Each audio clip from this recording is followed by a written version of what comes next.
What classifies one as Real not? quick, that fallacy does exist. It's called ad populum. No, I just want to hear what you think. I just want to hear what you think about that. So the ad populum fallacy, the same thing, only applies if it's just random people. It doesn't apply to actual authorities. No, it actually applies to also authorities. No, it doesn't. Because you can go to a math professor and tell him it literally, 1 plus 1 equals 2, and he can tell you, no, it equals 3. Have to accept it because I'm a math professor. I'm going to serve him. So if you go to the Stanford Encyclopedia of Philosophies on fallacies, number 9 and 10, it literally says this only applies if it is a false authority. It literally says, yes, real authorities are completely legitimate. No, TJump, just quickly, how would you say you would classify an authority as being valid or invalid? How would you make that demarcation? If they used a methodology that can accurately differentiate imagination from reality, something like that. And how? On what basis would that be? How? What basis? Science? What? No, okay, but you're now but now you're going to reappeal to what authority, and then who's going to decide the science? A group of people or the most strongest person? Yeah.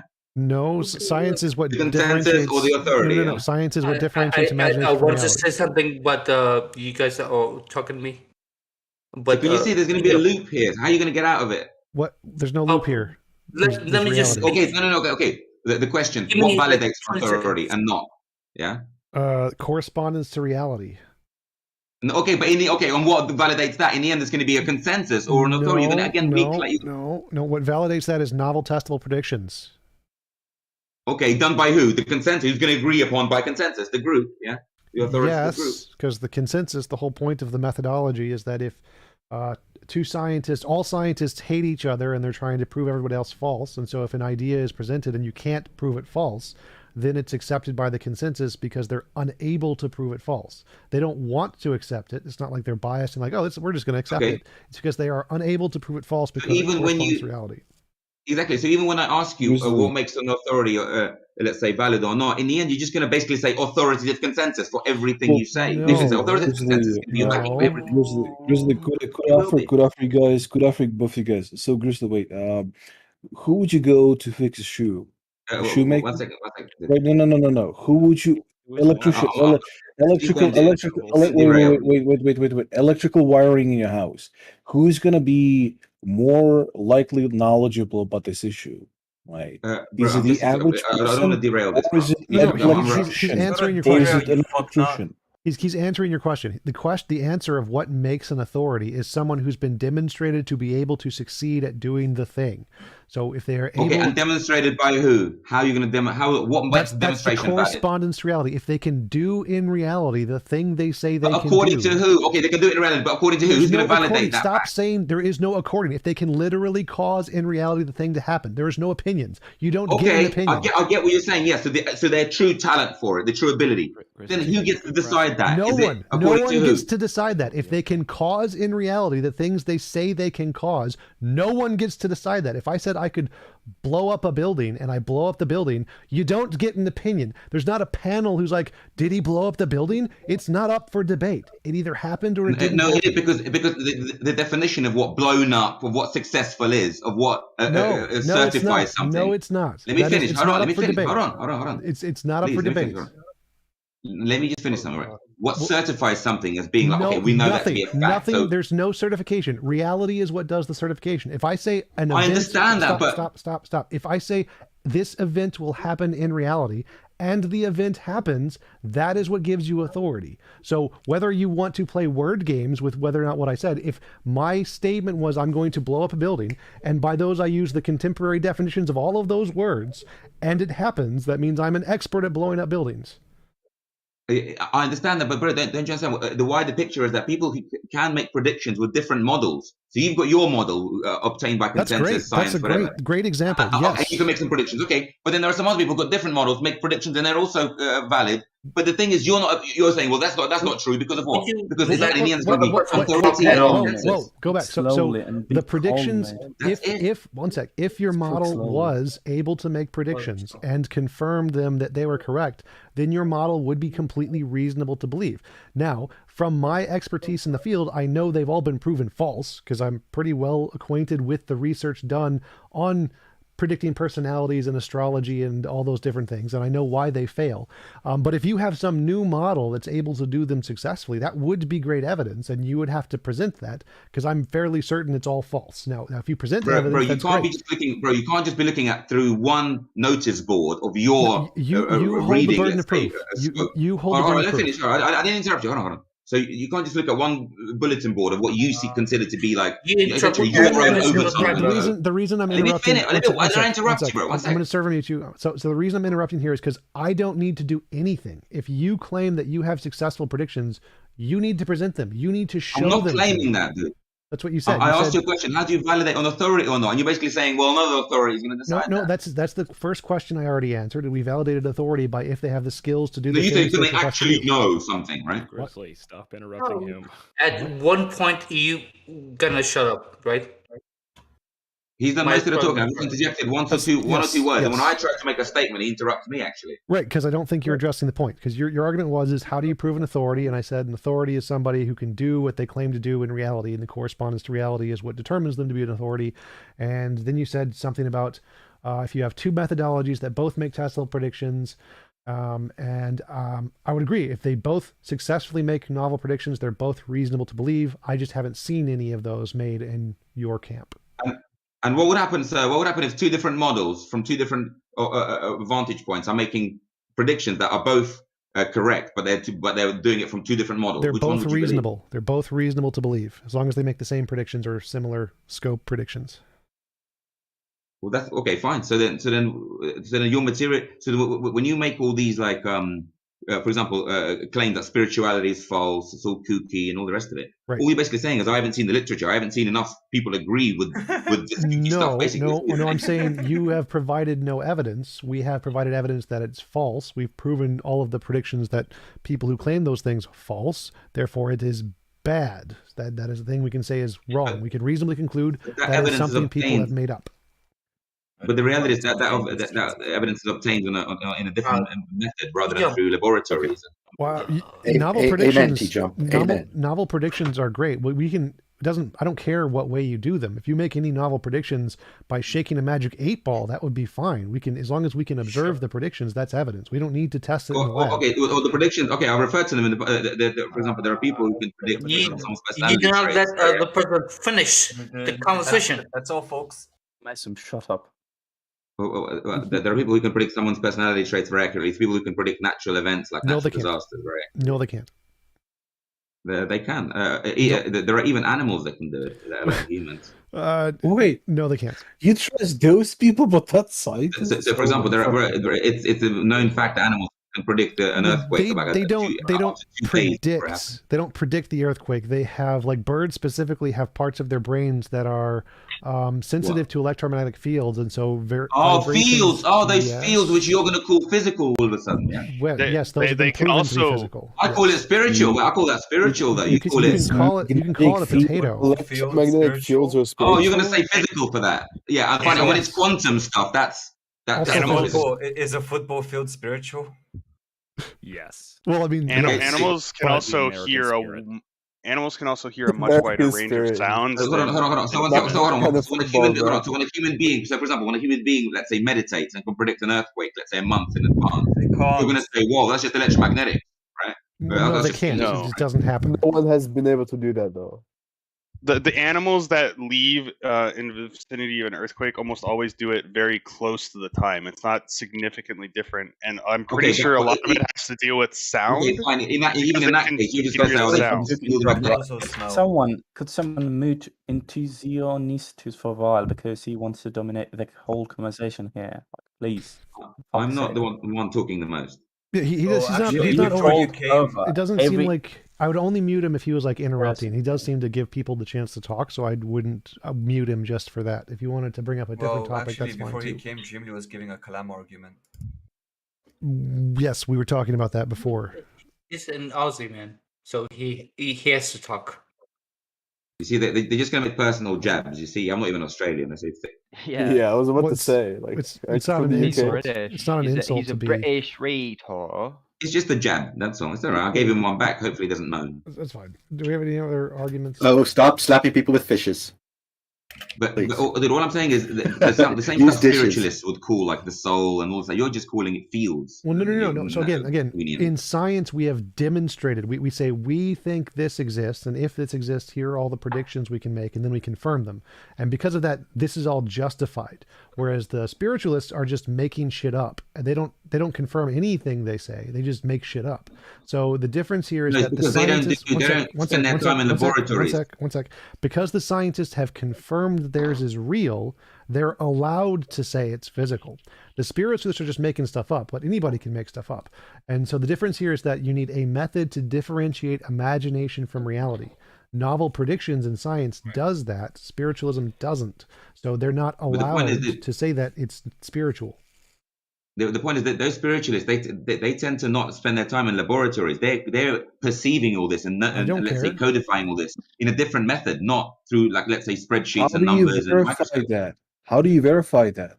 So they verify on a personal, interpersonal level. They tell you. They claim it. They say so. Yeah. How the fuck? Why would you believe it? That's the question. And but that's not it. And also, referencing the natural world, of course. So they reference the natural world with their individual.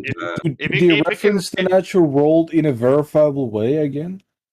Yeah. So for example, so these spiritualists. May I just send you a private message because I cannot speak at all. One thing. So they would refer to things in the external world, things like the astrological alignments and things like plants and roots and trees and all these shamanic activities that people have done, and they can make very accurate predictions.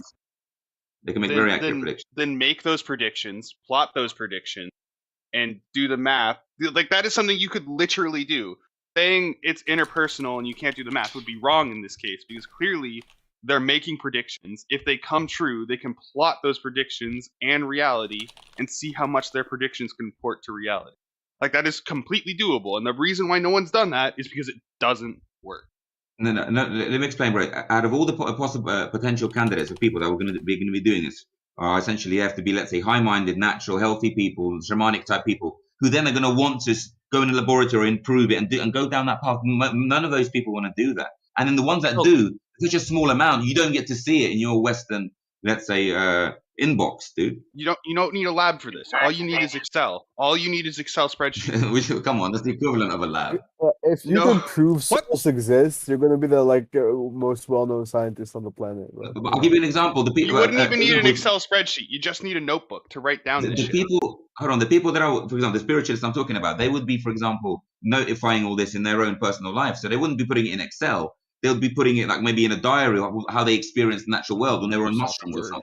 And they would write down all these predictions in their own mind and in their own diary entries, which you're never going to believe. Actually, how do you verify it though? Why would you believe it? That's the question. Well, so if they're able to do this, there's this thing called the James Randi Foundation, and they offer $1 million prize for anybody who can demonstrate the supernatural, any supernatural thing, souls, mystic personality readings, whatever you want, energies around people, any of those things. Give out the price. Yeah, and they but give out the price. it's like the Can't Helpin prize. It's unfalsifiable. You can't. No. He won't give you the $2 million.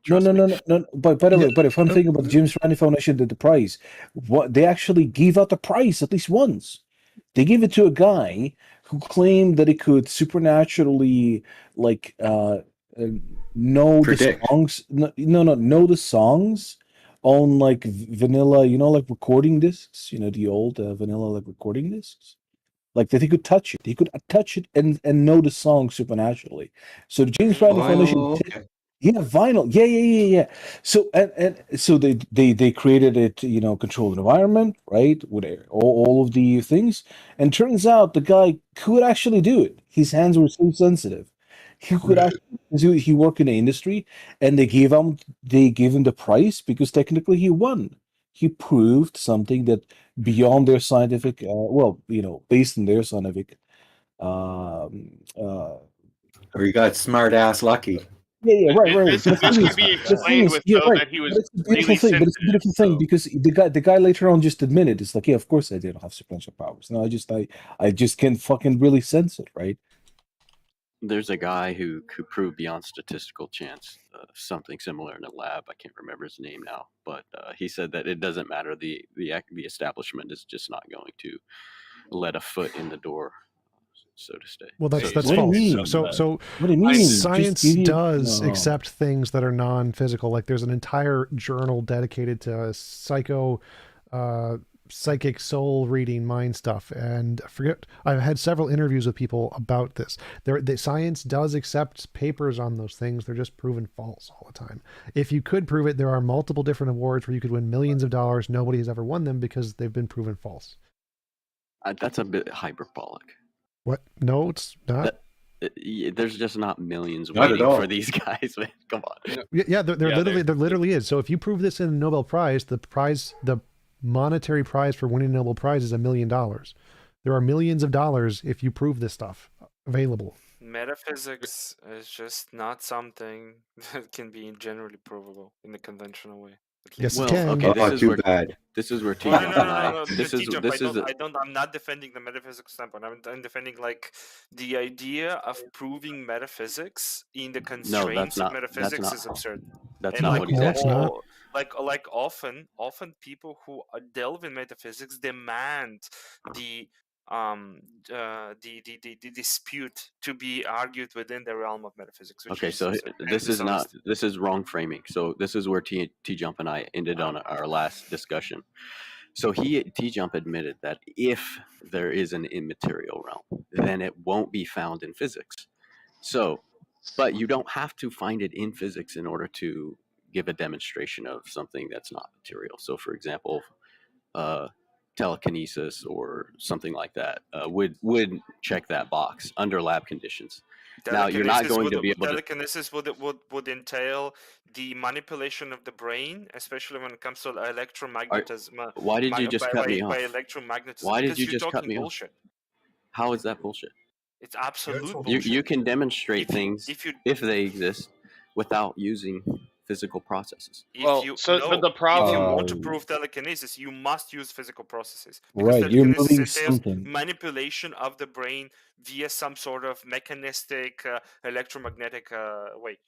Well, no. It's not even just that, right? It's just moving an object, right? Telekinesis is about moving an object. That's a physical thing. You can test that. No, but the energy. The energy that was used to move that object didn't come out of nowhere.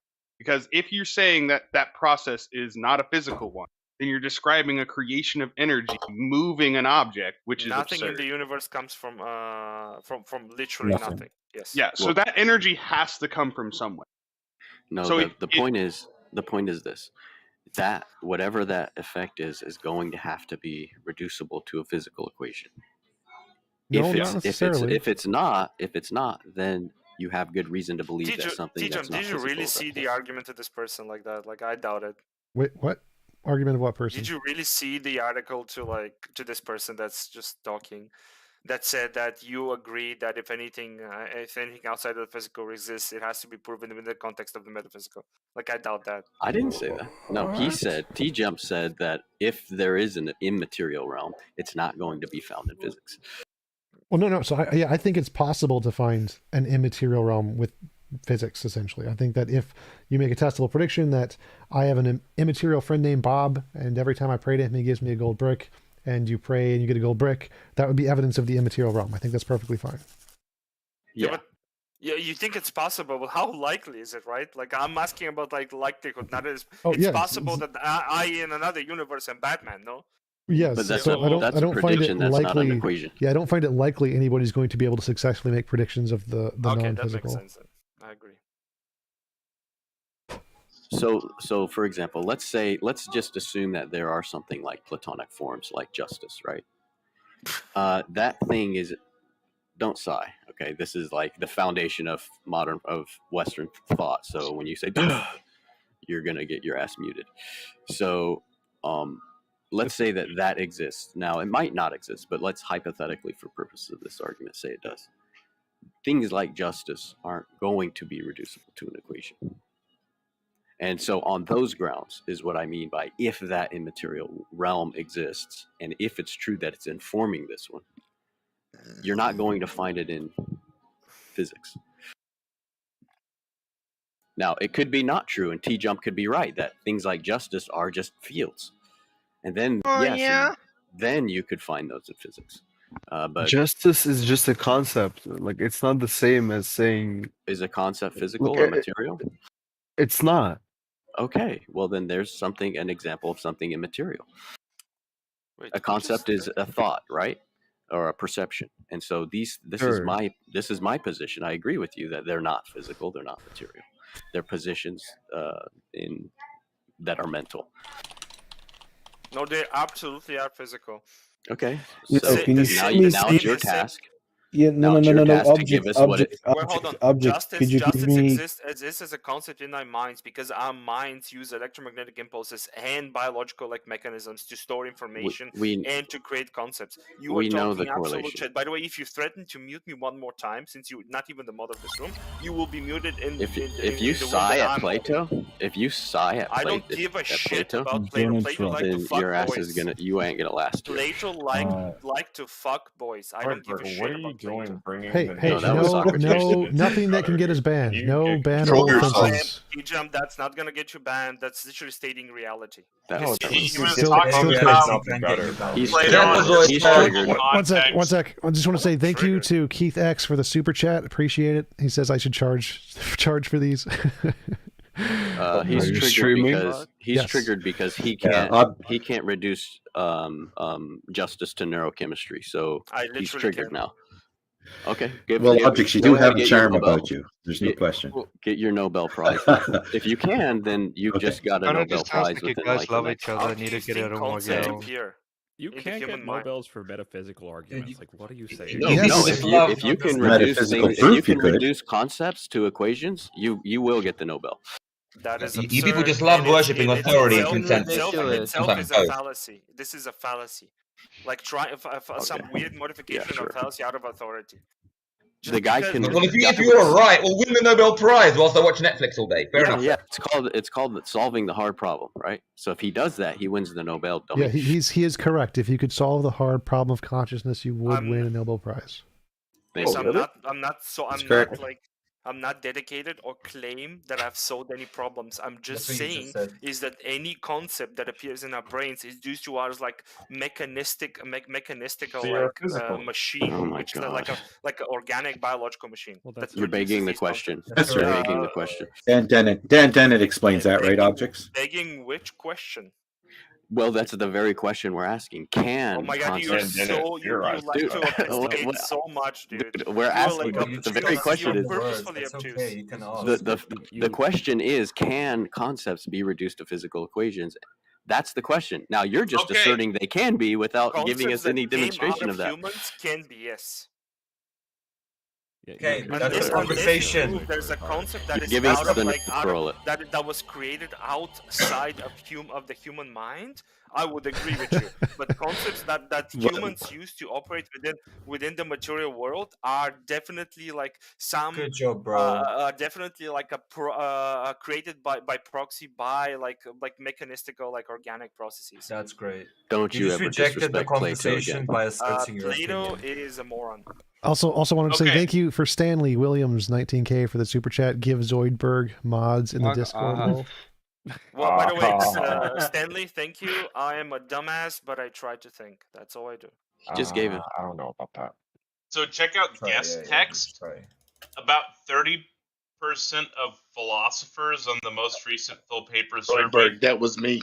Don't think there is a hard problem of consciousness. Well, that's because they've swept the problem under the rug with emergence and complexity. I mean, that's still a hard problem. We can potentially just think that because you dismiss a lot of scientific things and a lot of things that actually have relevance in reality.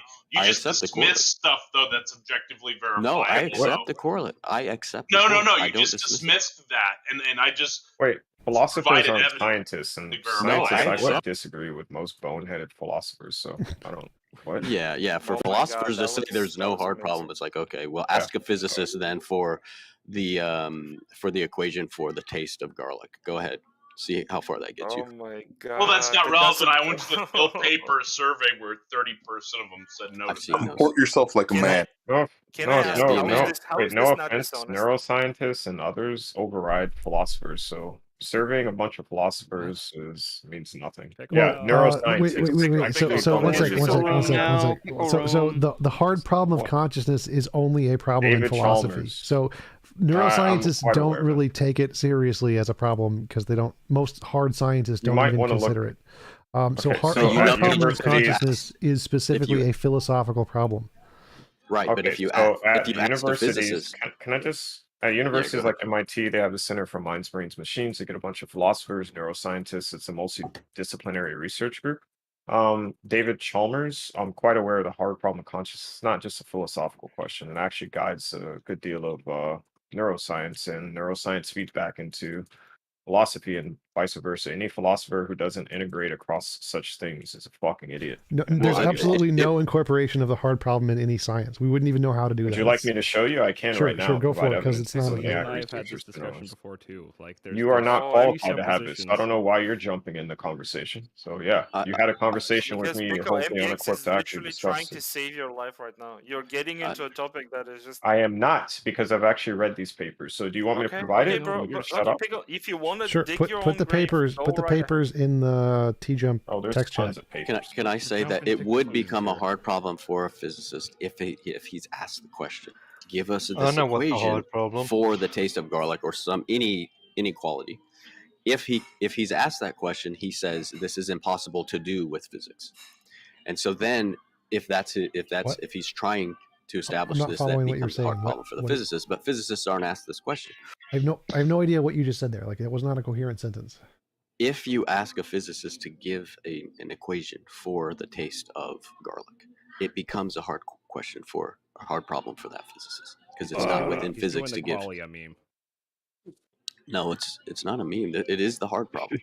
The quality Reducing meme. qualities to Link is in quantities. desk text. You can probably find thousands of papers as such. I don't know why people know how to learn how to Google. Why do you think things taste differently? Like, I don't get. Well, how there this are is several like- reasons. I mean, there's olfaction.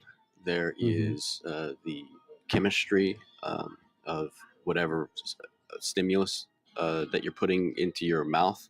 There's Mhm. also your own genetic predisposition that is driving you toward a certain proclivity. This is called diathesis. Happens. And so, yeah, there are all kinds. It's a multi-dimensional. Okay, but reason. all you've named has been physical, though. Yeah, that's what we know. Now the metaphysical, So, i.e., but why would you the assume there's experience something is else, though? not bound to any of those. By the way, are you religious? Just want to know.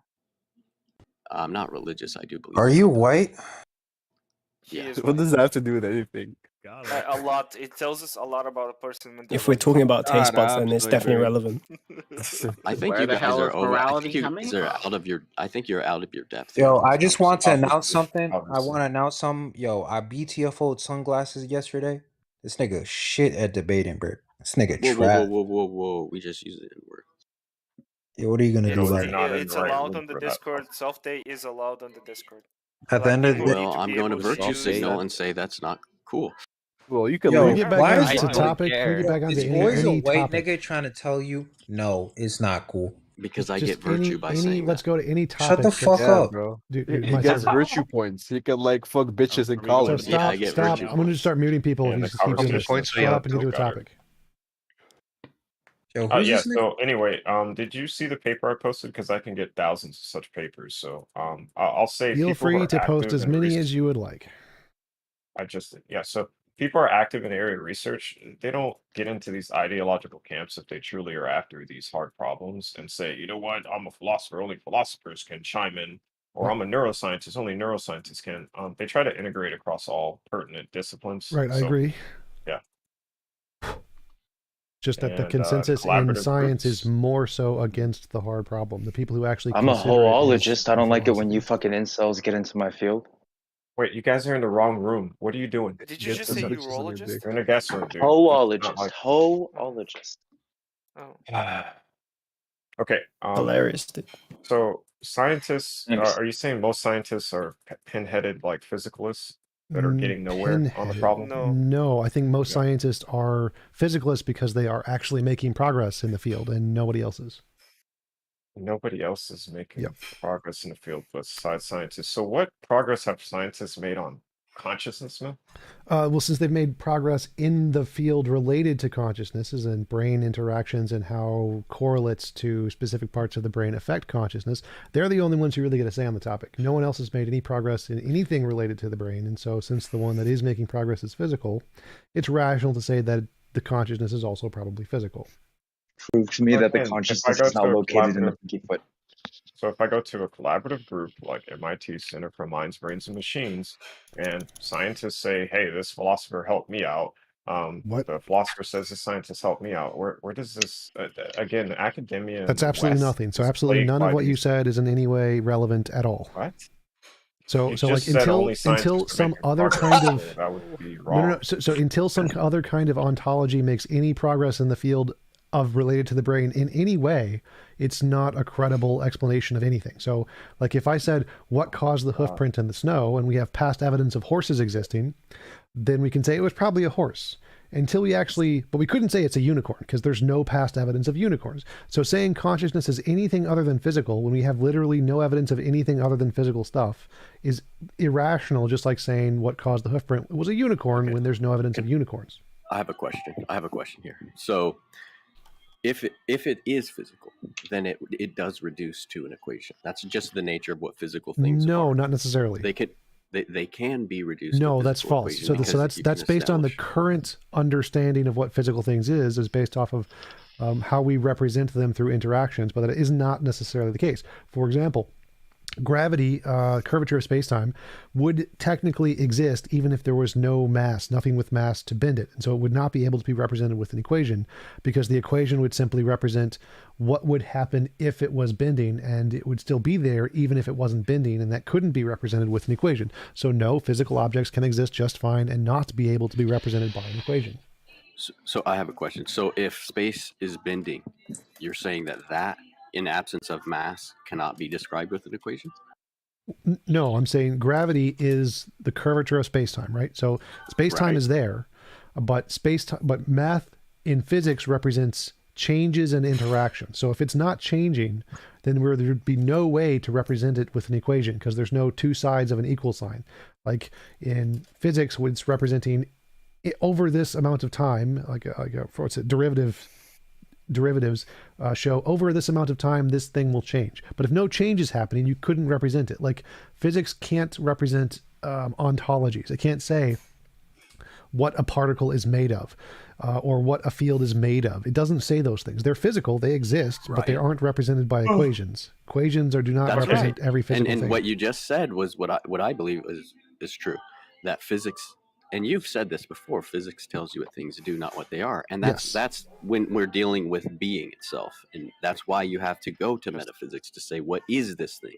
And your gravity example, I think, demonstrates that pretty well. Because gravity can be, or time can be described as X and T, but X and T are descriptions of a real thing, giving you those dimensions. I agree with most of what you said there. The difference is where when you say go to metaphysics, there's no going to metaphysics. There's just making stuff up. So like with the brain example, because we have a very consistent model that has made progress in the field, and that's the physical model of physics, it's reasonable to believe things are physical. It's not reasonable to believe they're literally anything else. So anything else you could ever say they are, since those other ontologies have never made any progress in reality whatsoever, they're not ever rational to say are what causes I totally disagree. Wait, can I also say something? Go ahead. Quickly. Space-time is a curve. The equation for how certain relationships work has curvature. Is the issue. So Einstein initially filed his paper and called it ether. The scientific community, because they're ideological pinheads, forced him to reverse this because of the religious connotations ether has with the Christians at the time. And that's when he filed it as space-time curves.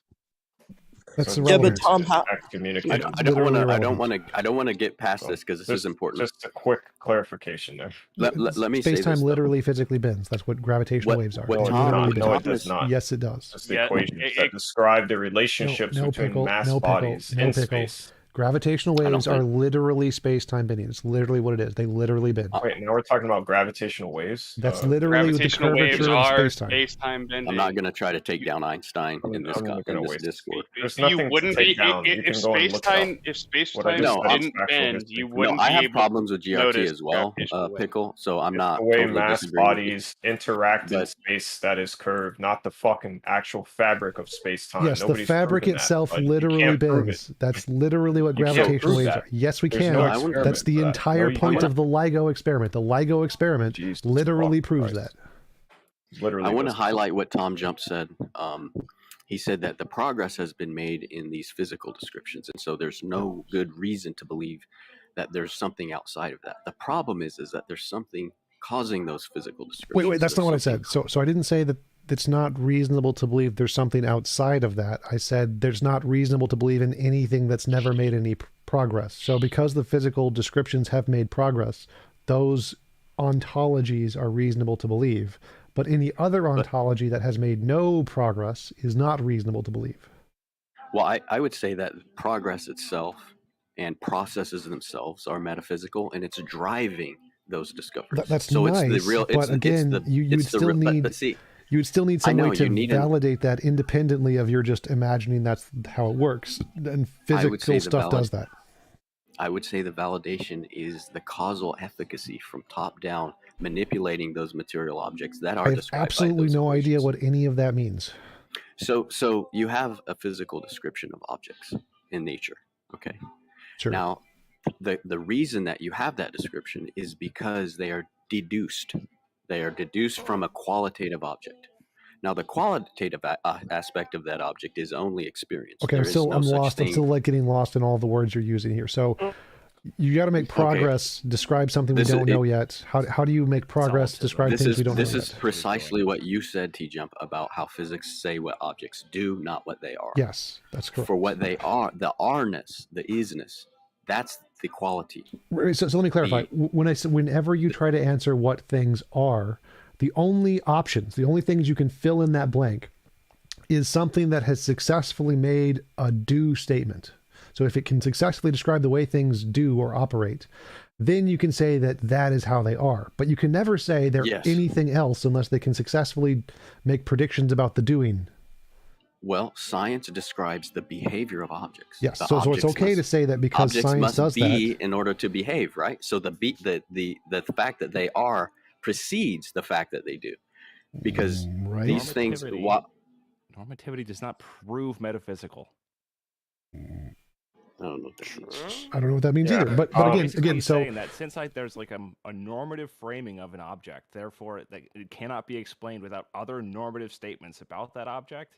Like the normativity precedes all physical and empirical things, and therefore there must be a metaphysical. Metaphysics isn't for you. You're speaking at too low a level, man. Yeah, we're asking what is primary here. What is primary from a first-person perspective, insufferably, everyone agrees with this, is the conscious experience. There's nothing that happens outside of that filter. So that's the first thing. Now, what we've done then is we say, okay, I'm experiencing this object. It has qualities.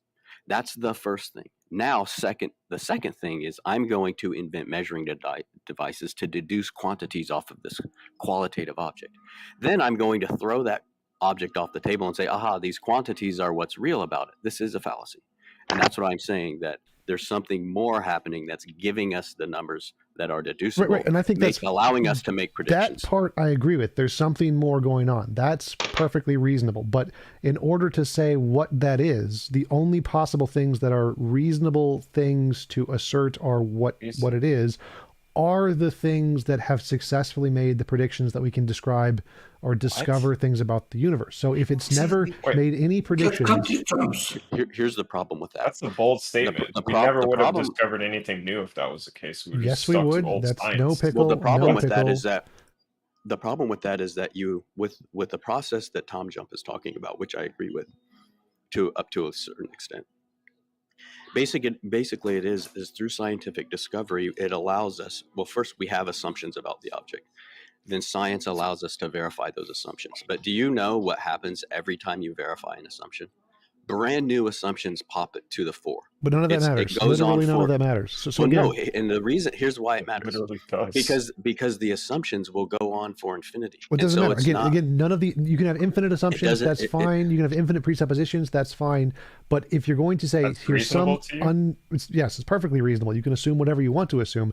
But in order to make it reasonable to use your assumptions to infer something about reality, you need some correspondence to reality. So if I say, let's say I assume that there's a magical pixie leprechaun named Bob, and I say, if my magical pixie leprechaun friend exists and I pray to him, he'll give me a gold brick.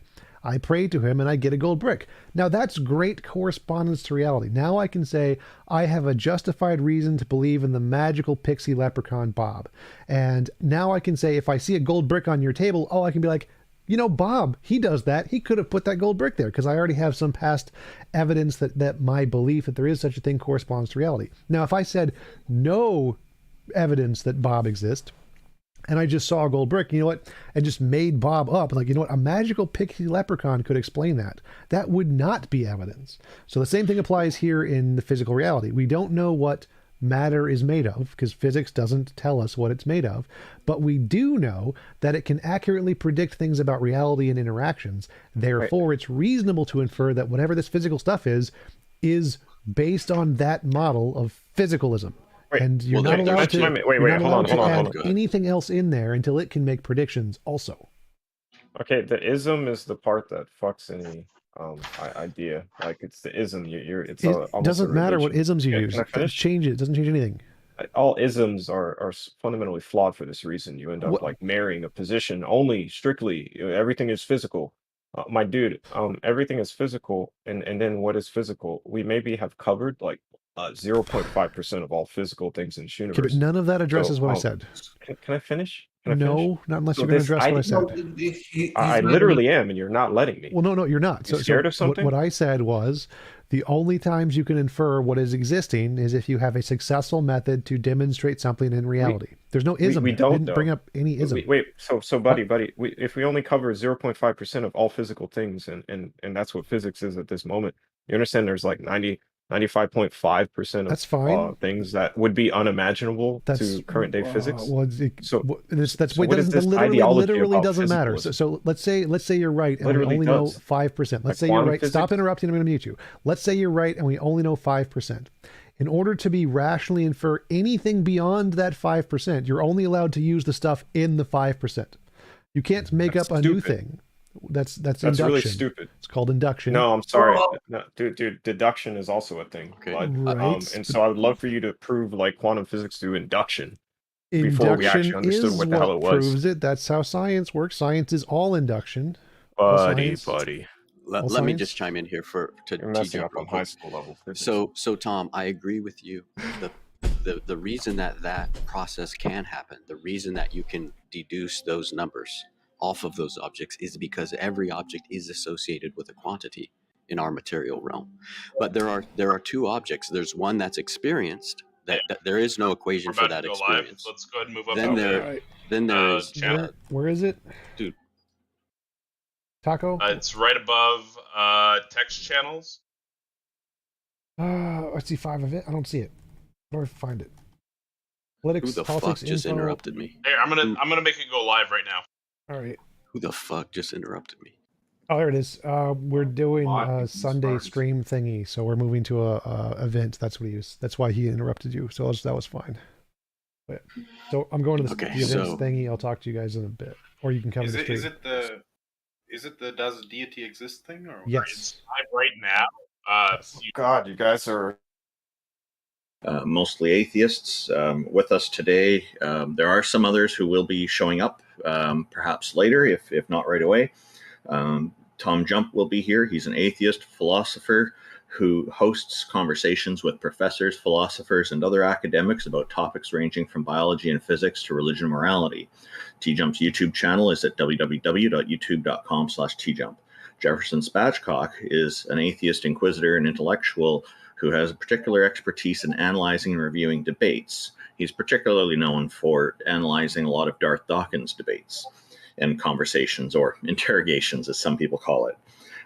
His channel on YouTube is included in the YouTube video description. It's too long to describe here. J.L. Warren is an atheist activist, educator, and entertainer. He runs the Bridge the Divide YouTube channel, where he addresses irrational beliefs, the irrational behaviors that often follow, the societal divides they create, and how those divides can be bridged with education, rationality, and reason. His channel is at youtube.com/JLWarren. That's WARREN. I'm Randolph Richardson. I'm an atheist from British Columbia, Canada, and I'm the founding president of the Canadian Atheists. I'm also an advocate for freedom, fair justice, and critical thinking, with concerns that oppression anywhere is a threat to freedom everywhere, which is similar to something that another famous person said, MLK, he's known as. You can find out more about the Canadian Atheists at www.canadianatheists.ca. My YouTube channel is at youtube.com/Randolph Richardson. The IX is a Tom Unboxes subscriber and former atheist community of Discord admin who enjoys long walks through evolutionary biology-inspired computer science, archaeological, academic, biblical criticisms, etc. Jack Burton, middle-aged, college-educated nobody who drives the Pork Chop Express truck in his spare time. He's a deist and mostly non-committal to philosophical stances. Peter de Tucker, also known as Gonna Go For It, is an atheist from the Netherlands who handles the production of various YouTube channels, including Iron Raws, and generously contributes his professional artistic skills to the atheists all around the world. Peter de Tucker's YouTube channel is at youtube.com/Gonna Go For It. Taco, the organizer of this entire setup, is a #1 Discord debater who has never lost a Discord debate in his life. Thank you again to everybody for tuning in, and we have some people who are already, I believe, interested in talking with us. I saw one earlier. Taco, are you handling this, or did anybody else have anything they wanted to interject before we begin?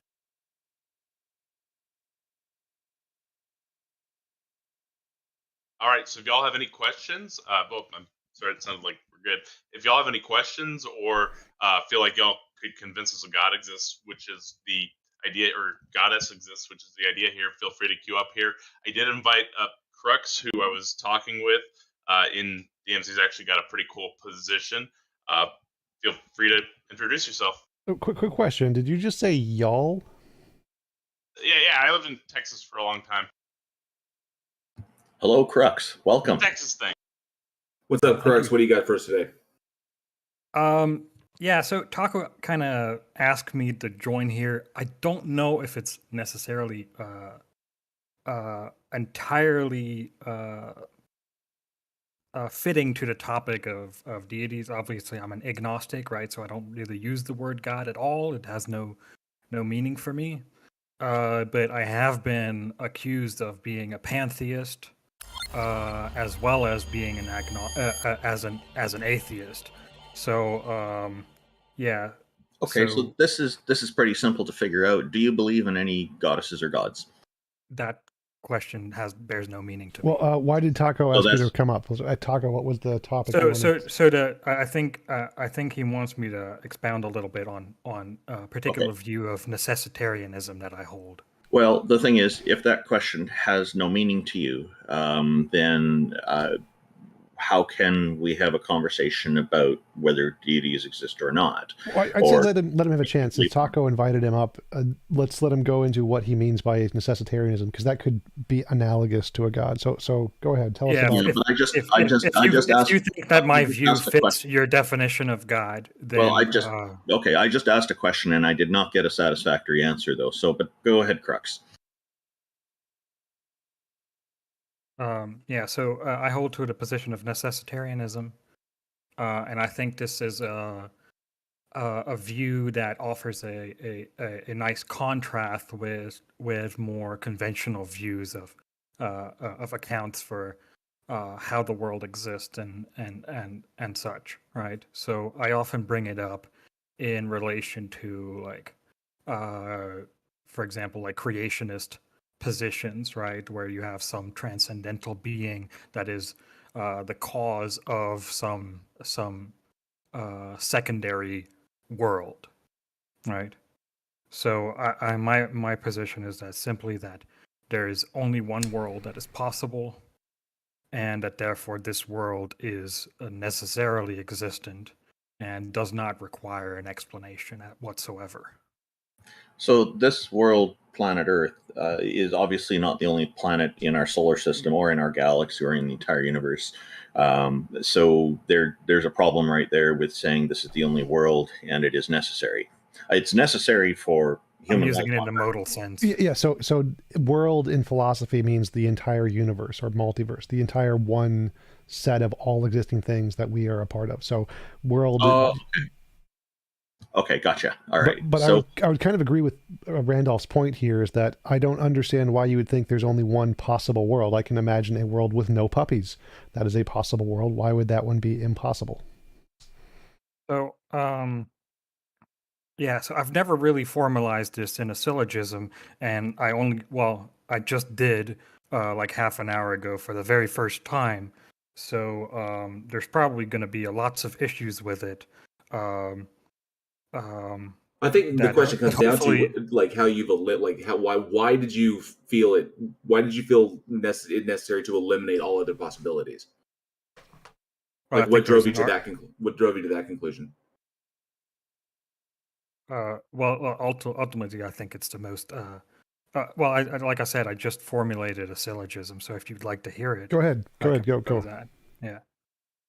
So I would say there's no contradiction in the proposition only one world is possible, which would mean that only one world is possible is possible.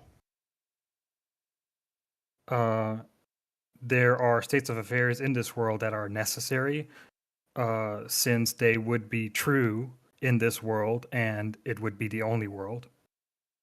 Wait, what do you mean by necessary there?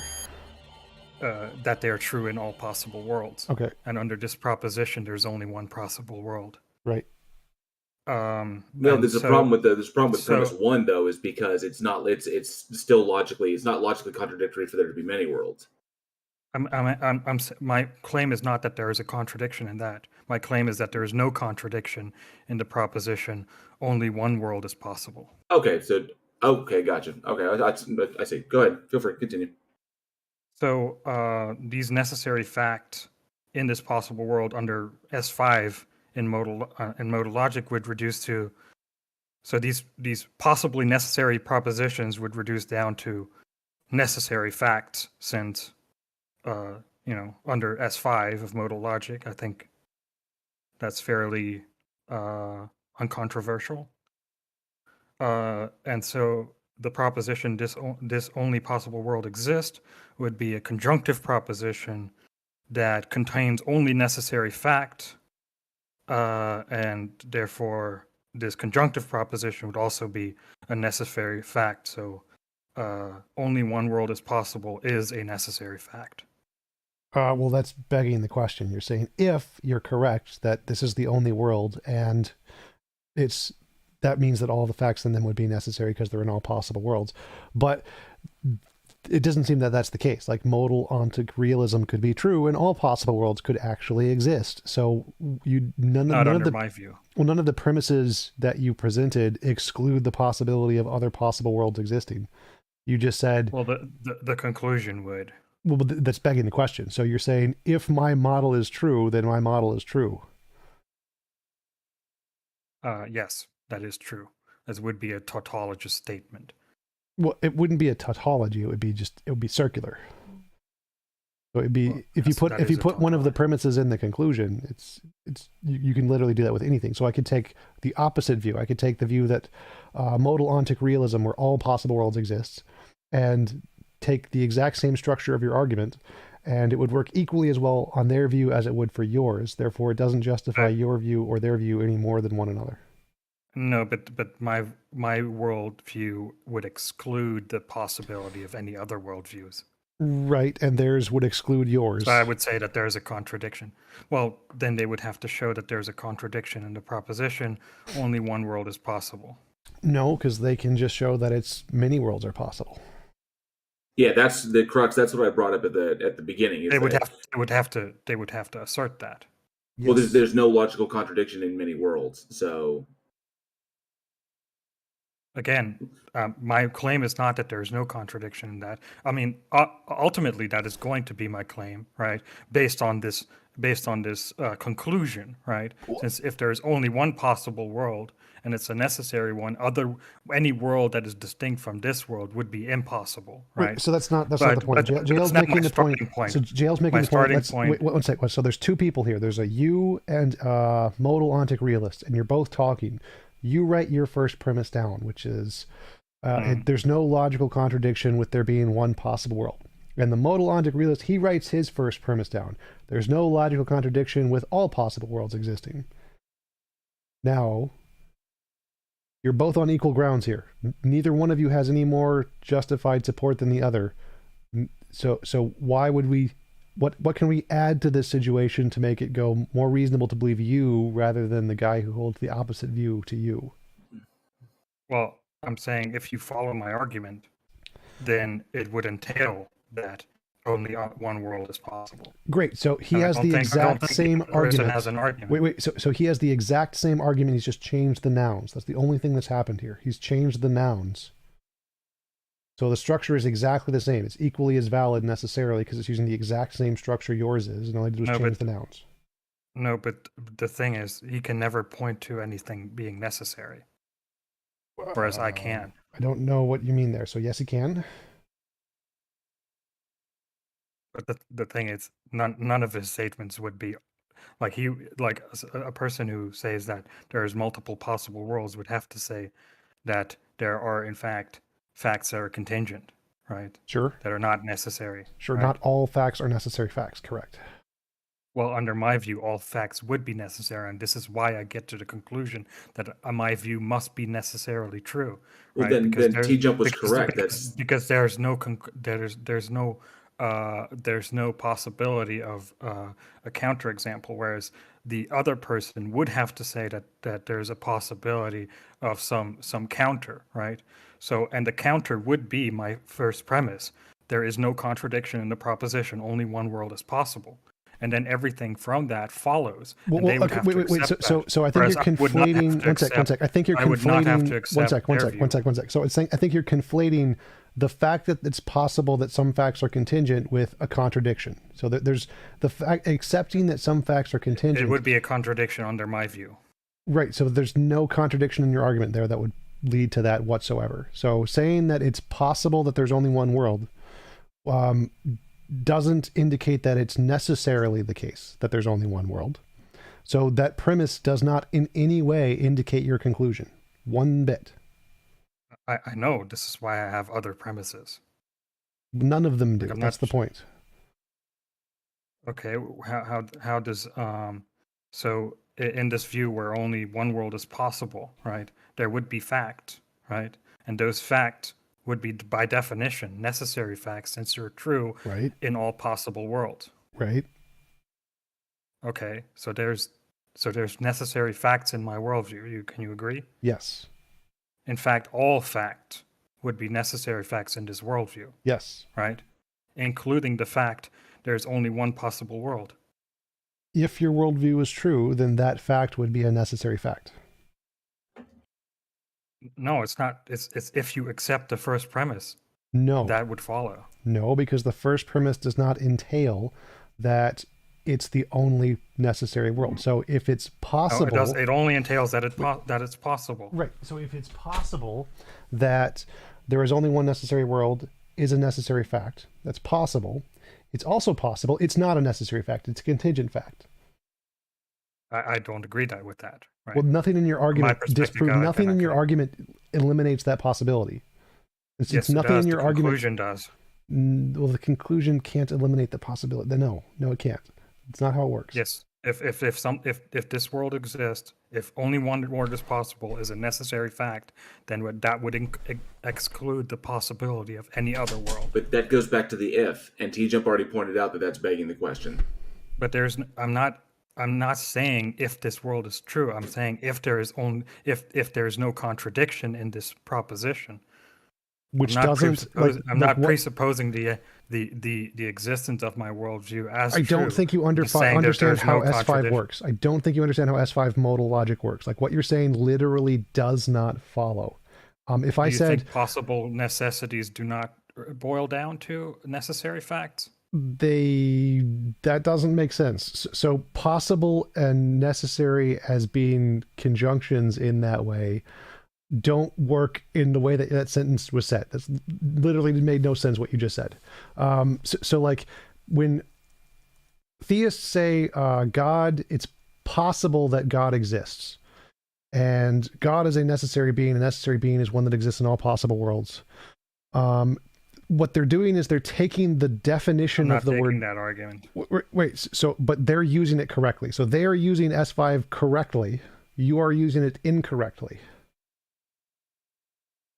Why there would be things that are under this view necessary fact, right? Right, and that's fine. All worldviews have that for the most part. Okay. So these facts, since you agree that only one world is possible, entails no contradiction. These facts are necessary facts that are possible. In your worldview, right? if your worldview is true. But No, again, if you accept the none of that. if you accept the premises. No. I can accept premise one and reject the conclusion because the conclusion does not follow from the premises. I'm not seeing how it doesn't follow. So I can accept it's possible there is a bunny in the box. And if the That's not bunny what I'm asking you to do. no. So it's possible there's a bunny in the box. If a bunny in the box is a necessary fact because there's only one possible world, then it's necessarily the case that there's a bunny in the box. But it may not be. So do you understand that if you say it's possible there's a bunny in the box, no contradictions. This is a distinct claim from what I'm claiming. No, it's not. It's the exact same. The structure of the argument is the exact same. No, because under this view, you're still allowing for the possibility of contingent facts, right? Which, from under my argument, they would be excluded since there's only one possible world. All facts. Stop. I already addressed this. No, I said no. I'm saying it's possible there's a bunny in the box. Second premise, if there's only one world and every fact is a necessary fact, it is necessarily the case there is a bunny in the box. So do you see the first premise is it's possible there's a bunny in the box. Second premise, there's only one world. All facts in the world are necessary facts. Does it follow that there is a bunny in the box? It's different because my just answer the question. Does it follow? Does it follow there's a bunny in the box? The answer you're looking for is no. Yeah. But again, this is not analogous to what I'm claiming. Okay, so explain to me how your first premise is not because analogous. My claim is about possible worlds. It's not about some fact within possible worlds. That doesn't matter. It's about the possible worlds doesn't matter. themselves. So it doesn't matter if the fact is about the possible worlds or about the bunny. The aboutness of the fact does not in any way change the structure of the argument. So how is the structure of your argument any different? It would entail that if saying it would entail doesn't address the argument. So walk me through the steps. You said it's possible that there is only one possible world. And I said it's possible there's a bunny in the box or only one bunny in the box. How are those different? Because the bunny in the box doesn't get you to a necessary fact. Right. Neither does the possibility that there's only one possible world. You don't think that if only one world is possible entails that if there is a fact in that world, that would be a necessary fact? If there is any necessary fact, it would follow from any possible world. So if there's a bunny in the box, if it's possible there's a bunny in the box, that would also entail a necessary fact. No, I'm asking you, if only one world is possible and there's a fact in this world, right? Right. So I'm saying that fact, right? That fact would be a necessary fact since it is true in all possible worlds. Yes, and that doesn't matter. So I can come to necessary facts under this premise, whereas you cannot do that with the bunny. Yes, you can, but again, that doesn't matter. I don't see how you can. Because you don't come to necessary facts, you assert something could possibly be a necessary fact. It could be a necessary fact that there is a bunny in the box. It might be a necessary fact. but it might not be a necessary fact. So it's possible the one world is the only world, in which case any fact you pick is a necessary fact. But under this view, and yes, exactly. So but they might not be necessary facts. They would not be. The fact that they could be does not imply that they are facts, necessary facts. They could not be. They may all be contingent facts. So the thing you think is a necessary fact So could then be you contingent. don't think that the first premise is possible. No, you can grant the first premise, and it doesn't lead to the conclusion. I've literally just showed you how you can do that. What's the con? I don't need to show a Again, contradiction. I can grant the first premise, so no contradiction, and it doesn't lead to the conclusion.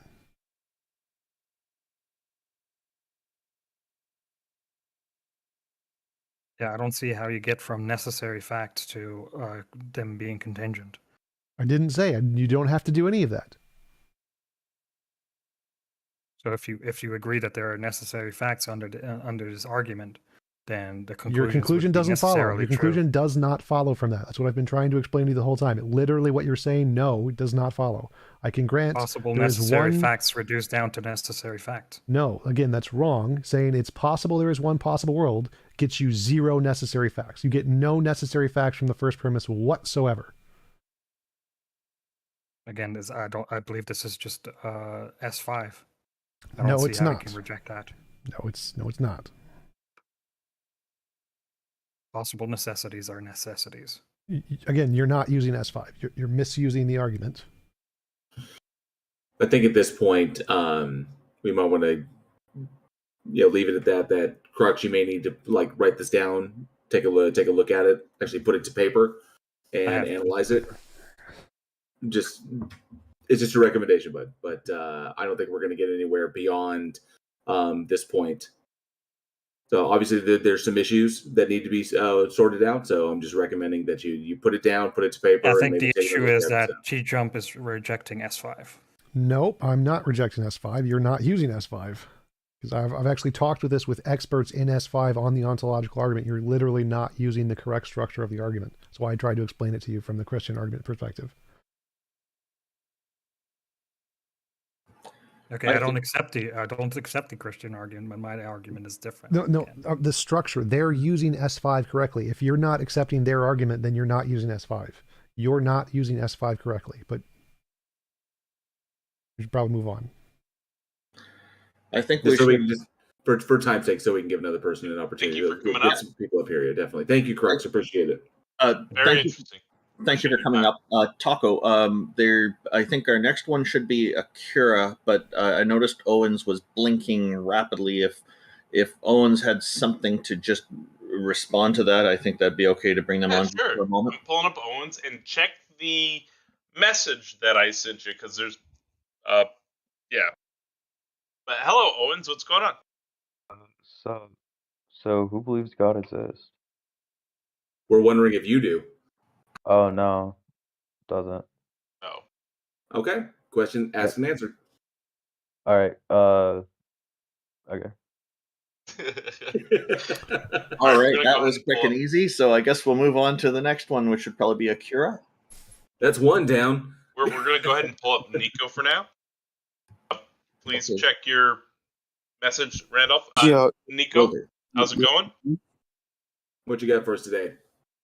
I think I'm gonna have to come back with my laptop because I can't hear you guys on my phone.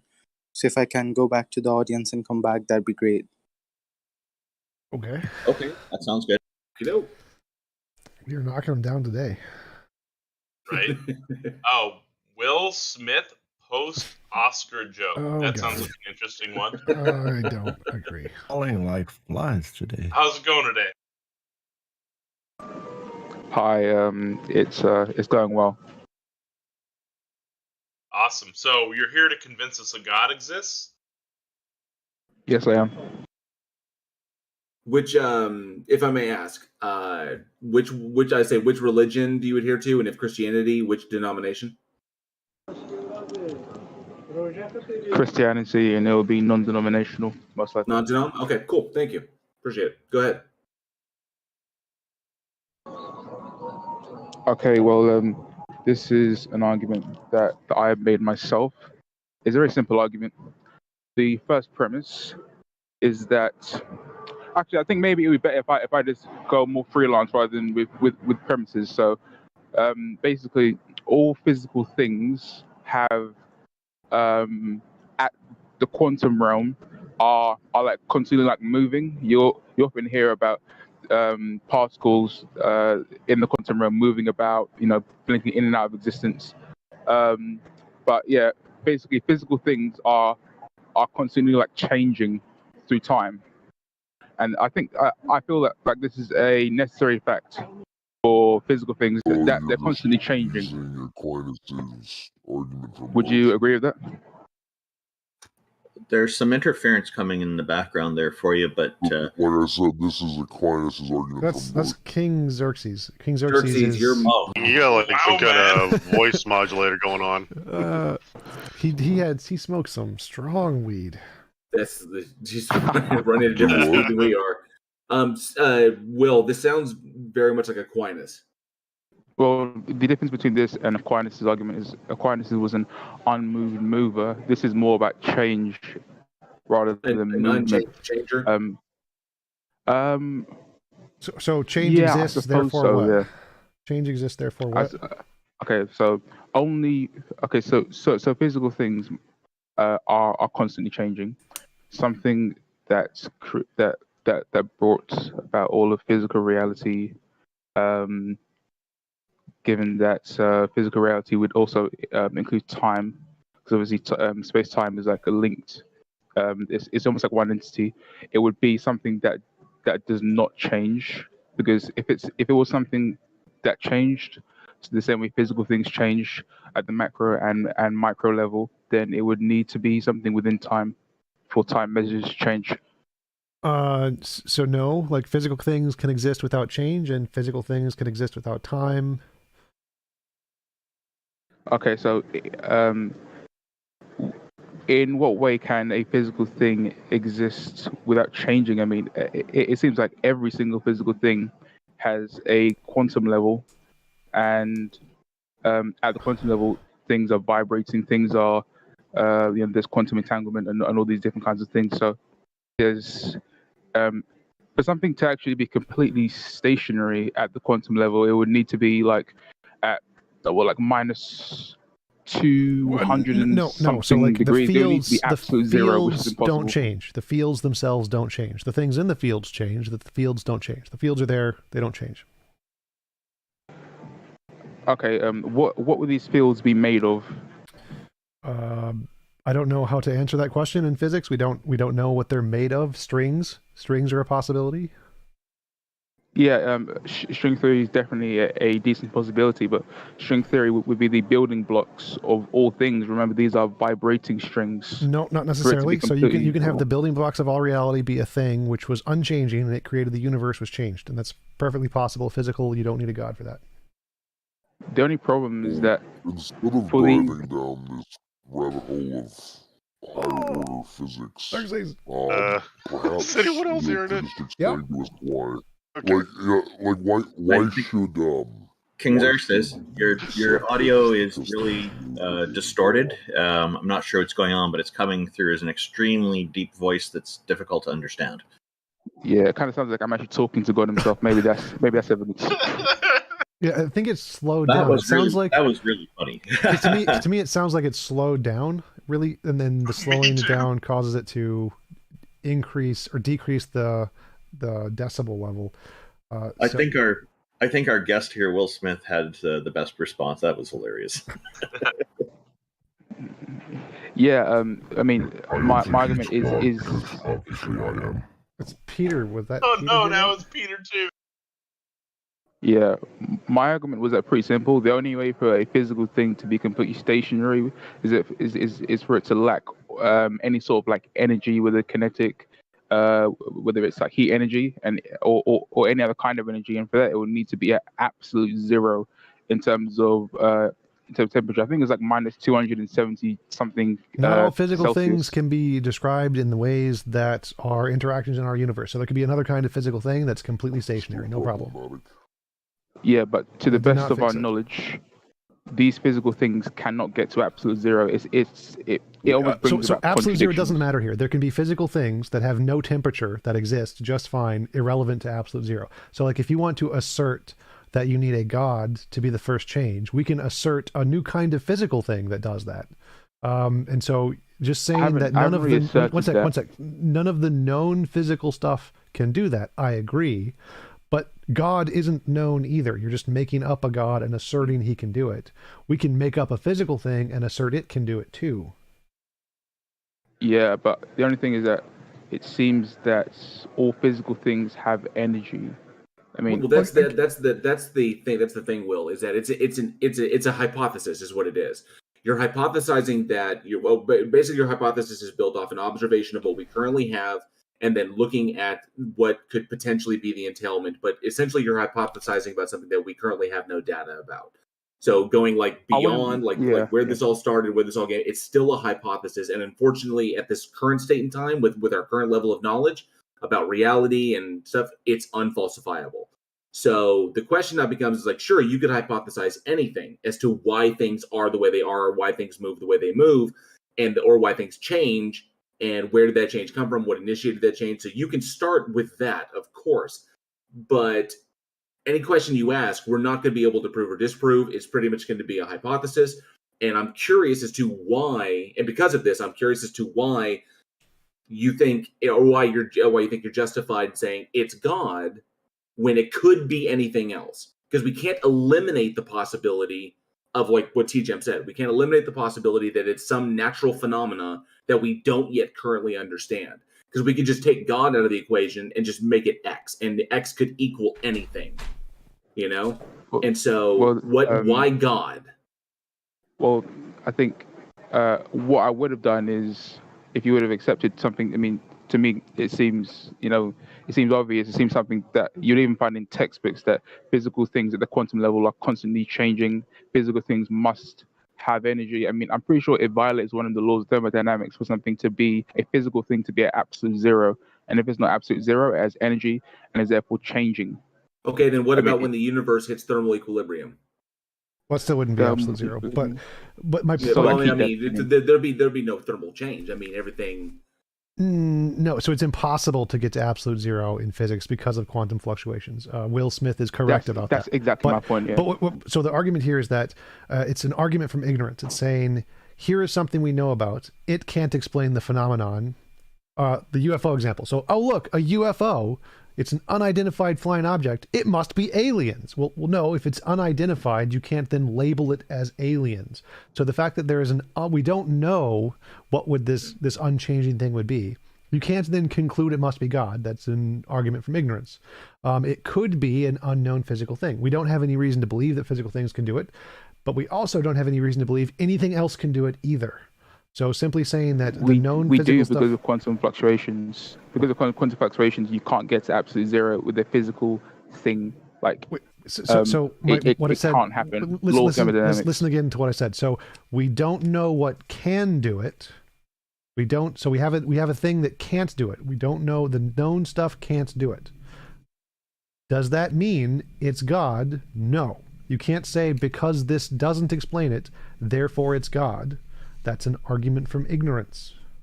And that's why I was asking, like, why do you feel justified in saying that it is God? Because that will help us to understand why you believe in this thing. Like, why you feel compelled to say it's God. Because what TJump's posited out there is that it's the answer that you're choosing out of a world of possibilities to put in that hypothetical slot. I suppose the reason why I believe in that this argument does eventually lead you to a God is because since physical things are constantly changing, that's my perspective. Maybe you disagree, but I believe that's because of the laws of thermodynamics. Since these physical things are always changing, then they are contingent, because contingent things rely on other things for their existence. At any point in time, my current state of all the particles, even down to the quantum level, is explained by the previous instant and whatever forces were enacting on them. So it's clear that this entire physical realm, since at the very smallest building blocks, the fundamental particles are made up of physical tiny things that are dependent upon the previous instant. So what you said there is the problem. It's not the entire physical realm. It's the known physical realm. There could be more physical stuff we don't know about yet. So the known physical stuff can't reach absolute zero. Sure. Does that mean no physical thing can? No, you can't conclude that. So you cannot say that all physical stuff is impossible to explain absolute zero. I don't know why you keep bringing that up. It's completely irrelevant. But so we can say that the unchanging necessary thing could be an unknown kind of physical thing. You can't say because it's not like the known stuff, therefore it must be God. That's like saying, oh, look, a UFO, it must be aliens. Like if I say, oh, look, what knocked the cup over? Well, it wasn't a pineapple, therefore it must have been God. Well, no, it could have, been the wind. Actually, Will, this is really interesting, and because essentially what you've argued for and the way, like how you've postulated it, really only gets you to deism. So what's really interesting is that if you would just came up and just posited deism, like a non-specific, sufficiently powerful enough entity that kicked the football in the universe and then pissed off with no evidence of its existence, that's complete. It's an unfalsifiable hypothesis that is entirely that could very well be the case. We just don't know. And that is that you can logically conclude, you could rationally conclude that without any logical contradiction. But you say the Christian God because you're a Christian and you're non-denominational. You think it's the Christian God. So why do you think it's the Christian God and not just deism? Well, I mean, you are right. It would get you to deism, and that's about as far as you can get, going by strong facts of science and logic. But the thing is, deism is a form of theism. It's just the form of theism in which God does, brings about the universe and just something that seems quite similar to God brings about the universe and just does nothing else and leaves no evidence. Right. So why the Christian God and not say Brahma? Brahman, because arguably, as far as like texts and like books and like people that talk about it and the nature of such a thing, Brahman would be far superior to the Christian God when it comes to just basic moral stuff. So why the Christian God? Well, it would seem that is the question of in the title, does a deity exist? And I've seemed to given you good reason to believe in deism, which is a form of theism. So surely my work here is done. Well, no. So he's granting that, JL is granting that for the sake of the argument to try and move on the conversation. Oh, okay. I've shown I reject deism purely that I don't accept supernatural explanations for things. I simply say we don't know. That's it. But and I don't. When we know, we'll know, but we don't currently know, so I'm not positing anything there. Okay. Well, then.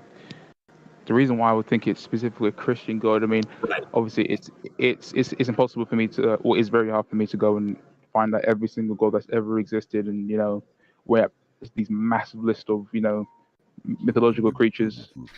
That's why I was bringing up on a purely moral level, just going by the books. Okay. Take the Bhagavad, take if you want to go with the Vedas or whatever, but just Brahman in and of itself, and then comparing it to like the Christian God, triune God, Yahweh, whatever you want to call it. If you compare the two, one obviously has a better history than the other, especially in the eyes of its followers and believers. So just on that standpoint, you could be justified and go and looking at Brahman. So, but you chose Christianity. Is that because you were raised in it, or is it because or some other reason that? Naturally, it's because of where I was born, the time I was born. If I was born in like 300 BC, maybe I'd be more into the Stoics than it's heavily to do with where I was born and my upbringing. But it isn't like I've just taken this and not giving it that much thought. When it comes to the weighing up ethically which gods are ethically better or not.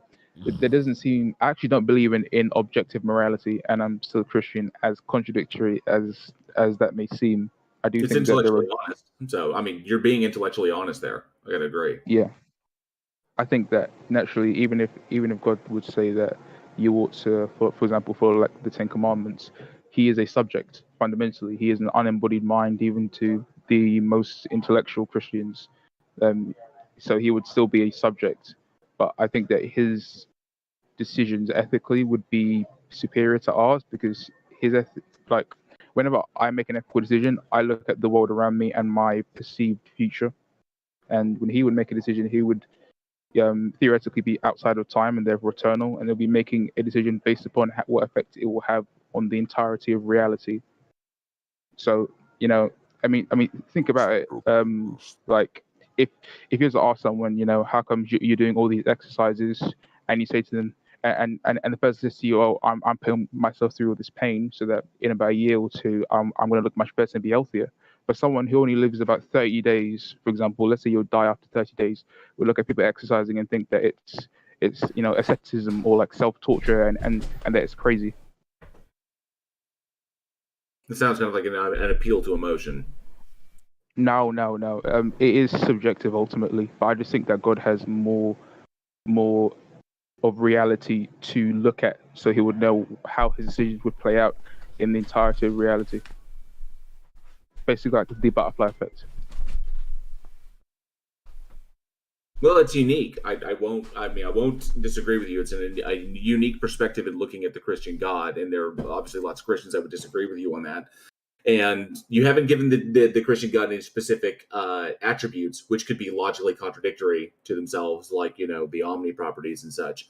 So I think like I said, but like before, you can reason yourself to deism, and why you accept that deism is wholly dependent upon you, like your philosophy or your ideology.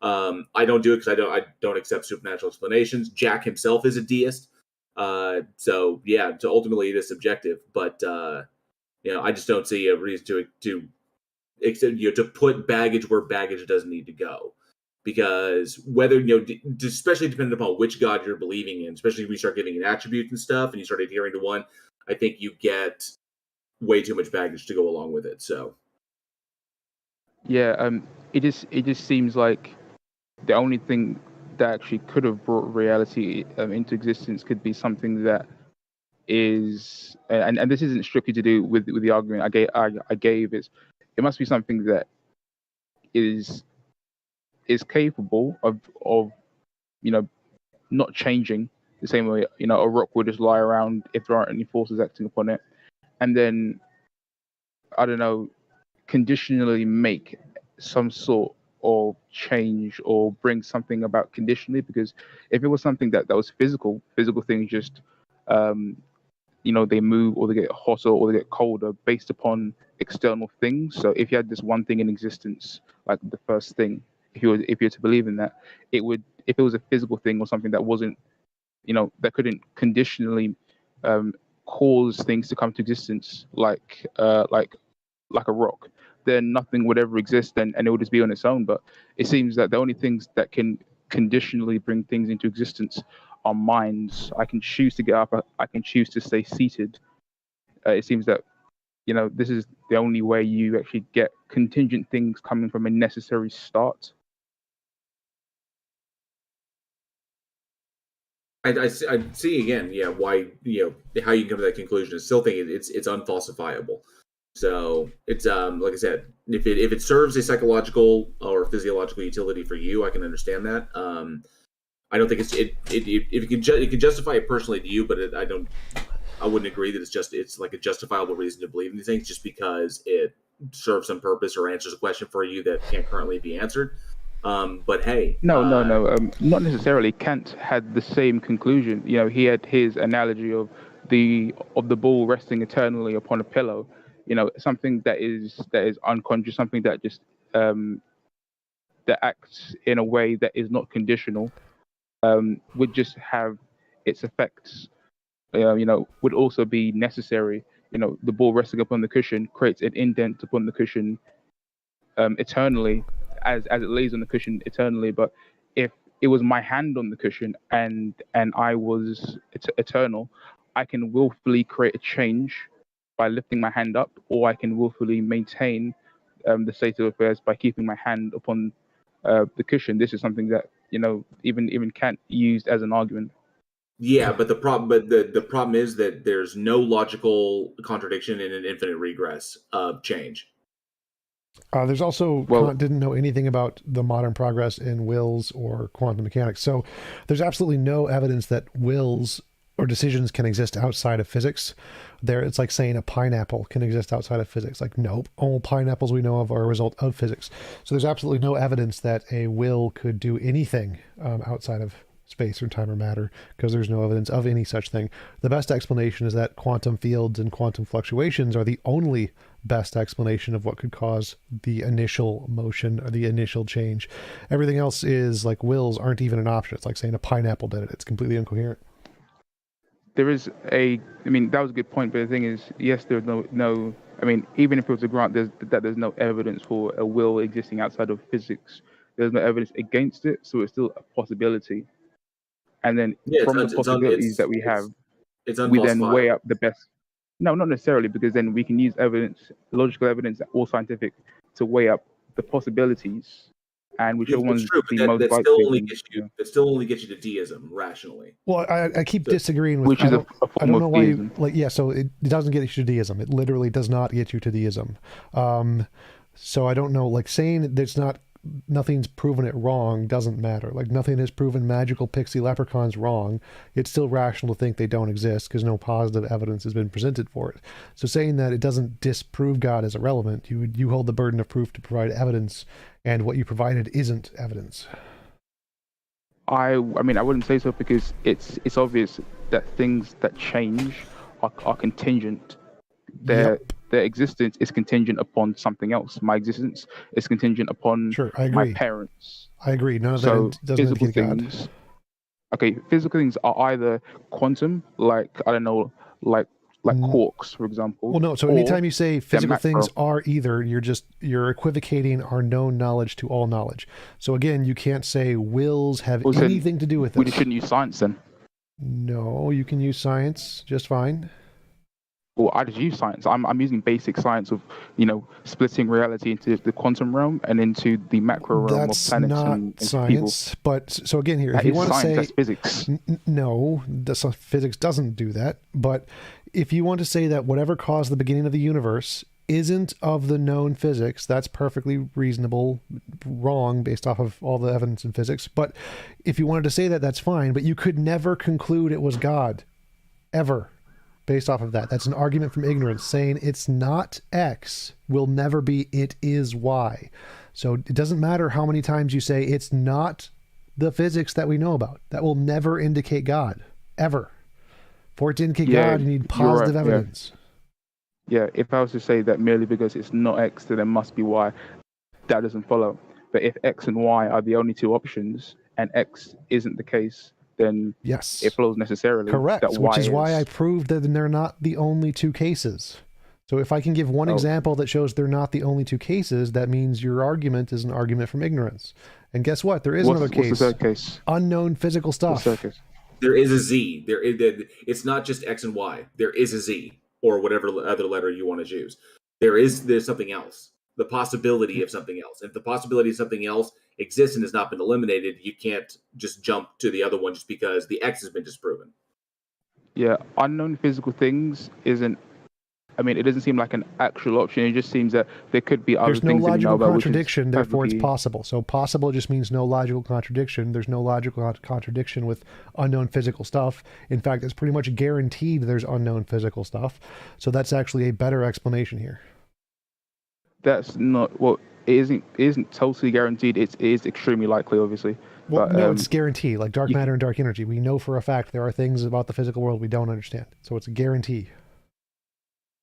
Okay, well, if we're doing this scientifically, then we ought to just go off the evidence that we have. The best supported theory should be the one that we champion. So any sort of theory or any sort of existent thing that we don't know of, we can't yet use until we actually know of it. Yes, like God. That's why God isn't an option. Yeah, God wouldn't work because God provides no mechanistic explanation for why. It simply says God did it. It doesn't actually. There's no explanation as to the how God has done it. So Yeah, but asserting God I'm just doesn't sort get of us working anywhere. backwards. God's just stopgap. It's just like God did it, and that's it. No further. And well, how did God do it? Did God utilize energy outside of it? Did he utilize the energy that it's composed of? Do I like how did it? Where did it pull something from nothing out of it? There's no mechanistic explanation there, so we would never use that. I don't know if the mechanistic explanation matters. One of the main features of a scientific idea. I don't know what's going on with this mic. King Xerxes, you're gonna need to fix your audio. You sound like you hit previously 4 times, my man. sound like a whole god Do you to me, man. smoke cigarettes or eat them? But I mean, Will Smith, I agree with what you said when you said you're not allowed to posit things that haven't been shown to exist yet. Like, you're right, you're not. And one of those things is God. God is not a thing that's been shown to exist, just like unknown physics isn't a thing that's been shown to exist. But unknown physics is a lot more reasonable than an entirely new ontology that has no basis in reality. Saying that there's something of the same known stuff is more reasonable than saying there's a completely new thing that we have no evidence for. So, of those two, the better theory here is unknown physical stuff. That's why God isn't accepted anywhere in physics as an origin of the universe. Yeah, but streams are. But the thing is, we know that that if I mean, as I said before, this isn't like I don't even have to provide direct evidence for God. I'm just saying that there are two. Like you can split this up in 2 ways. Sure, there are things that we may find down the line, but as of right now, we know that. There are things that we can see in the macro realm, and there are things that we can't see directly, at least certainly not with the naked eye, that are tiny, like fundamental particles. But again, none of that, that's again just saying, oh, look, it's not X. That isn't evidence of Y. And there's not just two things here. There's lots of different, there's infinitely many things. It's X, Y, Z, A, B, X1, X2. There's infinitely many things that could be here. God has no evidence. I think necessarily that actually isn't the case. Like necessarily that's not the case. But let's not get into infinities. We'll just stick to this. All I'm saying is that the physical realm is contingent. Philosophy. Yeah. Okay. Fair enough. That is true. But so the physical world is not contingent. There's no evidence that the physical world is contingent. There's evidence that some physical things are contingent. There isn't a single physical thing that isn't contingent according to our knowledge. But that isn't evidence that all physical things are contingent. That's literally the same statement. No. All better. I'm going purely according to our knowledge. All swans are white. All swans I know of are white. Are those the two statements? Are those two statements the same statement? No, they're not. That is the black swan fallacy. Yeah, I understand my error. I'm like, when doing science, you have to go off what you know. From all that we know. Yes, I agree. You keep saying that and I keep agreeing, but you keep missing the part of we know of God. We do not know of God. If I say, what caused, let's say what caused dark matter? We know it wasn't protons and neutrons because those reflect light and it's not reflecting light. Does that mean it's leprechauns? No, because there's no evidence of leprechauns. There's no evidence of God, really just like there's no evidence of leprechauns. It's more of a step by step thing. He's being hyperbolic. It's okay. Yeah, fair enough. Yeah. I guess I just have a terrible sense of humor. But I guess if he has said already that from what we know, physical things are contingent. The known physical things are contingent. Yes, okay. And the known supernatural things are also contingent. Well, we don't really know of any supernatural things. 100% of all known supernatural things are contingent. There are no examples of a non-contingent supernatural thing ever. That's not the case, because you could also then say that they're all necessary because we don't know of any of them, and yet they can't all be contingent and necessary. It would just be neither, because it's like dealing with zero. Since we have no examples of them, we're just making stuff up. But we do have examples of physical stuff. Saying it's physical, a new kind of physical thing, is reasonable. And since we don't have any evidence of supernatural things at all, the only rational conclusion is that all supernatural things are things people have made up in their head, which are contingent and don't exist. If we're dealing with absolute knowledge, we don't know of anything supernatural, but there's certainly genuinely good evidence for it. Well, that would be a good part to start. We should start with that one. What is the good evidence for supernatural things before you start to invoke supernatural things? yeah, we do this not by investigating any supernatural thing you may believe in, but by investigating the natural world. We investigate the natural world and see that based upon our knowledge, things are contingent, and then we say contingent things cannot bring themselves into existence. Necessary Generally, thing does it's a not mean necessary thing. supernatural. Necessary can be a physical thing we don't know about. didn't So say again, that. how do we get to a Well, supernatural thing? Not to our knowledge. To our knowledge, all physical things are contingent. I don't care about physical So- things. You cannot reference physical things here at all. How do you get to a supernatural thing? You I could guess have it's brute supernatural. contingencies. That's an option. Yes, it is. Brute contingencies are it's a little bit of a it's a little bit of a cheat. I mean, obviously it's possible, but that is definitely non-falsifiable. It's not any more of a cheat than just defining God with certain characteristics or properties that you think makes it to the case that he must exist. But the whole God is necessary idea doesn't really track, because if there was ever a state of affairs wherein God was the only thing that existed, saying that he existed necessarily is incoherent. And necessity implies a relation to something else. Right? If the universe exists, then necessary you can in say God comparison to exists the universe. necessarily because we exist and we had to be created by a God for whatever XYZ bullshit reasons. Therefore, God must exist. It's a modus ponens. But if God is the only thing that exists in some state of affairs, then in that state of affairs, he wasn't necessary. He was random.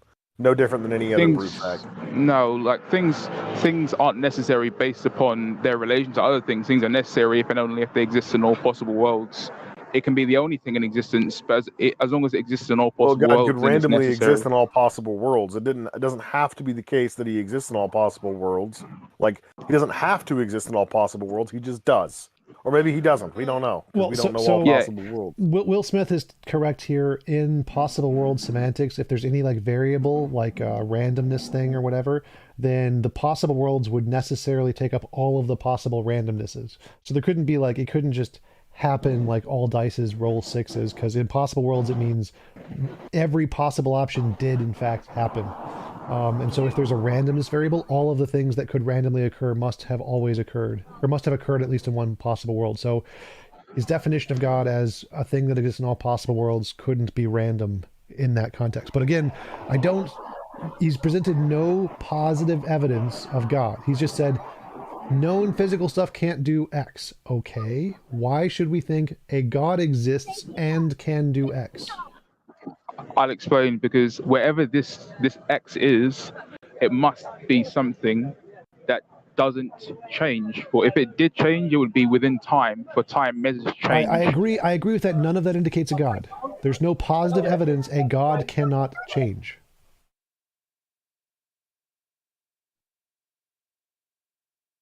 And there's no logical contradiction in the infinite regress of things that change. I would disagree. Many people would as well. None of the consensus in physics, but get to the positive evidence that God must necessarily exist. Yeah, I mean, from this point, it's pretty much inductive. It's pretty much these people from like however many millennia ago, living in the sand, just so happen to bring up qualities of a entity, and specifically a mental being, the kind of thing that could conditionally bring about change, even though it's necessary, and happen to be unchanging, even though they had no knowledge of like modal logic and basically like something that they believed in back when they didn't have the tools to investigate. Will, now investigate. Don't Will. I mean, when you're asking questions about what the lines of thinking of people of antiquity, put yourself in their sandals. Okay, when you look at it, the conclusions you have to draw are what you are only from what you can observe, right? Yeah, of course. So they're trying to explain things and trying to understand things given the level of technology, the level of understanding about reality. I mean, we're talking about groups of people that weren't even aware that there was any more land on the planet than the areas that they currently occupied. So we have to look at the limitation of what they had and what they were working. So look at that framework and look at how many conclusions you can draw from within that very, very tiny ignorant framework. So yeah, there are things going on. There's phenomena going on. There's volcanoes, and there's earthquakes and lightning, and then there's tsunamis, and and then like children die in childbirth, or evil people never get punished, and you're trying to find explanations that make these things rational and make them line up. and be like, these occur. What's the purpose of this? It seems to have no purpose, but there must be purpose because it happened. And so you try to come up with things in your very, very tiny little worldview about why these things happen. So, and then, God, coming up with gods is not so impossible, or coming up with something extraneous to human beings that in some way comports with what is observed about reality. You're talking about like 2,000 years ago, 25, 3,000, even 100,000 years ago when it was just anima. When it was just animism, like human beings looking at each other, and animals, like what animates them, what makes them get up and go, what makes them move, what gives them feelings. Then you're going to ask questions like, well, it's nothing I can see, it's nothing I can touch, and apparently it goes away when I die, and for some reason it just pops up and it's there when I'm alive. So where does it come from? And you posit questions because you have no knowledge of anatomy, you have no knowledge of physics, you have no knowledge of chemistry. So you come up with whatever you can, and for depending upon your culture, it was wildly different depending upon where those people were. We know now that there is not a dragon that exists underneath Mount Fuji that makes it rumble when it is angry. So yeah, this is a bit of a problem. I mean, I like these arguments take steps. A lot of arguments because existence take a lot more steps than mine do, or the mind does. It's only about 2 steps or 3. You brought up a lot of moral criticisms of God. Yeah, I also believe that God's actions, to my perspective, is seriously messed up. Like I see death, despair, Ukraine and like Russia and many sort of like wars even before my existence, and I can't possibly justify from my own perspective, based on what I know, that this is okay. But Will, yeah, really quickly, because you just said that God is an acting, thinking agent. He can't be the unmoved mover. He's in motion as well. He experiences change. He experiences what? He experiences change, and thus he's temporal. He's an acting, thinking agent. If he's conscious, Exactly. he's non-biased. Yeah. He thinks. So your initial argument doesn't even get us to your God, because your God not wouldn't exactly fulfill the conclusion of your argument. That isn't exactly the case, because this is known as simultaneous causation. If you've seen some of William Lane Craig, which is almost inevitable, he does talk about this a little bit. So what happens is you have you have God existing timelessly. God makes a decision to bring the universe into existence, and therefore time as well. The instant so God in exists which in a changeless state, and then he just suddenly changes for no apparent reason. Yeah, as in the state is changeless because God has yet to make a change. It isn't like there's something confining him. It's just defined as changes because no change is taking place. So then God would will God the universe wasn't thinking. No. He wasn't even conscious. He was, but the thing is, consciousness is non-quiescent. It can't be changeless. Not okay. So not exactly. God's first consciousness is literally defined as the ongoing interactions of a mind, thought processes. I understand. Yeah. Sequence. Yeah. So if you're going to posit to me yeah. that a God exists who possesses a mind, but not in any way that's comparable to any mind that we've ever observed or experienced, then I don't know what the fuck you're talking about. You might as well be trying to talk to me about a triangle that doesn't have 3 corners. Yeah, I agree with everything you said, but the thing is, it doesn't make logical sense, and here's why. As I said before, time and state. God wills the universe to come into existence with his mind, because that's all there is. Transitions from a state of affairs where he didn't create the universe to where he did create the universe, so he changed. Yeah, exactly. The reason why that state was changeless is because God didn't change anything. We can think about it this way. His first thought was to will the universe into existence, because God willed the universe into existence. No. Look. So how could you even identify his existence? Look, I understand how this is difficult to understand, but you have to let me at least finish. All right. So at time t0, God exists changelessly. At time t1, what sense does it make to say that something exists for no amount of time? Something to exist for no amount of time. No. God would have existed probably for an infinite amount of time. What does it mean to exist? For something to exist is for something to obtain. To obtain what is he obtaining? He himself obtains. It's an ontological state of existence. He is real.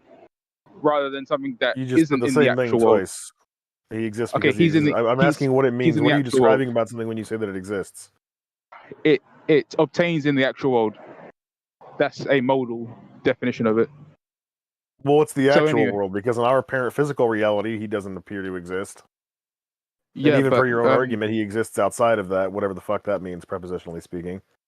well, a great response to that would be one that Kant would give. He would say that your perception of the world and reality is not the complete set of things that actually exists. You perceive. Okay, that's fine. I don't care. But the point is that your argument is relying on definitions that don't corroborate our experiences.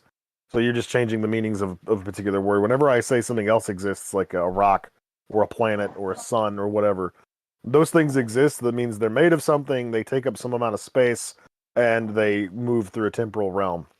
They change.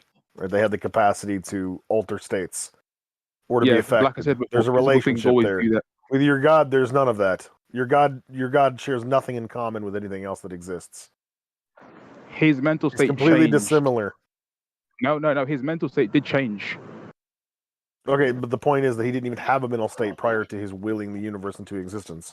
There's no state of Yeah. mentality because he's non-conscious. He was conscious, but his first thought. That doesn't was make any will sense to the- say that he was conscious and he didn't have any thoughts prior to creating the universe. No, look, everyone has a Effectively, first you're saying thought. that God came into existence at the same time the universe did. No. I'm saying there is no point Which in also time when rules God came out that into he has a existence. plan. Which also Okay. rules out that he has a plan. If he didn't Not think about necessarily. creating the universe before creating the universe, he can't have a plan for the universe that he is about to create. Not necessarily, because God first of all didn't Necessarily. come in. Yes, necessarily. Okay, well, let me actually give a reply rather than just talking between yourselves. Okay, so God never came into existence. He would exist constantly, the same way numbers exist constantly. That's if not you what I believe said. my They don't faith in them. exist. That Numbers that don't is not exist. that is If not what you I believe in said. faith, You yeah. said he didn't have thoughts. You said he didn't have thoughts before he created the universe. That means, by definition, that he didn't have a plan for the universe that he was going to create. God wouldn't need to construct a plan because he would be all-knowing. He would know exactly what he He would need to couldn't do. He would- create a plan, and he couldn't be all-knowing if he didn't have thoughts. So he knew nothing until does he have thoughts, created and the he did. universe. No, No. Will. That Yeah, is no, no. that's legit. That's legitimately what you just said is you're contradicting yourself. If you like consciousness in and of itself, the possession of knowledge, the possession of thoughts, like Xerxes was saying, consciousness is not quiescent. Okay, so that's the point. What you're essentially doing is you're redefining, or you're special pleading God out of the circumstances that we understand. You're basically saying that a completely different set of circumstances apply to God that don't apply to us. And you can And special what those plead that all you circumstances- want, but that the legitimately saying that God had knowledge, and then God had knowledge, God had omniscient knowledge, infallible omniscient knowledge, before it ever had a thought. And that doesn't make any sense, because with the first thought, in your way you're studying, in its first thought, everything was created, but it did not think anything, yet possessed all knowledge. Okay, You're so getting the definition of That couldn't existence. be, because you can't have knowledge without thought processes. Even if Impossible. Will, you could come up with some weird argument to try and make this work. All you're going to do is wind up using two different definitions of the word exist. So when you say that we exist, or that the universe exists, or that other objects exist, you're describing something differently about them than you are when you say God exists, and the word doesn't have the same meaning. well, But when we from say does a God exist, we're using the same definition for the word existence as we would be if we asked, do minotaurs exist, or is there a planet with life out there that exists, another planet out there that exists with intelligent life? We There is only, mean like, the same one thing when we say definition of exist. existence. Yeah, we there have is a only one comparable definition. reference. Yeah, there is only one definition of existence, which is that it Apparently it not, obtains because in the actual way in world. which your God exists does not possess a referent to the way in which we perceive anything else existing. Well, okay, how exactly? Well, because your God is simultaneously changeless and he can change. He's simultaneously present and non-present. He simultaneously occupies space and doesn't. These are all just logical contradictions that don't make any sense. I mean, you're arguing that your God is a stick that only has one end. Okay, so And I he's a wasn't thinking actually- I wasn't actually- agent okay, well- without having thoughts. He is okay. So Also, you didn't actually let me finish my explanation. It is very brief. All it is that at time t0, God is existing changelessly, and then at time t1 is his first thought. His first thought is within time, for it's in time t1. That's how you can have a changeless being make a change. Your and argument it's is that fine. God is literally just a mind, that he's not made of any kind of physical material. So his Yeah, only yeah, real yeah, exactly. definable characteristic is his mind, which doesn't Exactly. exist if he's not thinking. You His can't mind does argue that a exist. mind is there if it doesn't think. Like the definition of a mind is a conscious will, Meditation. which he all of that. didn't possess prior to his simultaneous decision to create the universe at the moment the universe was created. Which at that point, all you're really arguing is that the universe came into existence and that God was there, but you can't really argue for any sort of facilitating relationship between the two. I can is that this unembodied mind No, was there's no in a chronological meditative priority. state. Yeah, because chronology started with the effect, What was God not the affecting? cause. What was God No, affecting? no. It isn't like I'm not saying God affected something. I'm saying God willed the universe into existence, and the universe obtained. The universe obtaining was the effect. God willing the universe into existence was the cause. God. Yeah, but you God, have a without the universe, changeless quiescent state, devoid of any potential, and then No, God just that's not suddenly true. thinks for some That's not random true. reason, and that somehow facilitates the existence of all physical reality. That doesn't make sense. Here's the crux of it, Will, and what it's going to come down to is like even if you accept like God is a mind that didn't have any thoughts but possessed all knowledge, and then all of a sudden it thought, and then everything was created. Okay, that's a change that it made. Yeah. That the changeless thing made. It made a change. Why did it decide to do that change? Because that was its desire. Okay, It did not desire it would to have make the to change. recognize its own desire in order to enact that change, which would be a thought. But that posits a thought before the first thought. No, he couldn't have desired anything if he didn't think. You desire something and then you do it. Okay, okay. So to answer that, from time t0, God desired to do nothing. That was his his state of mind. He desired to do nothing, and then at time t1, he desired. Basically, what you're saying is that you're positing a God, and every single time someone comes up and has an objection to your definition of God, you're changing the definition. I don't think that's entirely honest. And ultimately, reasonable, because whenever you have a theory and someone brings up evidence, you ought to change it to make sure that it withstands it. But okay, so ultimately, no. You have to come up with a theory. Ultimately, this is where we're really, Peter. How's it? Ultimately, we're really just going around in circles.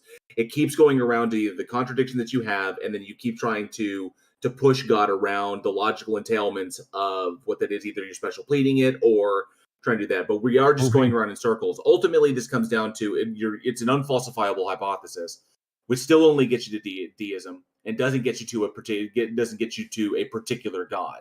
So, and I think we've addressed this as much as we can for the sake of the other people that we have in the audience. We do need to have to move on to somebody else because at this point, you haven't. At this point, Will hasn't presented any evidence to support why this thing exists or even why it's necessary. So this is logical what I was trying to point out, Will, is that you're constantly moving the goalpost, and there's no way of having an honest conversation if that is what you're doing. If every single time we point out that there's a flaw in your hypothesis because it's far from being a theory, every time we point that out, you change things around. That's not how this works. Come up with a working model and then present it without having to change everything every single time we come up with a flaw in your model. The thing is, I had my understanding of how God would have brought the universe into existence before this conversation. You brought up some very good points. Each time you brought up a point, I changed my theory so that it would maintain its, what I believe, which is that some unembodied mind brought things into existence. And then, okay, so if you're not exactly satisfied with the fact that I keep changing things, you should go off my most recent modification, the same way someone who makes code and has to sort out bugs, the best version that's of what the your software worldview is has most is recent bugs. one. Your And worldview has you pointed it bugs out, and and I is changed it. constantly collapsing in on itself. Okay, then this is what you should believe.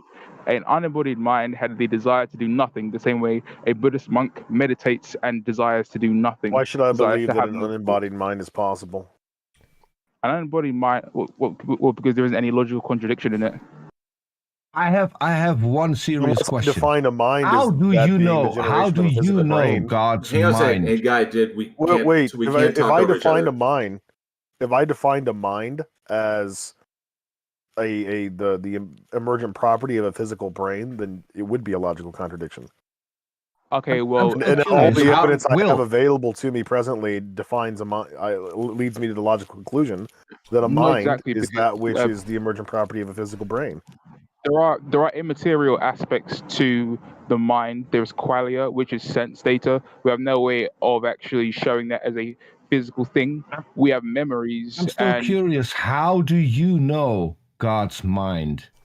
How do you know what he did or did not think? Where did you get this knowledge from?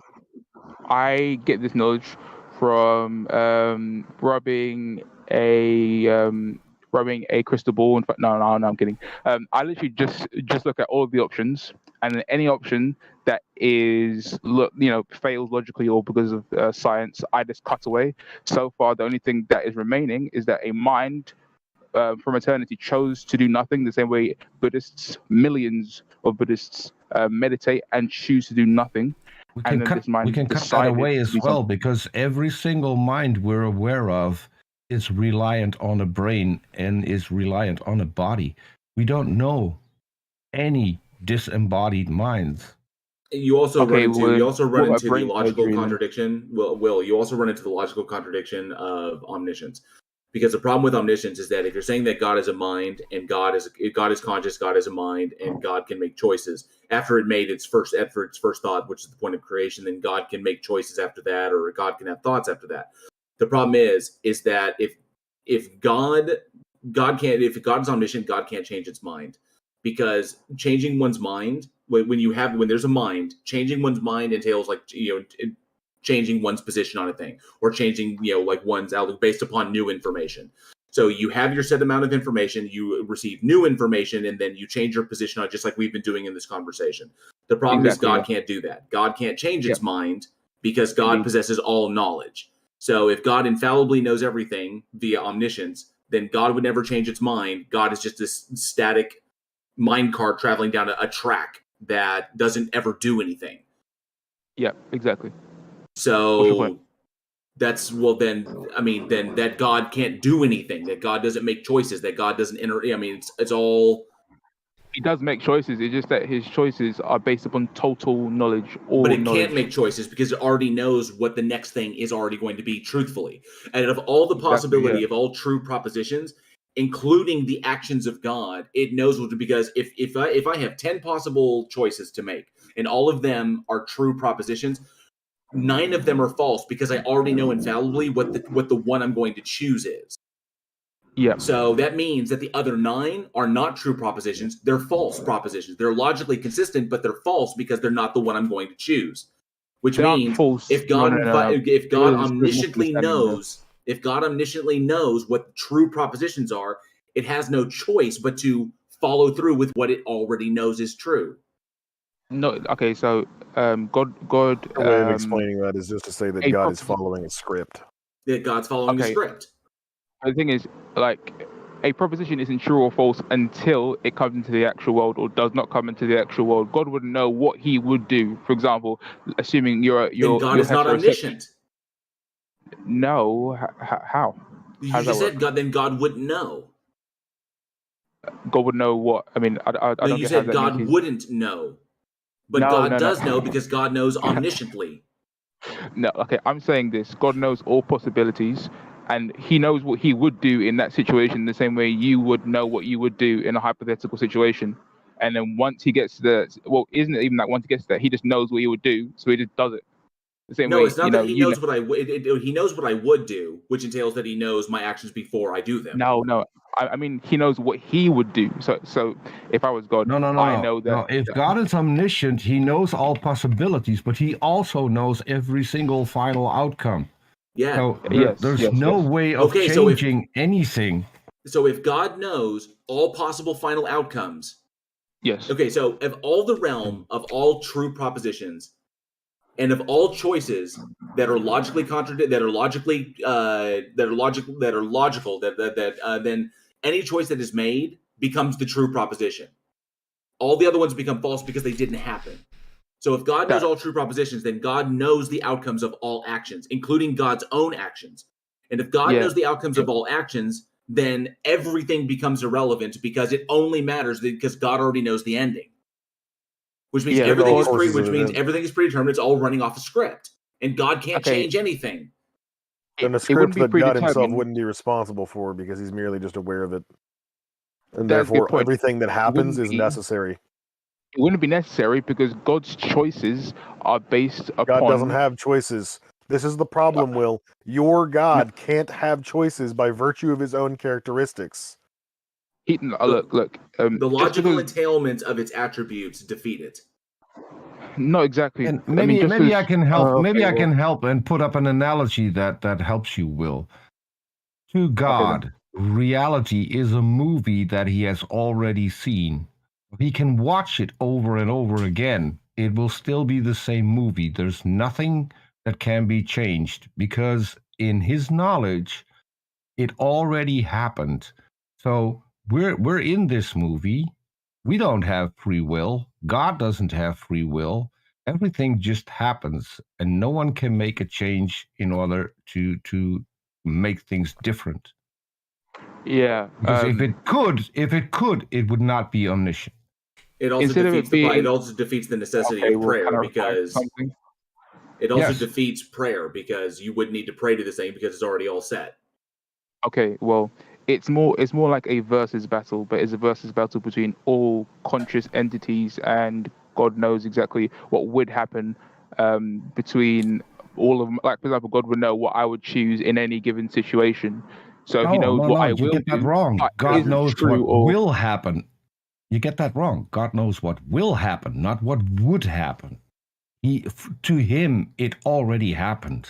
He knows all the things. He omnisciently knows all the things that could happen, and he also knows what will happen. This kind of borders into a period of time where all things just exist simultaneously. So then there's no even in this what's the word I'm looking for?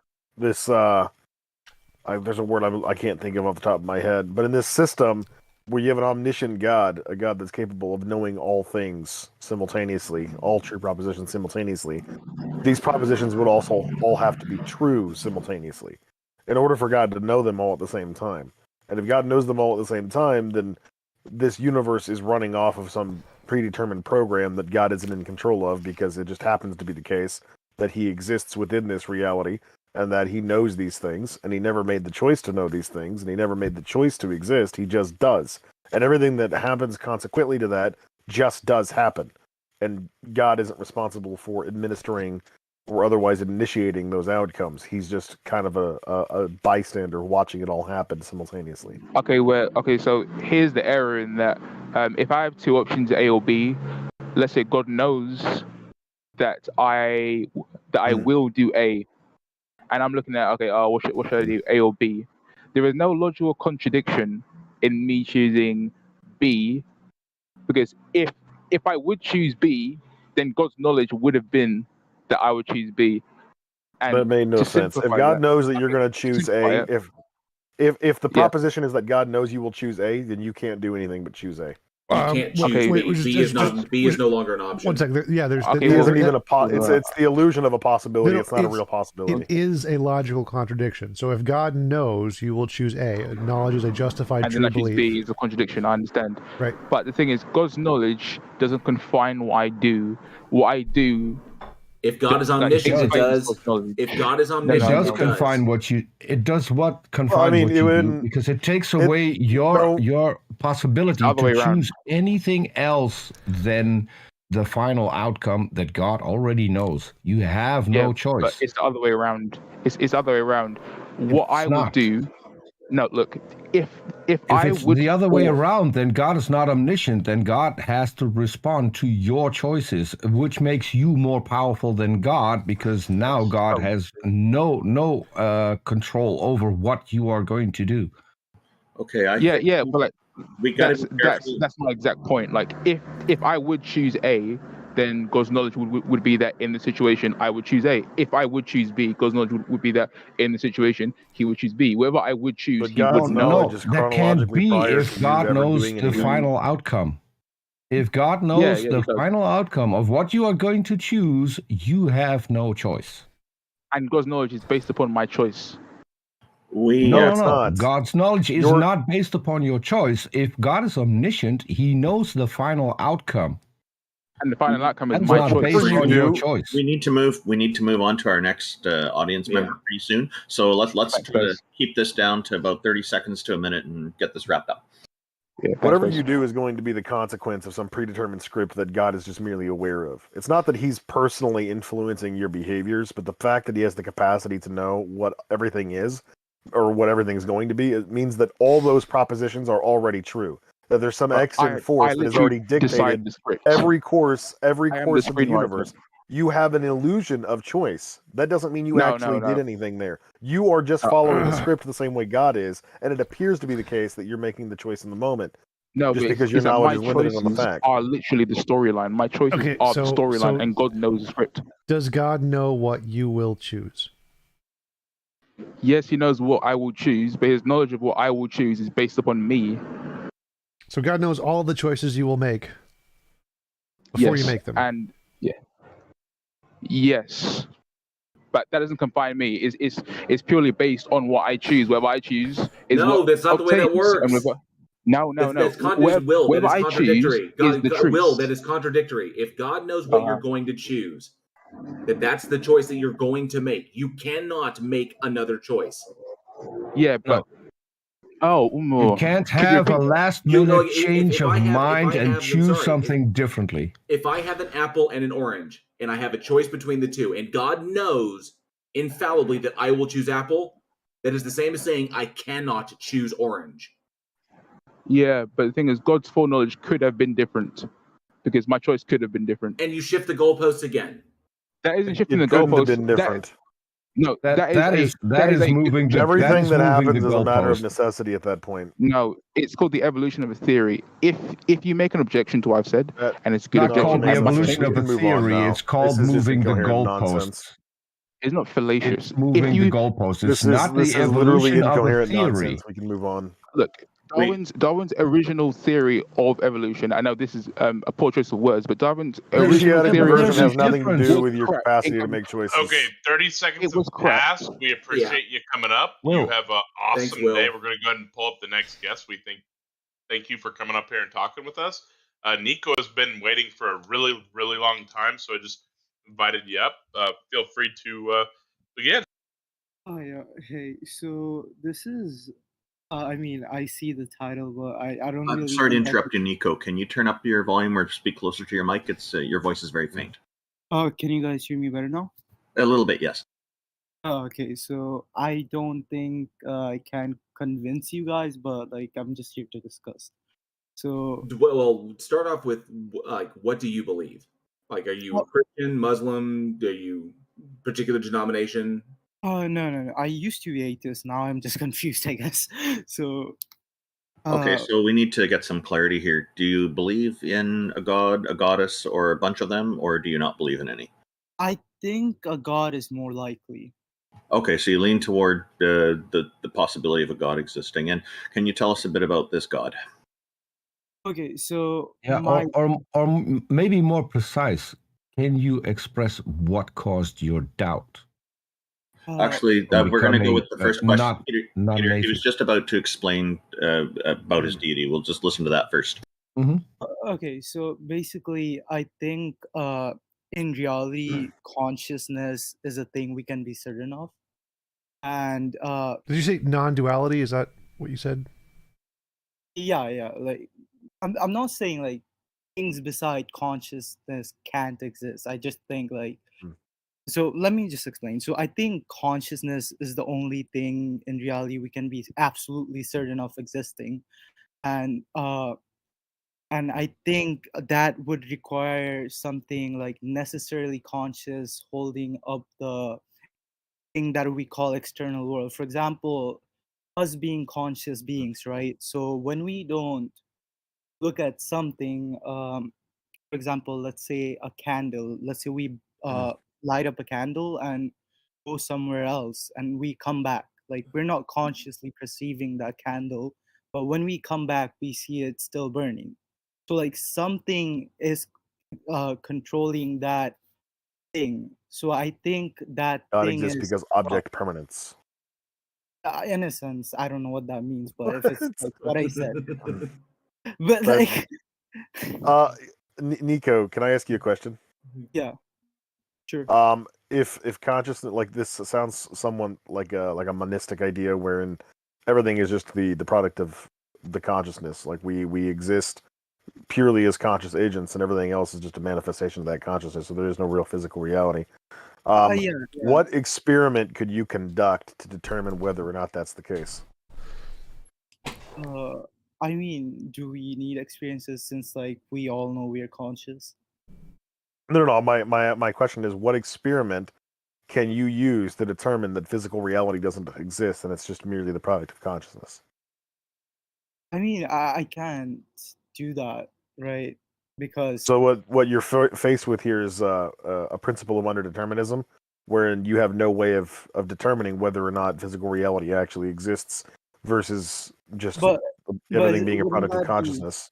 Wouldn't that be assumption thinking like something external to consciousness exists? Like how would you prove something external to Not consciousness any more exists? than it's an assumption that consciousness exists. I mean, if you really want to back this all the way into like hard solipsism, then you could just pretend in your own mind that you're the only thing that exists and everything else is just a figment of your imagination. But you're going to run into some predictive problems with that.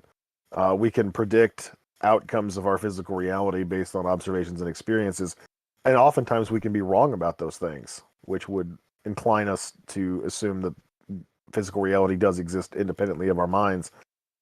Given the fact that we have been wrong about things in the past, and we learn new information about our reality as time moves on, it's not static. So if consciousness was truly responsible for our perception of everything around us, and that those things didn't actually exist independent of our ability to observe them, you wouldn't expect them to change, but they do.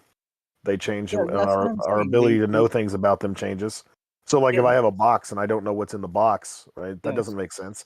If everything exists as a product of my consciousness, I should know what's in the box prior to me opening it. But I don't. I have to open it to find out. That's what I'm saying. That we are not the conscious beings that are that is controlling the thing we perceive as the external world. It's something more fundamentally conscious, like the necessary. So why would we even make that assumption to begin with?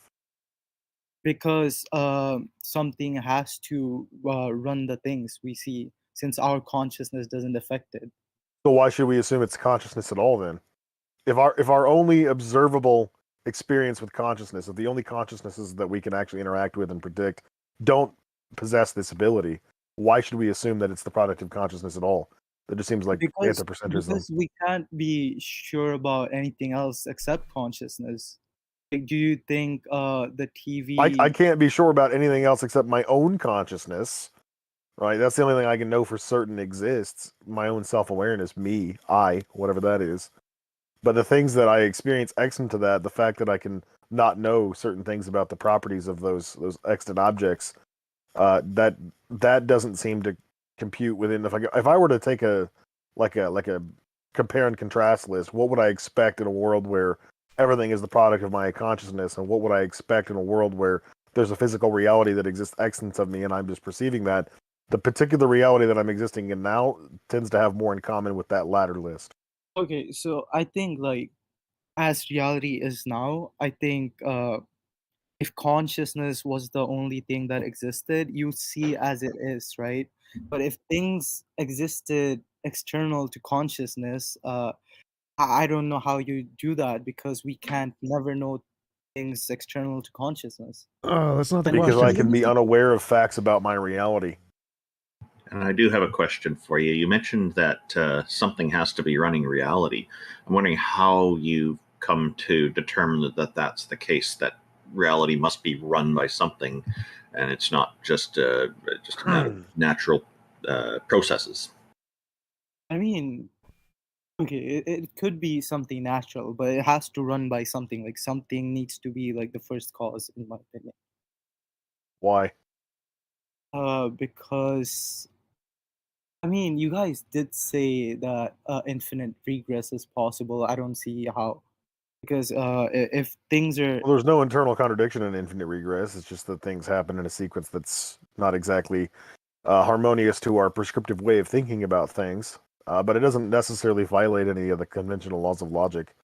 how so? Because like, as I'm seeing it now, right? So I think like, if there was infinite regress of causes, we wouldn't come to this cause because the causes before us goes infinitely back. Wait, so in an infinite regress of, let's say, an infinite regress of numbers, does that mean you'd never arrive at 4? Or 5, or 6, or 7, or 8? I say yes because there's like infinite numbers, like negative numbers before that. But you would never arrive at 4. Yeah, in a sense. So how would you know what 5 Well, was? So I can count from 1 to 2, despite there being an infinite number of variables in between 1 and 2. Right. But the other thing to consider here is that even if we were to operate based on your idea, you wouldn't get out of this infinite trap, because then you would have a conscious agent who exists infinitely and never arrives at the point where it decides to create things extant to itself. But doesn't the first cause have to be timeless? Since like we know time started to exist. No, we know we have time an is just the observable measurement of point. change. We have an observable point, but we don't know anything beyond that. So essentially, what you're doing is you're doing the same thing that the previous person did, is that you're applying an answer to something we have no data about. So we have the beginning of observability for our universe. Observability meaning measurability, and and anything beyond that, anything before it, we have scant information. We have enough information to create some really, really strong working hypotheses as to what could possibly be there, but it doesn't indicate any one particular thing, definitely. That's why we have no theories. But it's like a lot of hypotheses. So eventually, you're saying, so okay, it looks like this, and you're taking what we have to work with, which is everything that we can currently observe, and you're applying what we know about this to something beyond what we currently know, which is the best that we can do. Yeah, but it's still hypothetical, and it doesn't, and there's no necessity to say it must be a god. In short, we don't know that time had a beginning, because there's stuff, as JL Warren is saying, we don't have access to, and I think that there's a common mistake people make, largely because of the way it gets presented in science fiction, is that somehow time can be traversed bidirectionally, just like each of our X, Y, Z in our three-dimensional space. I don't see time that way myself. To me, time is just something that we observe the passage of by noticing change. And so I don't see that time is something that starts and stops and begins and ends. It's just an emergent property of reality. I would what's disagree. really intriguing? I would disagree with most of what you guys said there. Time had a beginning at the Big Bang. Time is a specific field. Space-time field. It's one kind of a field, and that specific field had a beginning at the Big Bang. But there could be other fields that facilitate change that aren't time. Time is just one kind of a field. But it also Space-time asks the maybe, question. but if I was just to use the word time in a colloquial sense, I would literally just be referring to the measurement of change. So if there's any sequence or progress or transition from states of affairs, then that would be time. That's how I'm looking at it too. Yeah. It also asks the question, if God knew all this, if God existed and God knew all this and knew it like mechanistically and all the finer nuances of it, why couldn't it convey this information to human beings, right from the get-go? So there wasn't all these problematic explanations that try to go into it, and we didn't have to rely on breaking reality to try and justify these things. Okay, I don't think like God necessarily has to be omniscient. I just think No. I'm just saying, if God exists and if this thing exists and it conveys information to us, why can't it do it in a coherent way? What? I don't think that had anything to do with his argument. So his argument was No, that I'm going one step further, TJump. That's what I'm doing. Okay, I'm taking it one step further. Is all I'm doing. So what I'm basically saying is that if we're looking at the entailments that this thing exists and this thing has just basic knowledge, not omniscient, I didn't even say omniscient, I just said basic knowledge, then it should be able to communicate in a particular way and communicate information effectively and efficiently, but it doesn't do that. So I still, we keep pushing back on this whole the whole God concept. I never said that it has to do that. Like, I mean, it's not. I never said it's good. Like, I think doing that would be good, I guess. So I didn't say like this God has to be good. It's just a conscious, fundamental thing. That this Then it thing pushes is it to deism, and then it pushes it to deism. It's unfalsifiable. It doesn't get you to any particular God. Just a sufficiently powerful enough one. I never said that, bro. if they show deism, they win. That's the whole point. I don't know why you keep saying it shows deism. Like that's just admitting that they're right, essentially. His argument is that consciousness, there needs to be some fundamental consciousness. I don't see any reason why that's the case. So yes, our consciousness exists. So consciousness is the most fundamental thing we can know exists, but we don't know what creates it. We have no reason to believe consciousness is itself a fundamental essence that isn't created by other things. Could it be? Sure. Might it not be? Yes. So why should we think that there's consciousness is fundamental in any way? Just by the first statement, that's the only thing we can be certain of. Anything else we know it exists. We know consciousness exists, but it could be made of other stuff. It could be, but what is the other stuff? No, but there's no evidence it's not, so you can't assume it isn't. I mean, like, inductively, I know this thing exists, right? Yes. I don't know if some other thing exists, so Right. Inductively, the most fundamental thing would be something I know exists for sure. No. I know an apple exists. I don't know what apples are made of, therefore apples are fundamental. Like, no. No. I didn't say I don't know what apples are made of. Like, if apples were the only... Yeah, so basically, as I was saying, like, if apples are the only thing I can be certain of existing, I shouldn't assume something other than apples are going to be fundamental. Sure you can. You don't have any reason to believe the apple is fundamental. No reason has been presented to say the apple is fundamental just because you know it exists. So we know consciousness exists. Great. Is that evidence that consciousness is fundamental? No. I mean, I think you do have a point there. I'm not going to argue against that. But it was, yeah, I don't have a point against that. It was a nice conversation. You guys, I guess, win. And yeah, thank you for this. I'll go back to the audience. I appreciate your time. Thank you for coming up. I see Aquila in the audience. Aquila, I'm sure, is going to convince all of us that a God exists. So, yeah, go ahead. Well, I mean, I'm a Catholic and I have to be true to my paradigm, so I can't actually convince you that God exists, but I can question your beliefs, if that's acceptable. You can try. I don't like. Are you talking about beliefs in deities? Because I don't have any in this department. Everyone has beliefs, not necessarily in deities. Sure, but we're talking about trying to convince us that a goddess or a god exists, a deity exists. So if you want to talk about other beliefs, we're going to have to understand how they're relevant to the conversation.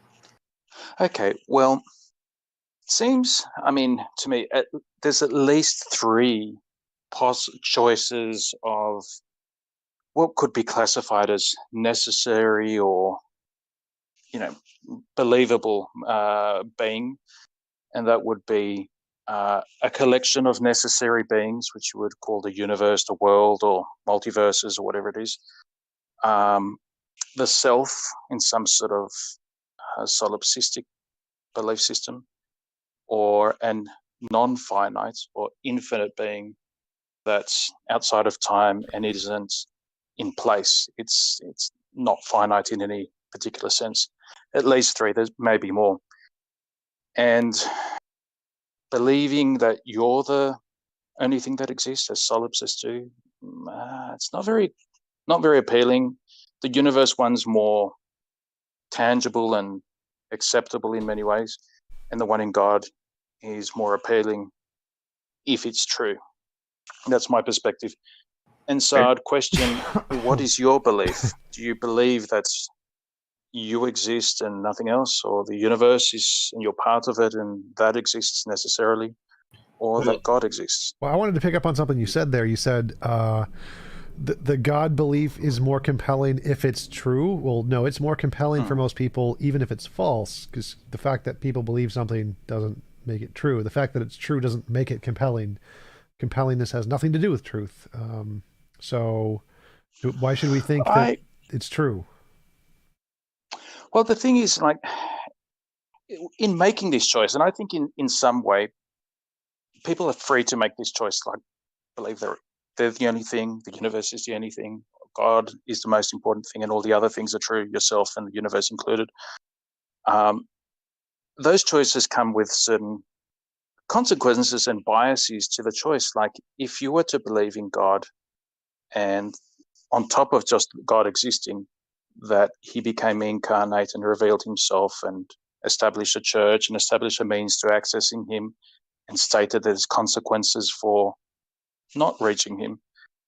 Like, what's tied up with taking that belief, there's costs. And as a Catholic, I can tell you. Can you clarify one thing for me? Did you say make a choice to believe that God exists, because you cannot choose what you believe?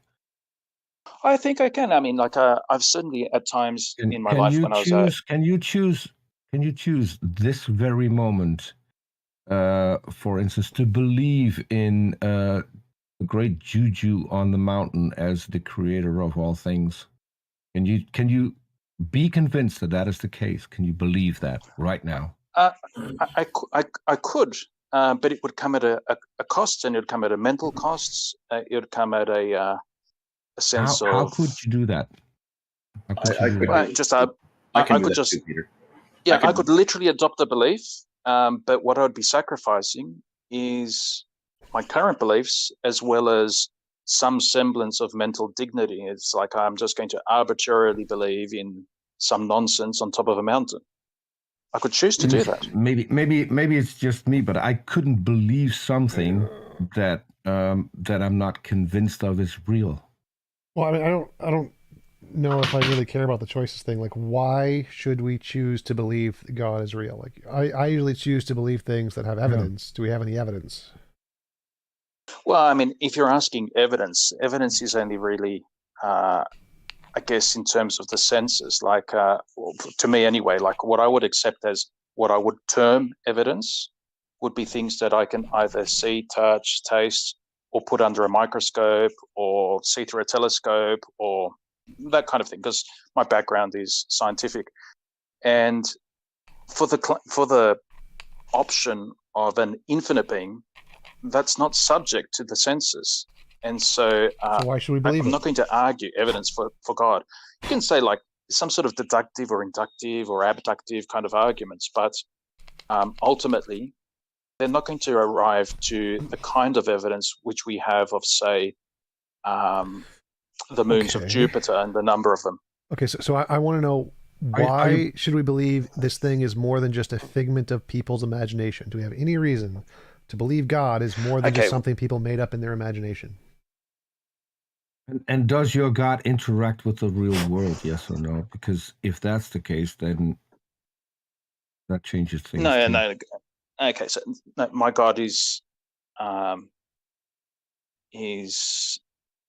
what's the term for it? It's unchanging. That means that immutable. He doesn't even watch the world. He just causes the world.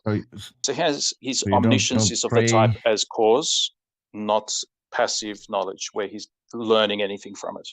Okay, so go back to my question. Why should we think that your God is anything more than a figment of your imagination? Well, it's an option that's on the table. And why should you? I guess that's something which, true to my paradigm, I can only make the proposition that he exists, that he became incarnate, that he's Trinity, that he's offering to actually give you a participation in his type of existence and his type of knowledge. for you to actually hold that as a true proposition, in my paradigm, When you God say has to when give you that say to you. he's Trinity, Wait, are you let him finish. Let him referring to the finish. biblical God? Yeah, let him finish. In my paradigm, my paradigm, it's nothing that comes out of the senses. It's nothing that comes out of our logical constructions. I'm just curious. I'm just curious Peter, I because asked him a question. I wanted to let Trinity. Peter. I asked him a question. I wanted to let him finish the answer to the question. Yeah, it's a why, being why should we believe so it? different to us that the only way that we actually get to certainty about him is from his self-communication. That is, to impart something of his knowledge, his love, or his will to you. And so, like I said, I can give you the proposition, and I don't see any reason why you would hold that as true unless he moved you to hold it as true, which I would call grace. So the reason but there are obstacles to grace. So the reason we should think this isn't just a figment of your imagination is because you had a feeling in your imagination. No, but then I would ask you, why would you believe the universe is true and it's not just a figment of your imagination? Novel testable predictions. Why do you think I exist? Novel testable predictions. Pardon? Novel testable predictions. Oh, well, it just means I could just counter your subconscious is very, very ordered, obsessive, and consistent, and your memory is faulty, so that what you would perceive as predictable outcomes and consistency may just be a fault in your memory. Right, that we could be mistaken, so it doesn't give us 100% certainty, but we need some way to differentiate imagination from reality. The ability to predict the future is something that our imagination is very bad at, and so if we have a model that can predict the future, that's a good reason to think it's more than our imagination. Novel prediction gives us that. Your model seems to be, you got a feeling, and your powerful feeling is the way to confirm that it wasn't just a feeling. Well, this is why I say the universe being the necessary reality is more tangible and in many ways more acceptable.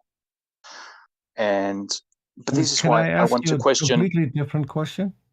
Can I ask you a completely different question? I did want, yes, but I want to get around to questioning why you believe what you believe. Go ahead. Well, it's not really the purpose of the stage, to be honest. You're proposing a God that doesn't interact with this world, and you want to convince us that that God exists, which to me is the equivalent of you saying there's a blue rock with a white dot on Venus. Can you please believe that that exists? How is that going to impact my life? It's not going to help anything. It doesn't do anything. So why would I even choose to believe that your God exists if there are no benefits, doesn't interact, can't change anything, doesn't listen to prayer? What does your God do for you? Okay, well, in terms of interaction, it's I wouldn't say no.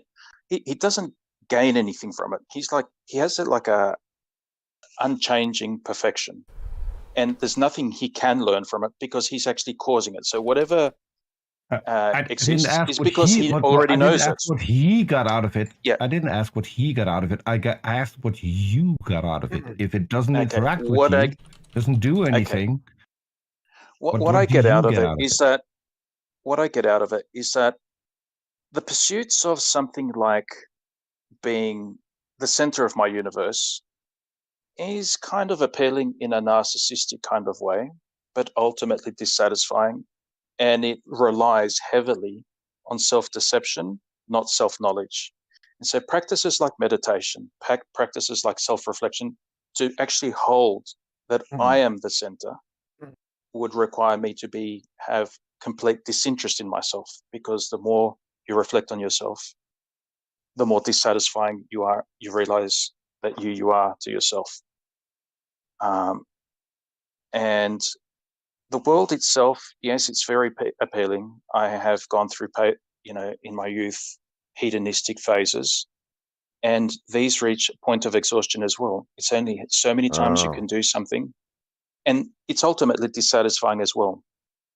But what I find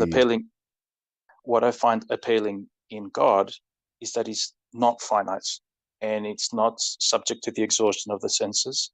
but rather an infinite being. So Well, infinitely you know, satisfying. But he doesn't. He doesn't peculiar. do anything for you. So what's the appeal? Well, he does. He offers to share his own type of life and knowledge and love with me. But you said it and didn't. that's something. He didn't interact. How does he do that? Sorry, Yeah, how you does he said do that? he The same didn't interact. way. The same way. Yeah, he doesn't interact. So, like my praying to him, he doesn't. In a very in a certain sense, he doesn't hear my prayers. Only metaphorically, he hears my prayers. God doesn't. He doesn't hear my prayers. It's like he's impassible. And he He's doesn't care. perfect and eternal. So why do I pray to him? He doesn't care. Yeah. Oh, he does care, because I wouldn't exist if he didn't care. Yeah, if he I cared, couldn't he exist would unless listen. he was willing me. Yeah. But the reason I pray. No, if he cared, he would listen to your prayer, and you just said he doesn't. Yeah, metaphorically he does, but in reality he doesn't. Metaphorically, but why he do I does, which pray means then? He doesn't. Why do I pray then? The If in reason I reality pray, he doesn't, then he I would love to reality, finish. he doesn't care. I would love to Guys, finish what I'm saying. Peter, you gotta let him finish his deal. Go ahead, Aquila. The reason I pray is not to change God. He's unchangeable. It's to change myself. And the belief system is centered around God being a good God who wants to bestow something greater than a pile of money, greater than a pile of mountains, greater than a pile of kingdoms, a pile of huge dick and endless sex. It's to impart the greatest possible thing, himself. But the biggest obstacle to that is me, myself. So when I actually pray, I'm praying to receive this thing, which is disposing myself to actually receive it. Because for whatever reason, the way he willed us to be as sentient beings is that we actually get a choice, not a free will choice in the absolute free will sense, but in that every action we take, we have a sense of agency about it, and a sense of our own growth about things is very much tied up to what we want and what we don't want. We don't want to know about ourselves. We remain ignorant of ourselves. We don't want to esteem other people, or we don't want to have regard for people suffering. We don't have compassion. We just don't have it because we don't want it. If we don't want to know God, we don't end up knowing him. Good. Do any of those things exist in a world where God doesn't exist? What things? Like compassion and pity and of course. Yes. Ah, and I see. self-reflection. Well, I mean, self-reflection, yes, they do, but it's like what I'm pointing out is you don't need a God for all of that, and you don't even more when that God doesn't care about you in reality, as you pointed out. He does care. He does care. No. You said metaphorically. In reality, he doesn't. And all I care about is what someone does or something does in reality. I think you've mixed up my saying he doesn't hear and equated that with he doesn't care. You use the word in reality. Yeah, in reality, he doesn't hear. He's impassible. I mean, he doesn't change. Exactly. What he does do is he wills. In his reality, he doesn't care. You are equivocating. You are equivocating between hearing and caring. No. If he cared, he would hear. Because he would you're make sure that equivocating he those would two hear. things. That's true of humans, because if I don't listen to you, I don't know you. And if I don't know you, I can't care about you, or I don't want to know you, or I don't want to care about you. So for us, it's true. If I don't listen to you, it shows I don't care. But the thing with God, he doesn't need to listen to care. In fact, he knows you better than you know yourself. And in this sense of like, if you were a full narcissist and you actually wanted to probe the full depth of what you are to admire it, it's practices like this classical meditation, which is the same in Catholicism, the same in Hinduism, the same in Buddhism, the same in atheism. If you practice meditation, which is you still your body, you're aware of it. Okay, you can feel your pulse going through your legs. Let me try. You can feel your lungs. Hang on, guys. Yeah, Peter, hang on a sec. Akil, let me see if I get this straight. Because you've been going on about this. Are you basically saying that God, like Are you basically saying that the belief in God is justified because of the physiological and psychological utility of it? No, no, no, because then that's what I it's keep like getting from this appeal to meditation and prayer and no, stuff like no. this. The meditation, it's like what with I meditation. I was would just going be to make a curious. point. Peter, let him respond, man. Yeah, the point I was just going to make with meditation is that when you get to that point where you're not trying to think anything, you're just passively observing your thoughts. You can be thinking randomly, like some sort of sensual thing, some boring, mundane thing, and you're just observing your thoughts with a stilled body. What becomes so apparent is that you are not identical to your thoughts. And you have to conclude from that, whatever you think about yourself, that is not identical to yourself. And for a Catholic, this has some sort of import because my concept of myself and my holiness or lack thereof, that concept is not what has to go to heaven. It has to be the actual being myself. Okay, When but I the problem reflect is upon that all of this is predicated the reality of myself, all of this is predicated on the existence of this being, right? Well, no, I mean, this is the thing. It's like I can be skeptical whether I even exist because if the holographic universe is real, then whatever I'm experiencing is just a projection of some, 2D surface. And what I feel to be a subjective, I think, therefore I am, is just an illusion. It's not a real being. Then why believe in God? Okay, because that's one option. The other option is that universe is real as it appears.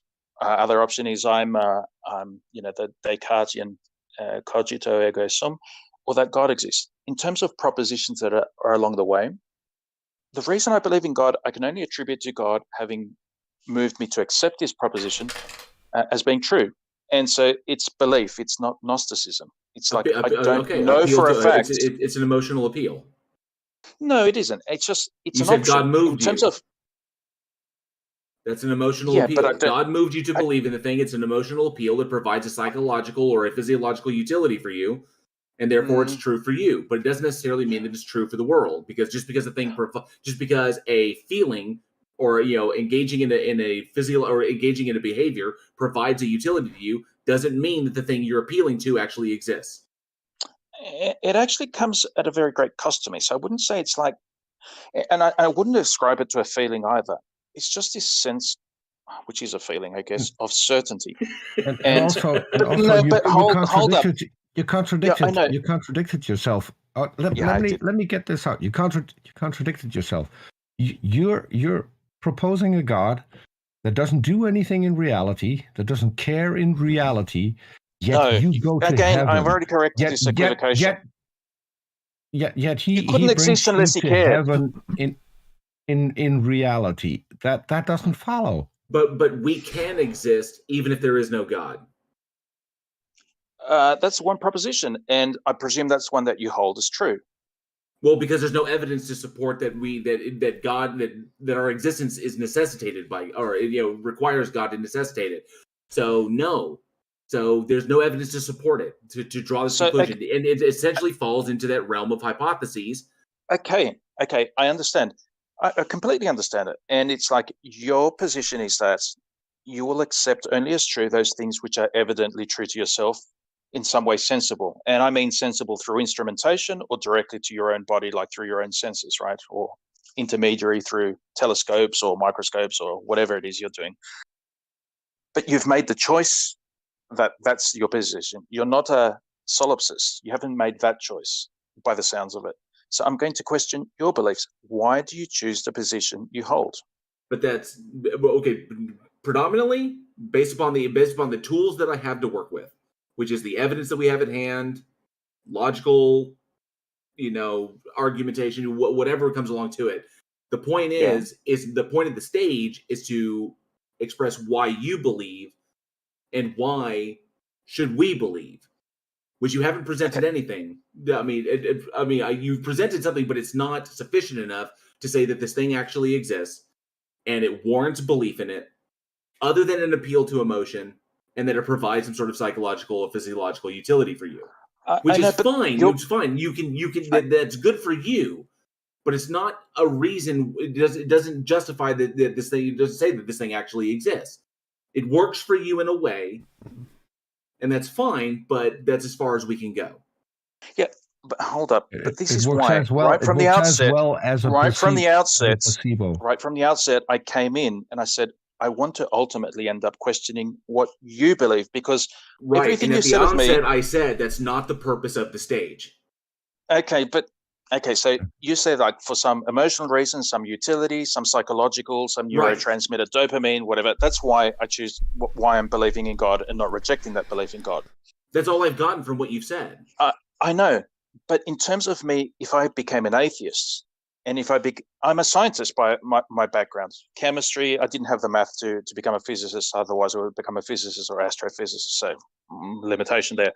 But if I chose that, it would also be for emotional reasons, for neurotransmitter satisfaction reasons. But it's not. But it's not. That's not true, because I'm an atheist because no sufficient evidence or argumentation has been provided to justify the claim. I am an atheist in response to the claim. It's not like I ran around saying there is no God and then someone said, but there is. No, the claim was made first. There is a God, and then someone said, okay, how do you know this? And said, well, here's my evidence. It was like, that's not sufficient. I don't accept it. Ipso facto, I'm an atheist. So your claim now is that you hold only evidentiary things as true, and you choose to only hold evidentiary things as true, even rejecting solipsism, which is also quite reasonable in some way, for reasons which are not just physical reasons, like in terms of your biological systems and your needs. You're saying I'm saying I have no reason to accept unfalsifiable hypotheses.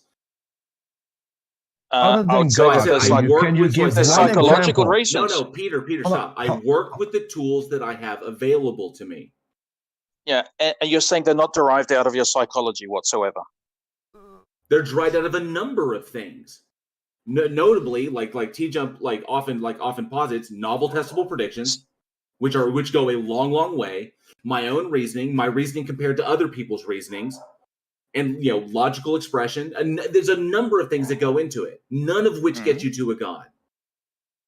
Yeah, I know. But the paradigm you've chosen is just out of emotional reasons: dopamine, serotonin, oxytocin, all of that. And if you claim that your choice to accept your paradigm instead of a God paradigm or a solipsist paradigm is for a completely different reason, I'm very interested to know why you think your choice.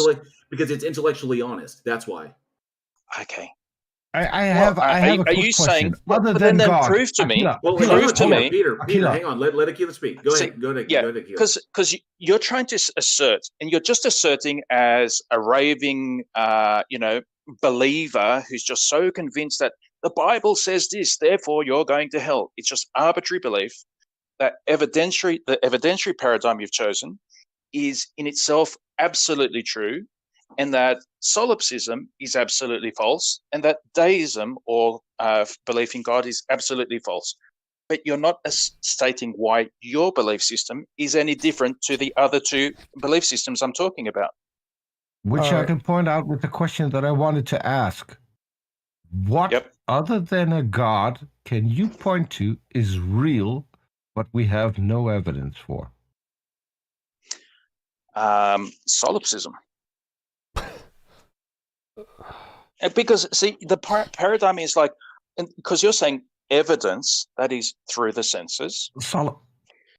Okay, evidence Solipsism, through the senses. Solipsism isn't a thing, it is a concept. Yeah. Which may actually be true.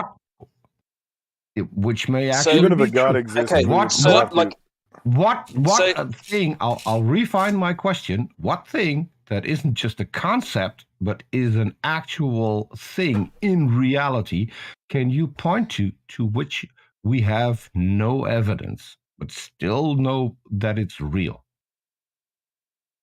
Again, you're coming to your paradigm is your standard of what's true is what is accessible to the senses. Not an answer and to my that is question. like having someone. This is like if I was an atheist and a Christian, like a Protestant, came to me and said, and I made an assertion about the Earth being 6 billion years old, and they said, "Where's that in the Bible?" You're saying to me, "Where's that in the sensory evidence?" Or if I was speaking to a solipsist, where is that in my mind? It's not an answer to. It's not an answer to my question because you're still talking about concepts. Okay, so what thing that is actually real can you point to for which there is no evidence? And don't go to another concept. Go to an act. So God is something other than God, which you can point to that is real for which there is no evidence. So God is something other than God. I misheard you. I'm completely confused. I misheard you. So what other thing besides God is real for which there is no evidence? Exactly. And we're not talking about concepts. Angels. So I wanted to answer your question earlier where you asked, like, you believe based off of feelings and we believe based off of feelings. Like, technically, yeah. So all of our things that we believe in our brains are a result of chemical interactions. And so, yeah, also feelings. But the difference is that feelings on their own are incredibly unreliable. So we accept feelings plus this other thing. There's feelings that have been filtered out with this methodology that can differentiate imagination from reality. So the feelings that we accept are true, because we don't accept all of our feelings are true. We reject many of our feelings, are the feelings that have been differentiated between imagination and reality. And that's why ours are reasonable feelings and yours are unreasonable feelings, because your method can't differentiate imagination from reality and ours can.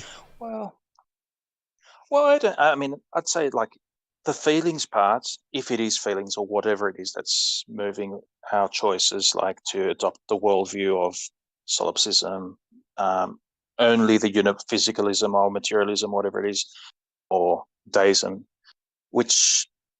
whatever worldview which you choose, you can get very simplistic people. So you have like these dumb atheists, you have dumb solipsists, and you have dumb Christians. Sure. But they're not closed to the scope of being reasonable. And so as a Catholic, I find Protestants extremely distasteful because all they say is like, here in the Bible, and there's one user, I won't name him, he's elderly, he's got a whistly, toothy kind of way of speaking. He just goes on these big rants about the earth only being 6,000 years old. I think you can do the scientific inquiry and integrate it into, I believe God exists. I believe he's the creator of the universe. The universe in itself is very interesting. And the fact that it's so ordered, the Aquinas proofs, I don't consider them proofs. I just consider them as descriptive in some way. Yeah, whatever. The absolute absence of chaos, of true randomness. Well, that would go against physics. Seems sort of. Oh, I know, but I mean, I'm curious. You just said you have a problem with Protestants pointing things out in the Bible, and you think that is silly, whereas you earlier on pointed something out in the Bible and said that the thing in the Bible was extremely silly. And then you came up with another thing that is pointed out in the Bible, which is angels, and that seems very to generic. Be true. You go to specific. So I'm not really convinced here. What I'm getting to is that according to the Bible, God interacts with this world. According to you, he doesn't. He doesn't even care in reality. He does care. No. According to you, he can't perform a miracle, for instance, because that would be him interacting in real time with reality. That's the part of the Bible that you reject. You reject the fact that God listens to prayer and acts upon it because he cares. You dismissed that. You're dismissing an awful lot in the Bible, and then come up with angels who exist only in the Bible, and you stream say of accusations. So maybe we're talking to a Protestant. Yeah. So that wasn't his point, Peter. His I'm point just was, Peter, pointing out what I've heard. I've already rejected what your straw man is of me. It's like, so I don't know. You want to repeat it for whatever reason? There's some psychological reason you feel the need to repeat it. I don't know. So one second. Let me clarify his reject point. the fact that God interacts with the world. Let me clarify his point. So his point is that a Protestant person is unreasonable for accepting something just because they said it was true in the Bible. That, as a reason of justification, is bad. Because it doesn't matter whether or not he accepts certain things in the Bible or not. It's just saying that it's from the Bible. What I dislike isn't. about Protestants is that they'll take the Bible, some of them, not all of them, some of them will take it so literally that they will take that to the exclusion of any other type of knowledge. We don't care about Protestants. For instance, like when the Bible says angels exist and then have no evidence for it, but they still claim they exist. Something like that. Like in the Bible, they add up a chronology and they say the Earth can only be 6,000 years old, and then they come into this ridiculous thing about finding carbon-14 in diamonds. I agree with you. I agree with you on that piece. Yeah. But what I'm curious about is you earlier said that angels exist. The only reason that you know about angels is because they are mentioned in the Bible. There's no other way you could have heard about angels other than from the Bible. So you're doing exactly what the Protestant does, just with different verses. So how are you different from a Protestant? Okay, so I'm sorry, Aquila. So can I answer a question instead of just a stream of actors? No, I say, Aquila, we gotta jump in here for the sake of the individuals we have with their hands up. We have a bunch of people that want to talk. We've been going on this for a minute. We really are just going in circles. So ultimately, I think we've come to an impasse in this, in that we pointed out that there are these personal appeals that you're making, which are fine for you.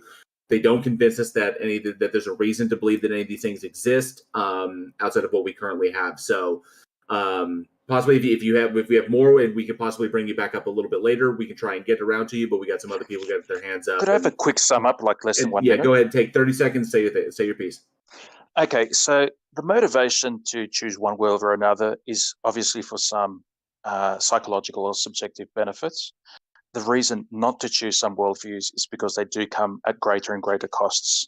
And I think the one that comes with the greatest costs is to believe in God. And that comes at the cost of so many things like sleeping around, lying for convenience. And these things, I just tell you subjectively, are very unpleasant. And it's also in failing in wanting to adopt that and failing and ending up at confession, that's also very unpleasant. So I can fully understand someone who just knows implicitly, if you start believing in God, it comes at an unpleasant cost. But I think in ultimate, it's like love doesn't count costs, and love comes with those. Love actually enjoys those costs because they're expressions of true love. That was my sum up. Thank you for joining us. Appreciate Thanks it. for having me on. Thanks, Aquila. See ya. I think what's interesting is Aquila's presenting some values that seem to be consistent with Catholicism, discouraging promiscuity, like sleeping around and things like that. And the issue I have with that is you're saying that those are not enjoyable things, if I understood you correctly. But there are a lot of people who clearly enjoy those things. Otherwise, a lot of people wouldn't be doing them. So if you have one last thing you want to respond to that's fine. I'll give you that.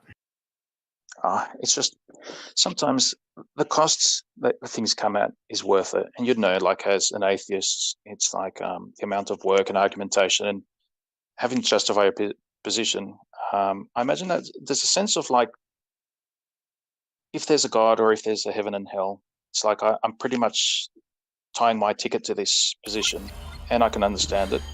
But for everyone, whatever their belief system is, it does come at a cost. Some out of more love, some out of more of a sense of like being able to look yourself in the mirror. Thank you for the super chat, Genius. Appreciate it. Also, thank you, Native Atheist. Forgot to mention you earlier. Thank you for the super chat. I don't know. I'm not going to criticize an atheist for being an atheist. Cool. Appreciate it, bud. Thank you. Look forward to talking with you again. Cheers. Take care. All right. So thank you for coming up, Aquila. We've got Otangelo in the audience. He's had his hand raised a little while. We'll be pulling up Jason next as well. But I saw Otangelo, and so we talked with them, and they were cool with it. So we got Otangelo up. How are you doing today, Otangelo? Fine, thanks. How about you guys? Pretty good. Hi, Otangelo. What have you got for us that convinced us that God I'm or blocked by you, Otangelo, so I'm great. What you got for us today, bud? I think one of the prime reasons why a creator is a better explanation for our existence rather than not is the fact that besides biology, where there is supposedly a selection mechanism, which is natural selection, there is no natural selection for energies, the fundamental for energies required in the universe to have stable atoms, and neither there is a selection mechanisms for the four fundamental building blocks for life. So if you don't have that selection mechanism, then there is basically an infinite range of possible forces in regards of the four fundamental forces which could be there. And in regards of the four basic molecules, it's the same. You have basically an infinite range of possible molecules which would not be life permitting. But in both There cases, is a selection mechanism for that, which is called chemistry. Peter, you got to let him finish, dude. Go ahead, Angela. Yeah, so in order to have stable atoms, you need the right four fundamental forces. In order to have the four fundamental building blocks for life, you need also a selection mechanism. So if there is no selection, then the odds to have the right forces in regards of these fundamental forces and the right building blocks in order to have those which are needed in life, they are infinite. So it is very unlikely that no selection mechanism would hit the jackpot to have the right forces and the right building blocks. How did you So how did you calculate that possibility? Or I think you probably meant probability. Yeah, because the range is infinite. There is no constraint, neither in physics, in regards of the fundamental forces, nor in regards of the possible composition of these building blocks, which are specified and complex. They could be any kind and sort of different. Okay, so Atangelo, you're looking at this the wrong way around. What you're basically saying is that we can build something out of Lego for which there are no Lego blocks, and therefore this can't happen. But what we see in this analogy is things that are built out of Lego blocks. So yes, so everything can happen. Atangelo, when you're talking about odds, the odds of a thing happening, we only have a sample size of one. We have one universe, one world in which life that we know, that we understand it, like carbon-based life exists on this Earth. So as far as we know, we're only working with a sample size of one. So calculating odds off that, we don't have sufficient information or I said mathematical functions in order to derive odds from a sample size of one. We do know that it happened, and it looks like this. Now, given what we know about reality, we can draw a conclusion that for life to appear on this planet as it looks right now requires a certain circumstance requires like certain parameters be met. But we do not know that if these things were we do know that if things were shifted off differently, life as we currently know it on this planet could not exist.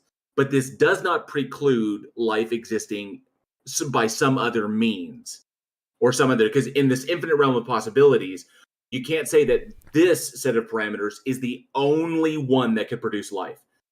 It's the only one that could produce life that we see, like human life on this planet existing the way it does, carbon-based in the current circuit. But it doesn't say that if the circumstances were different from the onset, that it could exist in some other form.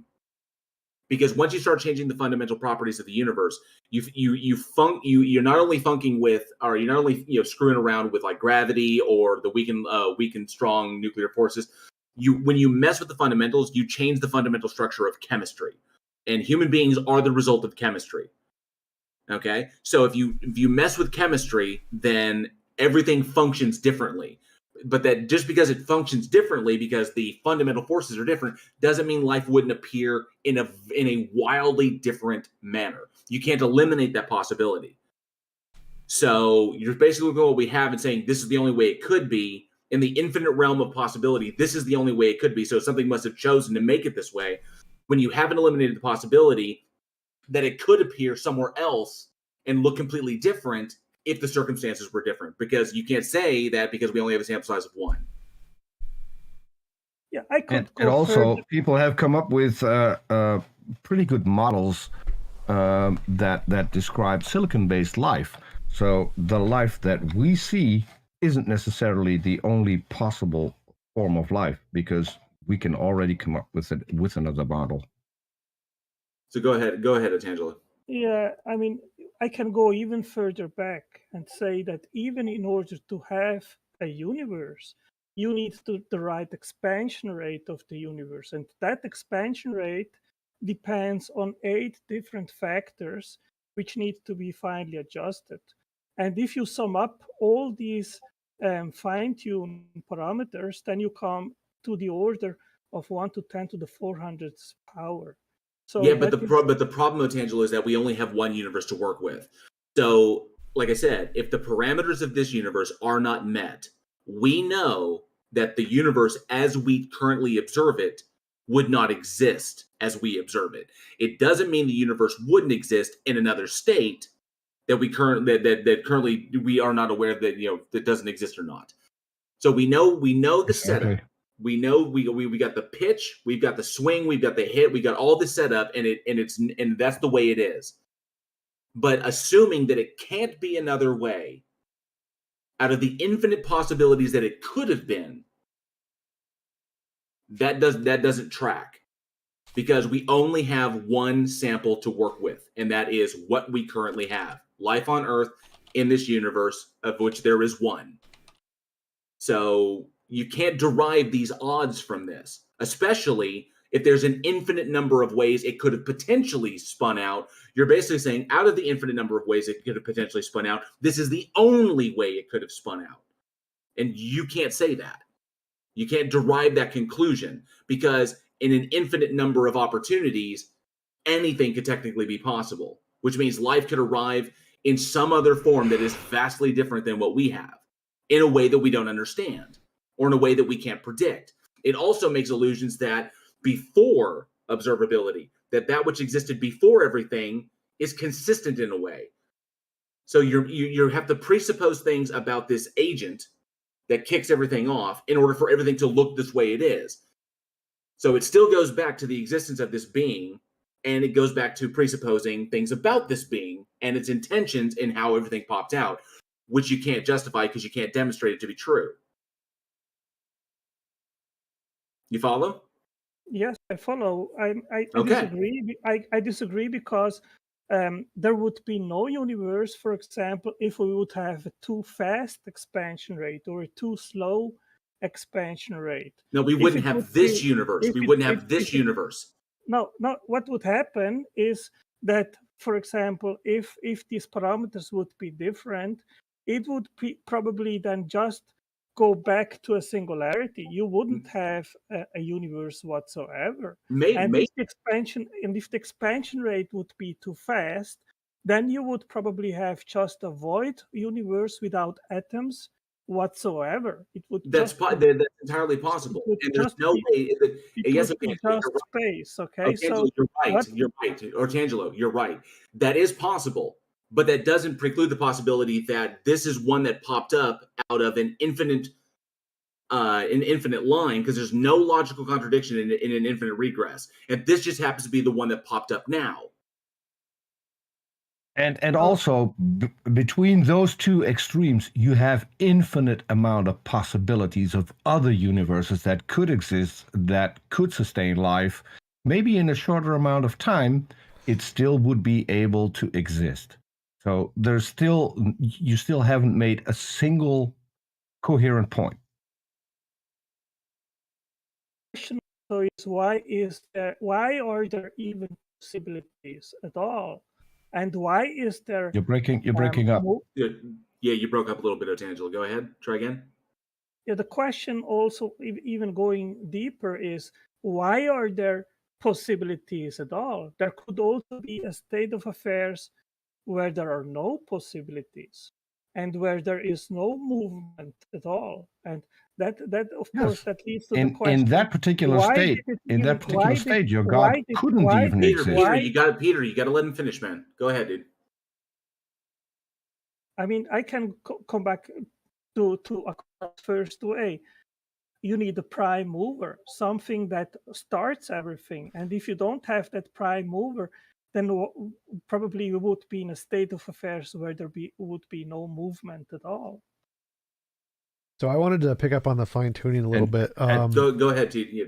JL was correct that even if the expansion rate completely changed, and so all of the particles we know about were expand away from each other and can never combine or are collapsed into a singularity, there could be just other laws that are orders of magnitude weaker or orders of magnitude stronger, that if our expansion rate was significantly faster, those other laws would then be able to take effect and form new kinds of particles based off those laws and not our laws. So even if we changed all of the expansion rate things to a drastic amount, there could still be life. There could still be particles. But even so the fact that the way they are now doesn't indicate a god, because it could be explained by just the other forces. But more importantly, the probability you listed, the 1 in 410 to the 400 power or whatever, that's wrong, because that assumes that there's no constraints. There could be constraints. The laws could be interdetermined, and if you change one, the others will proportionally change necessarily because they're interdetermined, in which case the probability is significantly more likely, not less likely. And so the fact JL was also correct when he said you can't assume the probabilities are whatever you assume them to be, because we only have a sample size of 1. And so we don't know if they are or are not connected. And so the probability could actually be significantly higher than what you assume it is, based off of your conclusion that you can imagine the laws are differently. Therefore, you include the imagined differences as one of the cases that increases the probability. So none of that indicates a god. And even if you wanted to say there was a god, God must be equally as fine-tuned as the universe, because God's nature, maybe he wants a universe of only puppies or only black holes. So all of the possible ways the universe could be, there is a possible God that could want it to be that way. And so of all the possible kinds of gods, there is a 1-to-1 correlation to all the possible kinds of universes. And so God must necessarily be as fine-tuned as the universe. And if your argument holds, that means who fine-tuned God? Yeah, my answer to that, TJump, is that if it comes to the laws of physics, there is also the question, why are the fundamental laws constant and intelligible?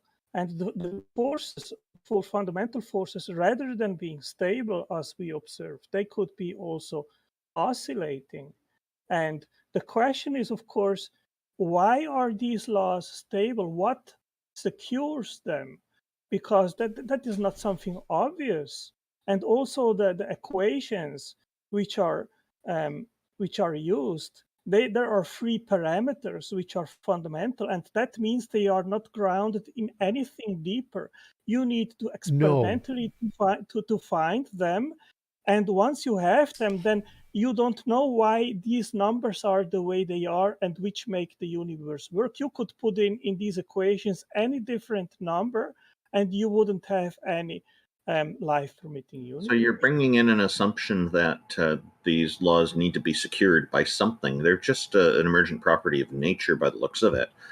This doesn't necessarily mean there's something holding them in place from varying to different values. And that's where we're kind of running into a problem here with your arguments. Well, Randolph, nature and we've already pointed out that if the laws are different, then we could have a different universe in which life is still possible. So it's a non-argument. What was that? Well, Randolph, to answer what you said, the existence of nature is precisely what we try to explain. So you cannot invoke nature to explain nature.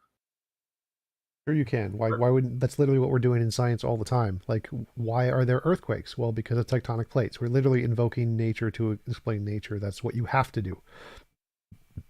And isn't that ostensibly what you're doing with God? That you invoke God to explain God? Good no, God, I believe in God based on 2 facts, and that is that we exist, and secondly, because he revealed himself to us through the Bible. So are you using nature to explain God? Nature is the evidence, and it requires an explanation. And I Oh, think that God is the best explanation for the existence of nature. They're asking like who created And God. What reasons do you have to know that the Bible is true? There are many reasons, Peter. I think there is internal consistency. You can Google, for example, in regards of the New Testament of the Gospels, undesigned coincidences.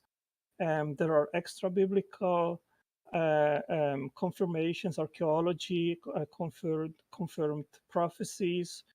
I can accept all of those. And I can point out that in the books of Harry Potter there is internal consistency. There is extra Harry Potter evidence for let's say the existence of London. It's exactly the same. My point is, how do you know that any of it is true? Because people can come up with consistent stories, and people can come up with stories that would include evidence that is not found in the book, that we can verify in different means. So it still doesn't get us to the fact whether or not the Bible is entirely fictional or not.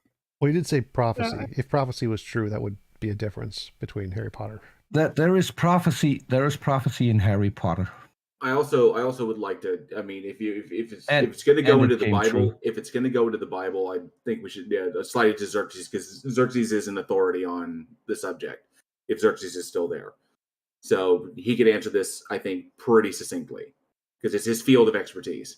Yeah, but let me quick answer to Peter. I think it's preposterous to compare the Bible with Harry Potter, because in 2000 I didn't years, compare it. I didn't compare it, and it wasn't meant as an insult. It was meant as an example that people can come up with pretty consistent books that would include things that are verifiable outside of the book. I'm not trying to insult you, that although that maybe come across like that. That's not what I'm trying to do. I'm also not making a comparison. I'm just pointing out that people are capable of writing such a book. He's based entirely on fiction. He's just saying. So he's saying that your analogy to Harry Potter isn't analogous. Here's the difference. That's all he's saying.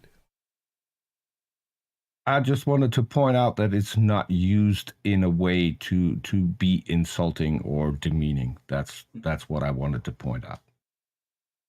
So ultimately, Tangela, you said your belief derives from what you interpret to be evidence and the Bible in itself. And I think you understand that. I think we could agree that you'd have to presuppose that the Bible, to say that the Bible is true, because it's that reasoning is circular. So I think we can agree on that, right? Yeah. In the end, it is circular, and I think it is a warranted circular, because somewhere you have to end, you have to start. Okay. Wait, what do you mean by warranted circular? Like warranted circularity? What do you mean by that? Well, somewhere reality, the explanation of reality, somewhere it ends, and there where it ends, you cannot go and explain deeper. Like, for example, God reveals himself as eternal. So why is he eternal? I have no clue. Why does he exist? I have no clue. What I know is that I believe that he revealed himself in the Bible, and that through that revelation, we can understand why we exist. Now, deeper than that, I cannot go. So there it becomes circular. Well, you can't have I can accept the fact that you say we have to end somewhere. My question was still, why are you choosing the Bible? Because there are other books that make the same predictions, that make the same claims. So why this book specifically? I would say that the Bible is unique amongst all world religions, Peter. So I disagree with you that you will find any other religious book which even comes close to the Bible in regards of what it represents and what it communicates and what it But says. that is your claim, Otangelo. With all due respect, that is your claim. And that is exactly what a Muslim told me 2 days ago. Exactly the same. So why is he wrong and why are you right? I mean, the dialogue between Muslims and Christians, it is a big one. There are many reasons which we could come up with, which we disagree with, and I don't think it is the scope of this stage here to go into details in regards of that. But I had recently some No, interactions. and that's not what I'm asking. That's Peter, not what I'm asking. Peter. What I'm asking is what reasons do you have specifically to choose the Bible over the Quran, for instance? For example, a prime reason for me, which is the quest of justice. When you compare the justice system in the Bible with the justice system of the Quran, then it seems to me that the justice system of the Quran, it is not just and it is incoherent, because forgiveness and salvation and going to heaven, basically it is something arbitrary by Allah. So, for example, they say that Muhammad be peace upon him. Why do they say that? Because they don't even know if their main prophet is accepted by Allah and is in heaven. So it is completely arbitrary. And in the Bible, it is different. The Bible is very clear. The Bible says that the consequence of sin is death. And there is no forgiveness unless blood is shredded.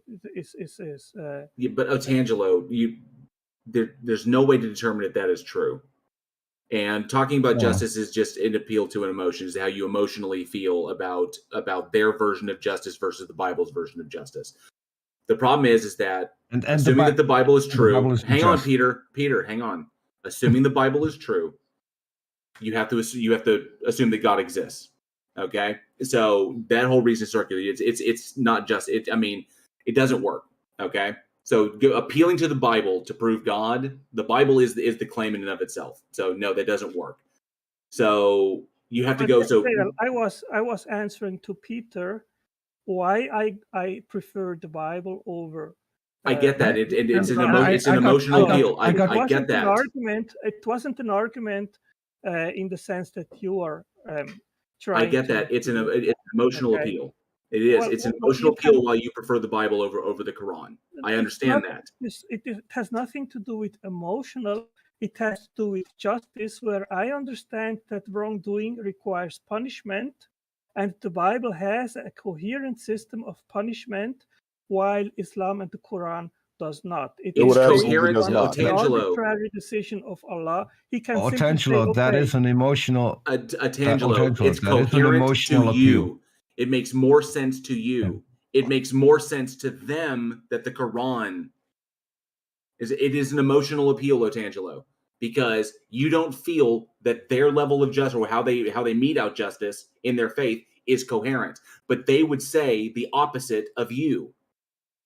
So yes, it is an emotional appeal. I would say the opposite. I would say the opposite. If I look at the Bible, where it says that if a woman is raped, both the raped woman and the rapist should be stoned to death. To me, that's not justice. So that only that alone would dismiss the Bible as being just. So we've established that you can't appeal to the Bible as a reason why God exists. Or that was not the point, Jail Warren. And I don't either think that it has something to do with emotion. The quest is what is just. And in my understanding, justice can only be established if there is a punishment for wrongdoing. Sure, we can. Humans can establish it. We can establish what justice is. Okay, so I see that the Bible establishes that the result of sin and wrongdoing is death. There is a consequence which you cannot avoid. Yes, but Otangelo, all human beings die. So the consequence of life is death. All right, doesn't matter if you're sinful or not. You can be the most pious person on the planet. You're still going to die. Well, All that's living according things to die. Adam and Eve Animals in the die, Garden bugs of die, Eden. plants die, trees die, the grass dies. Death being a punishment for sin is kind of stupid when you think about it, because literally everything else dies. Why would we expect ourselves to be any different? As far as the justice system in the Bible is concerned, it's devoid of one. Anything that you do can be forgiven so long as you just follow certain steps within particular soteriologies. For example, just accepting Jesus Christ as your Lord and Savior. So there is no system of justice. It's believe in me and you'll be rewarded. Don't and you'll be punished. It has nothing to do with moral character or behavior. There is someone which has paid for the sins of the world. So there is a punishment which is Jesus paid for it on the cross. And in Islam, you don't have that. Basically, you can do there Yeah, in Islam, you're whatever responsible you for your own want. actions. Go figure. I would consider that a more coherent system of justice. But doing bad things does not get you punished according to Christian soteriology. Whether or not you believe in Jesus Christ as your Lord and Savior is what determines your destination in the afterlife. You go to hell for not believing, you go to heaven for believing. It does not matter what your moral character on earth was, what you were guilty of, what sins you committed. All of it can be forgiven with the exception of one, and only one. Disbelief. That's the only one that doesn't get you into heaven.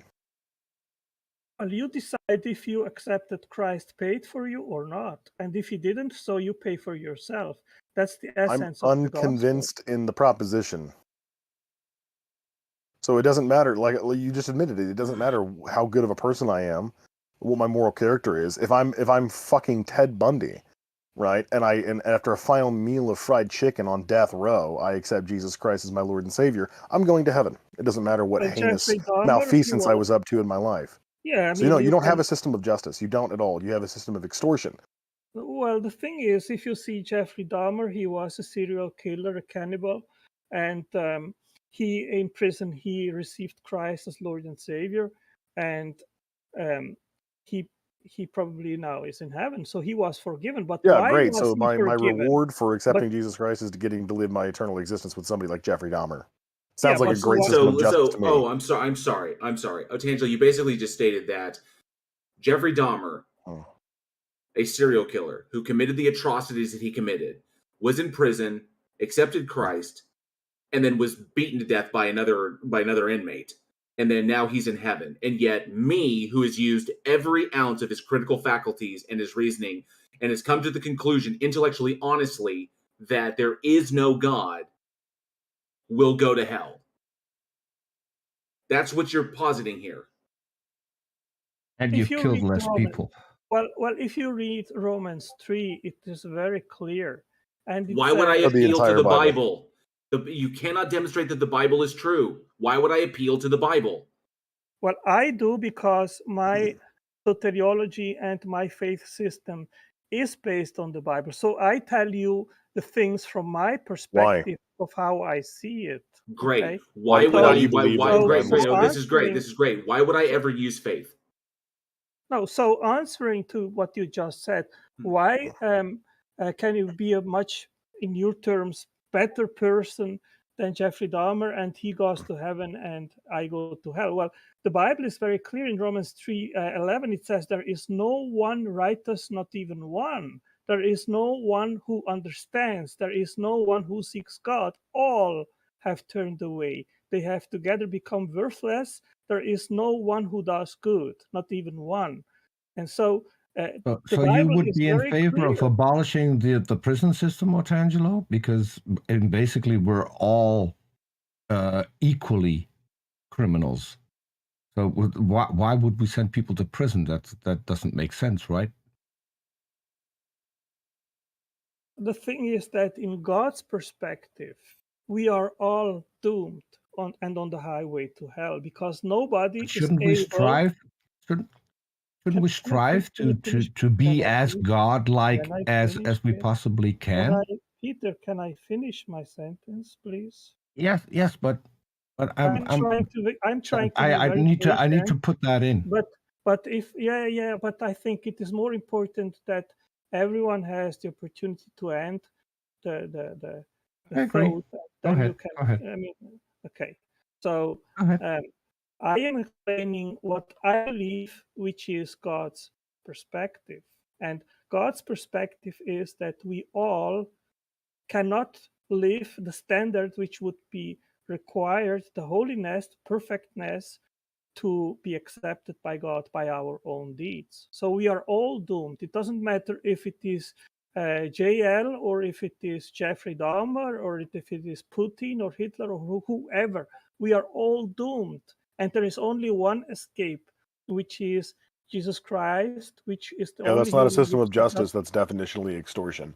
Yeah. We're punished for the mere sin of out. being born. We're punished for the mere sin of just being born. Right? Your Bible asserts that it is impossible for any of us to live a life devoid of sin, which would imply that we don't actually have free will in the matter, that we're all compelled by some extenuating circumstances to act in a way that's not righteous or holy. And therefore, no matter what you do, whether it be tell a single lie your entire life or murder 50 people, your destination is the same. That is not justice. That is not any sense of justice that anybody would adopt. You wouldn't want to live in a society that operated that way. As a matter of fact, you don't live in a society that operates that way. And I'm fairly certain I've heard you on multiple occasions rebuke societies that operate that way. Societies that chop off the hands of thieves or hang people from cranes for being homosexual. That is not a system of justice. That's not a system of morality. That is dictatorial extortion. That's all that is. God walking into your restaurant and threatening to burn it down if you don't do what he says. It has nothing to do with your moral character. It has nothing to do with the choices that you make in life. All it is, are you credulous enough to believe that 2,000 years ago a man died and rose again from the dead, based on the accounts of 4 anonymous supposed eyewitnesses, who all contradict each other on the matter? Are you credulous enough to believe that? If so, then you'll get this eternal reward. If not, then you're going to a place of incomprehensible anguish where you will be eternally tortured in fire. That's evil. That's not justice. That's not morality. And to defend a situation, a system like that, is just being blind to the reality of it. There's no consistency or coherency. Yeah, first of all, I'm not a Muslim, so I don't adopt the Muslim system of punishment and so forth. And secondly, why not? Why not? Well, that would be another topic, but I would like to finish my. Why is it not just to cut off the hands of a thief? Well, I would like to finish my sentence rather to sidestep to another topic, if that would be possible. I want you to answer the question. You're hearkening to the Bible because you think that it possesses some superior justice system. So I'm asking you now, how do you determine whether or not a particular system is just? How do you evaluate the justice of an action? Do you think that it would be just if a judge let a child rapist go and punish somebody else on their behalf? Would that be justice? No, that's precisely what I am saying. And that's precisely what we see in Islam and in the Bible. In the Bible, there is a consequence for sins. In Islam, it depends on an arbitrary decision of Allah where no one knows if they are accepted by Allah or not. So he can say, okay, your God's just as nice equally arbitrary. person. So you can, Allah basically can say, okay, you be a nice person, but I don't like you, go to hell. And in the Bible, it is not so. Now, coming back to where you said that the system in the Bible is not just because you've not chosen to be born as a sinner. Okay, I see it like this. There is the first Adam and the second Adam. We are naturally born in the team of the first Adam, and his fault is attributed to us as a team. But the second Adam is Jesus, and so we're being punished. Can I finish, please? And once I move the camp from one camp to the other, then the justice of Christ is attributed to me. So now it depends on where I want to belong to. Either I belong to the first Adam, or I belong to the second Adam. Either the first Adam determines, and I am born and I will die as a natural man, being part of the team of Adam, and then I will be lost together with him in that team, or I move to the second team where the justice of Christ, of the second Adam, is attributed to me, and I will be free because he paid for my sins, and I will go to heaven, and his justice is attributed to me. So there is a balance here, and I don't agree with you that this is. There's no balance whatsoever. It's the antithesis of balance or fairness or justice. This is a system which is predicated exclusively on what a person is convinced of, and nobody has any choice over what they're convinced of. I don't choose to believe certain facts about reality. I just do. As a consequence of my level of information and my understanding of my environment, I cannot choose to believe tomorrow that I have the ability to fly like Superman. Even if I wanted to lie to myself and say that I do, I would never put it to the test, because within my subconscious, I would know I can't do that. And if I jump off a skyscraper, I'm going to die. Nobody has a choice over what they believe. So your God's system of punishment is predicated on something that we don't even have a choice in the matter over. You didn't choose to come to the conclusion that Jesus Christ was your Lord and Savior. You were convinced of that either due to social conditioning or, likewise for me, your level of understanding, your level of information and your understanding of your environment. Obviously, you and I don't have similar dispositions to believing certain propositions, because if we did have the same dispositions to the same level of evidence, you and I would be at the same conclusion, but we're not. That's not a matter of choice. Well, the evidence that we have is the same, which you have, which I have, and I completely disagree with you. I think and clearly your God has engineered you to accept that level of evidence, can and he finish? engineered me not to. Can I finish, please? I think that the amount of scientific information that we have at hand today has never been as much as anywhere in human history. And the Bible is very clear also in regards of that. And it says, since what may be known about God is plain to them, because God has made it plain to them. For since the creation of the world, God's invisible qualities, his eternal power and divine nature, have been clearly seen, being understood from what has been made, so that people are without excuse. For although they knew God, they neither glorified him as God nor gave thanks to him, but their thinking became futile and their foolish hearts were darkened. Although they claimed to be wise, they became fools. Tangelo. Yeah, so much like can every I other ask you precept one who's ever question? used that argument, no, hold on a second. Much like every other preceptor who's used that passage to defend their nonsensical, ludicrous position, Paul of Tarsus is talking about Hellenistic Jews in that passage, not every person on earth. In fact, in 1 Corinthians chapter 2, or I think 2 Corinthians chapter 2, he says the exact opposite of that, wherein there are people who exist who are not spiritually discerned and therefore are incapable of understanding the evidence that a God exists. Because we have to be given the gift of the Holy Spirit before we can understand those things. So unless God makes the decision to give me that gift, I can never understand any of the evidence that he laid out for me to conclude that he exists. So it's all on him, not me. God has not revealed himself to me. I am unaware of any evidence or factors that would lead me to even believe in the possibility that this God exists, particularly the Christian one. And your Bible has now two contradicting propositions about whether or not God's existence is plain to see. In the particular passage that you're quoting, Paul is referring to people who are already of the position that God exists, Hellenistic Jews, who abandoned Judaism and went to paganism. That's who he's talking about. And it makes that abundantly clear if you read past just 18 to 20. That's like, for whatever reason, Christians always just love to read verses 18 through 20 of Romans chapter 1. If you read past that, it's abundantly clear that he's not just talking about everybody who exists, but a very small subset of people. Which is the same case with every letter that Paul writes. He's talking to a particular version of people, which is why each of his letters are named after the people that he's talking to. It's not that difficult. But I shouldn't expect Christians to have a consistent or well thought out understanding of their Bible. They just pick and choose whatever they want to conform with whatever position they're attempting to argue for in the moment. But I've now given you another verse that contradicts the point that you just made. So your own Bible says explicitly that there are people who are incapable of understanding things of spiritual natures because we were not given the gift of spiritual discernment. And how am I supposed to operate and evaluate the world around me if your God refuses to enlighten me on how to do that? It's three separate instances in his letters to Corinth alone where he says the polar opposite of what he says to the people he's addressing in Romans. It's just one of those conveniently left out contexts that the precepts like to throw around. Yeah, no, I mean, this is not an argument from a precept perspective, but I mean, the contrast between Calvinists and Arminians lasts for over 500 years. I am in the middle of these two propositions. I think if you reject God, then it is your fault. But if you accept and surrender to Christ, then it is God's moving and God's calling and God's drawing you to him, and that's because you also were selected. So you made the conscious decision to not be a Buddhist?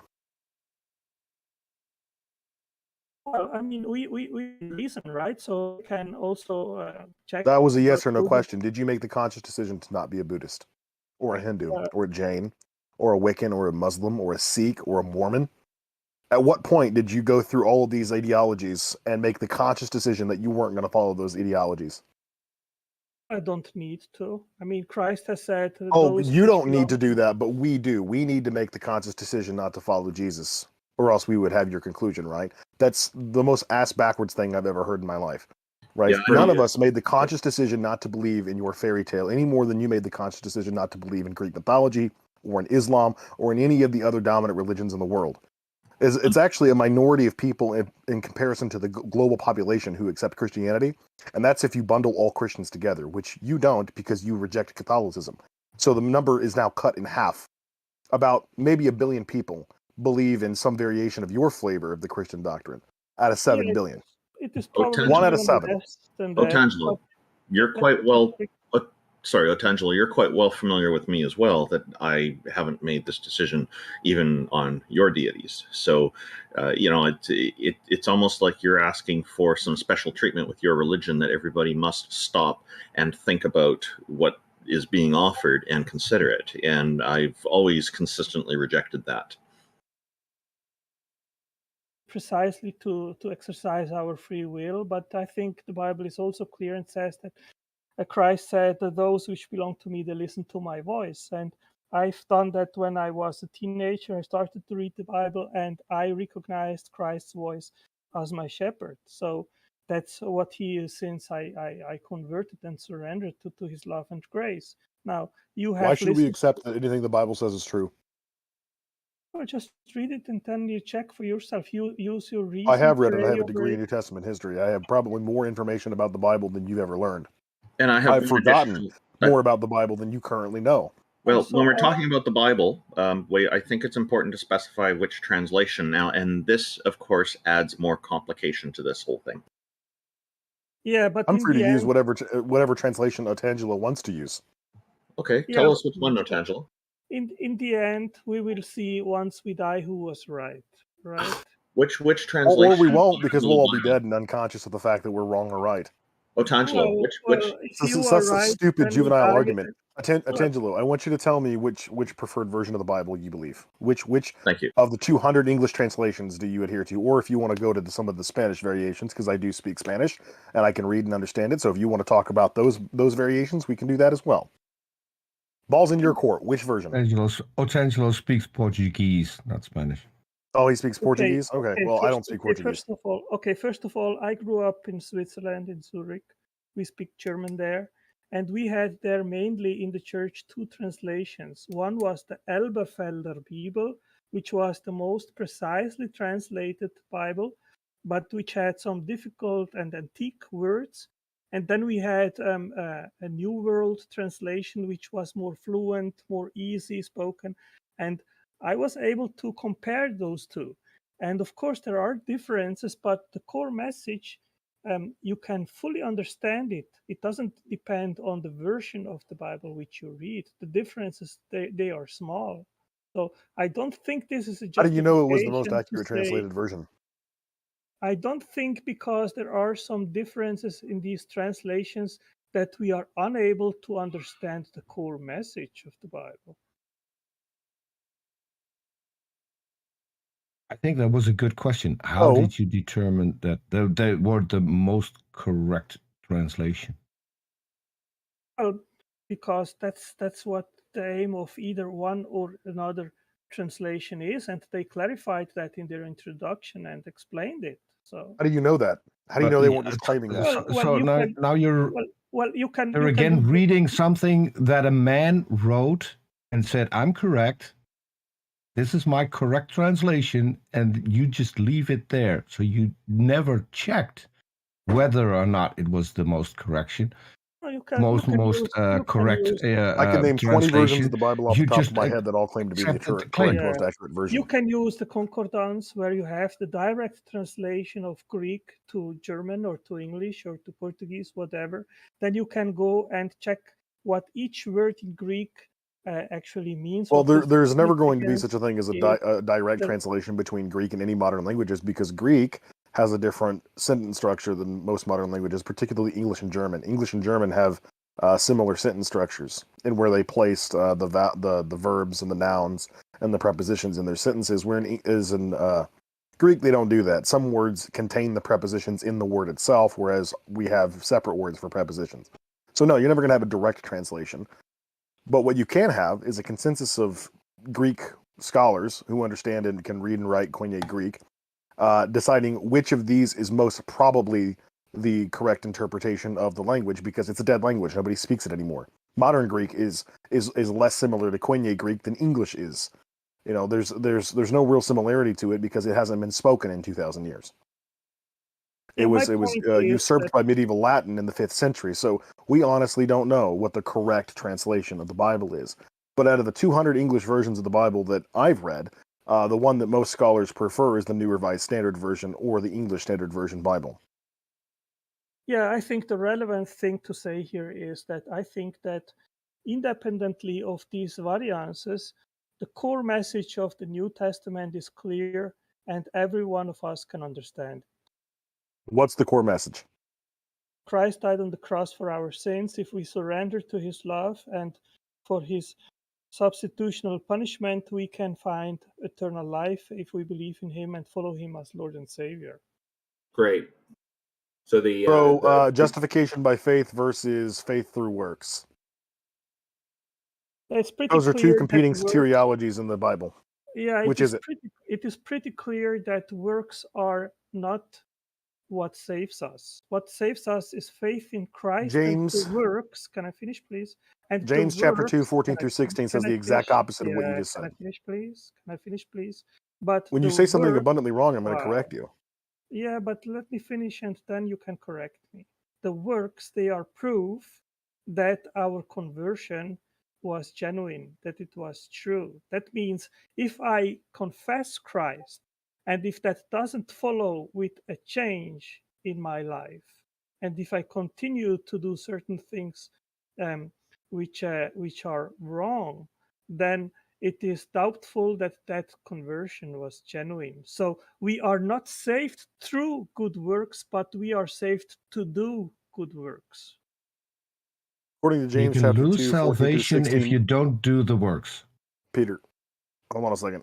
According to James chapter 2, 14 through 16, it explicitly says that faith without works is dead, it's meaningless, it's useless, and it will not get you into heaven. According to Romans chapter 4, verse 5, and another passage in Ephesians chapter 1, I believe, Paul explicitly states that even to those who do not work, yet believe in God and have faith, their faith is counted as righteousness.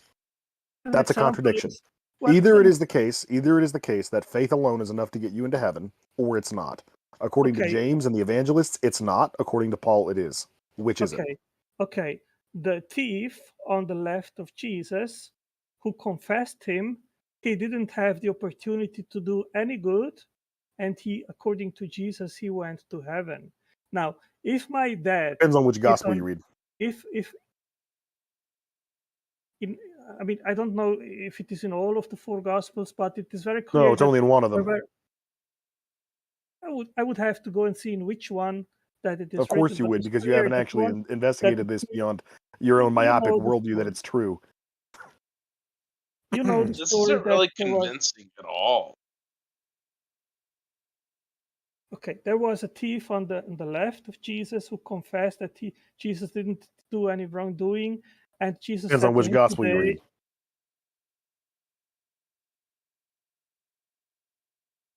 Otangelo, what he's bringing up is that there are contradictory stories there, or there's also stories that don't line up because there's different versions written by different people at different times, and it's suspect. We can't determine them to be true. Okay, everything that you're stating here, Otangelo, like every single bit of it, is all predicated on the Bible being true, and you can't demonstrate that the Bible is true. Yeah, I don't have. If the Bible is so important, why couldn't an omniscient and omnipotent God make sure there was only one version, and that version would not have any contradictions or anything that comes even close to being a contradiction? If this God that you propose exists, then why did he leave such a mess that is called the Bible?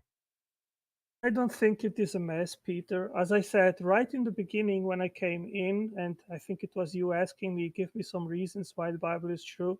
I said, Google non-designed coincidences. There is a book out there, and it explains that the Gospels, they are complementary. And there are things which you see in one Gospel, and then you say, well, but for example, why did Jesus wash the feet of the disciples? Strange. And then you go to Otangelo, with all due respect, please. with all due respect, what you're doing now is diminishing your God even further by pointing to a man-made book that we should read. I would like to finish my sentence. You can finish your sentence. I'm just pointing out to you. You do that all the time, Peter. As long as I know I apologize. I apologize. Go ahead. Thank you. Go ahead. So if you go to the other gospel, then you see that the apostles, they were competing with each other, asking themselves who would be the greatest in heaven. But in that gospel, you don't see the follow-up where Jesus washes their feet. So in the other gospel, you see the complementary explanation. We're not talking about mere omissions, Otangelo. The Gospel of Matthew explicitly states that both of the thieves mocked Jesus. There was not a Pintian thief. The Gospel of Luke says there was a Pintian thief. Mark doesn't specify if either of the thieves were Pintian, and John doesn't mention them at all. We can go through more contradictions than that. You have the contradiction of the birth narratives between Matthew and Luke, all 4 different resurrection narratives. How did Judas die? When did the centurion arrive to get Jesus? Did Jesus heal the girl after she was dead or while she was still sick? Did Jesus heal 1 man or 2 on the road to Jericho? There's dozens of them. First of all, you need to understand that we are talking about eyewitness accounts. And if the 4 Gospels would all 4 be 100% the same, then we would have to conclude that the same author authorized or authored the 4 Gospels. So of course, if you have Otangelo, this is bankrupt. This is the most bankrupt thing you've said so far. That you have first of all, small differences. Otangelo, this is false. First of all, we know for a fact that Matthew and Luke both did copy word for word from Mark, and no Christian uses that as or considers that as a diminishment of the value of the Gospels. Matthew and Luke were not eyewitnesses. We know Matthew wasn't an eyewitness because even according to church tradition, Mark wasn't an eyewitness. He was a secretary of Simon Peter. And why would Matthew, who was apparently Matthew the tax collector, that is, why would he, an eyewitness, copy from somebody who clearly was not? Why would he refer to himself in the third person in the omniscient literary perspective where he somehow knows the thoughts, emotions, and goals and desires of every character involved in the story?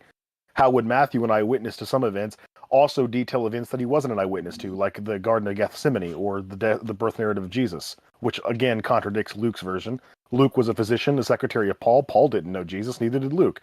The only one you might be able to make a case for being an eyewitness is John, and even that is dubious at best, considering that it is the latest of the 4 Gospels written, almost 60 years after Jesus died.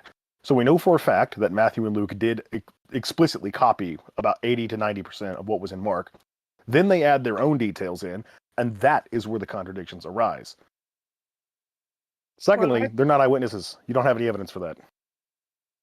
Yeah, that's true. I give you that. They are not eyewitnesses. I think that the Gospels were written down like proto-Gospels, let's say, very early in the beginning, and also they were verbally transmitted, and then somewhere they were written down, and maybe there was some kind of evolution until having the end result, which is what we have. But as I said, I am satisfied to understand that these supposed contradictions are based on the fact that we are talking here about people which saw the same event and they just reported what they saw from their perspective. And since, nobody has a photographic memory, so there were these kind of contradictions. But I don't think this is an argument which can permit. But why would an omnipotent God allow that in the Bible, Otangelo? Why would he do that? Maybe I'll ask him once I am there. Unless Well, there's malice Angelo, the bigger intended. problem here is that you've just conceded that, in fact, the Gospels do contradict each other, and we don't have any good evidence that they were written by eyewitnesses, and yet your entire faith predicates upon the veracity of the claims made in these Gospels, which we know are mutually exclusive with some of the other claims made in the Gospels. It is not possible for both Matthew and Luke to be correct when one says that both thieves mocked Jesus and the other one says that only one of them did. We know it's not possible for both Matthew and Luke to be correct when one says that Jesus was born during the reign of Herod the Great and the other says that he was born during a census under Quirinius as the governor of Syria. We know it's not possible for both Matthew and Luke to be correct on the death of Judas, wherein in one account he falls headlong into a field and in the other account he hangs himself. Yeah, exactly. So you're gish galloping. I think each of these things which you are putting on the table right Well, now. then pick one, we'll go over it. Well, I am not. I have not photographic memory. I would have to Google each of these things to come up with an explanation. I don't which have I would photographic think memory is either. I've just actually studied the text. Yeah, okay, you have, but I don't have done that very recently, so I maybe So not. you believe so it and you admit you haven't studied the text. That's an interesting No, ideological I problem didn't. for you. No, don't put words in my mouth. I've read the Bible more than once, but I didn't study in specific these subjects and supposed contradictions which you are mentioning right now recently. So before I would give you an answer to how I see it, I would have to go and study it. I'm open to do that. I'm not afraid or something like that, but I would need time. So just Well, the way that in you my see it, head any right now, attempt, I am Atangelo, not any equipped to any give you an adequate Atangelo, answer. any attempt that you make to amalgamate the stories in the Gospels that are clearly contradicting each other, meaning that one of them has to be false, any attempt to harmonize that, what you're going to do is create an entirely new narrative that none of the Gospels are saying on their own. So you are inventing your own word of God. Much like in the Gospel of Mark, chapter 16, verse 8, the earliest copies we have of the Gospel of Mark end there. There's no further details about Jesus' resurrection or him meeting up with the disciples or the women seeing him. But later copies of the Gospel of Mark, much later, several hundred years later, they do detail various different endings. Some Bibles include both endings, some only include one, which is the longer ending of Mark, verses 9 through 20. And most Bibles, in fact, pretty much all modern translations of the Bible, will have a footnote at the bottom of the Gospel of Mark detailing the fact that this ending is not in the earliest copies. So we know for a fact that whoever was originally responsible for authoring the Gospel of Mark did not write down those latter 12 verses, which detail things that Jesus supposedly said to the Gospels. So whoever wrote those things was most certainly not privy to the events that they took place, because this was 150 to 300 years after all these people would have been dead.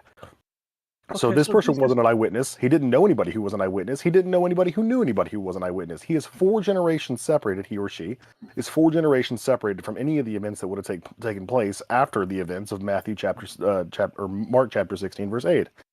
It's a complete fabrication.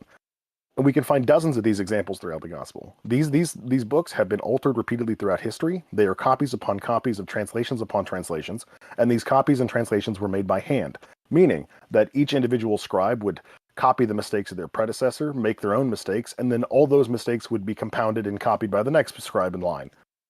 You don't have any reason or empirical evidence for trusting that anything that is said in these gospels is true. And I have mountains of evidence to doubt them. free to do so, Xerxes. I mean, I am not here to impose anything on anyone. I disagree with your conclusion. I think that Why? the Gospels are trustworthy. Why? And, Why do you think that? Well, one good reason, for example, we can bring up the resurrection of Christ. We have empirical evidence. Yet another story that contradicts itself throughout all 4 copies. It's actually the only story in all 4 Gospels that contradicts itself. Funny enough. So you think that the 4 Gospels, the New Testament, it's entirely made up? Is that what you believe?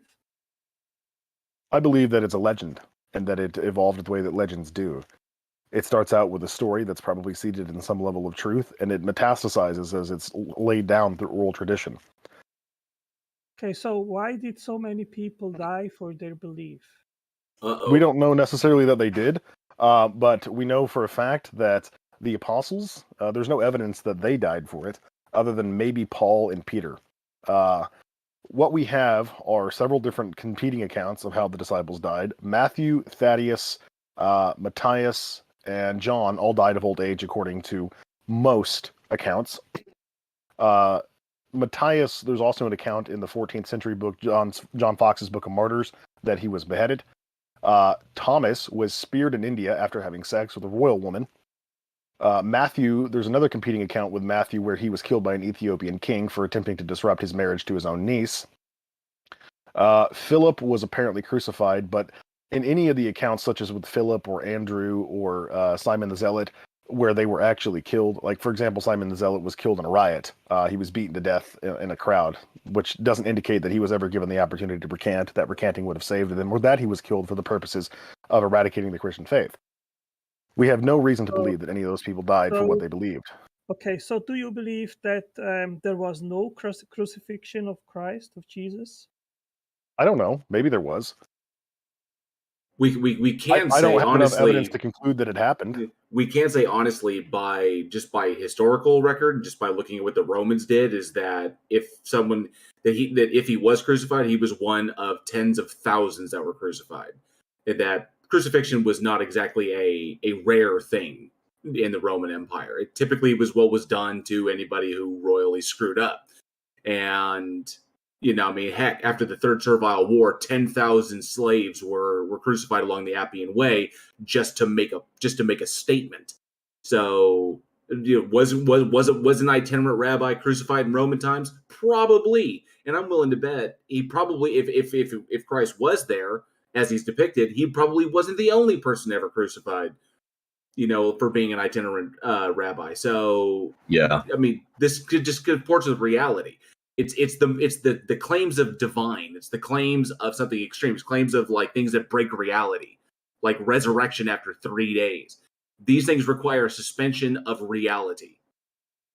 So, like Xerxes was saying, that this is most likely a legend that is metastasized over time and is probably rooted somewhere in the truth that the leader of a splinter faction who spoke out against the group that the religion that he splintered off from and made heretical claims and was stirring up shit, got crucified for it because the authority came along and appealed to the Romans and was like, look, he's doing this, and then they punished him for it.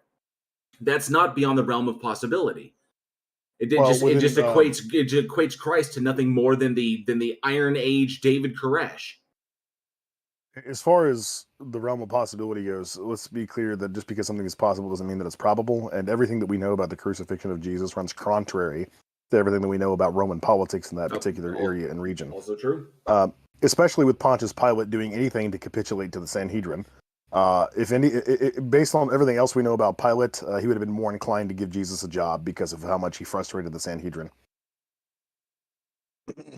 Okay, the Romans were not at all fans of the Jewish synagogue, especially when you consider that the Jews had such a stranglehold on the region, religiously speaking, and it made any of their economic efforts somewhat futile. In fact, Josephus' Antiquities of the Jews details an event wherein the Sanhedrin complains about a Roman bridge damming up their aquifer and reducing the water supply.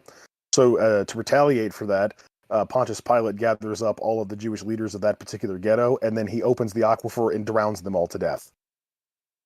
Floods them right there in the town square. And then the ones who survived were beaten to death by his soldiers. This is clearly not a man who has any consideration for what the Jews wanted, or what they desired, or what upset them. His interests were clearly aligned to the antithesis of that.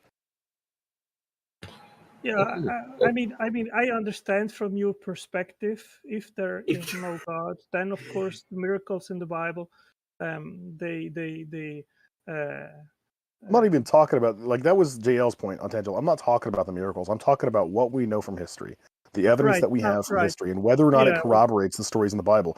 Obviously, I have to suspend belief in the miracles and the miraculous on the virtue that I don't accept that those things exist. But if we were to go based on whether or not the Gospels are historically reliable, I would at least think that we could find common ground on the historical events they detail, which we can't. They are completely at odds with everything else that we know about history.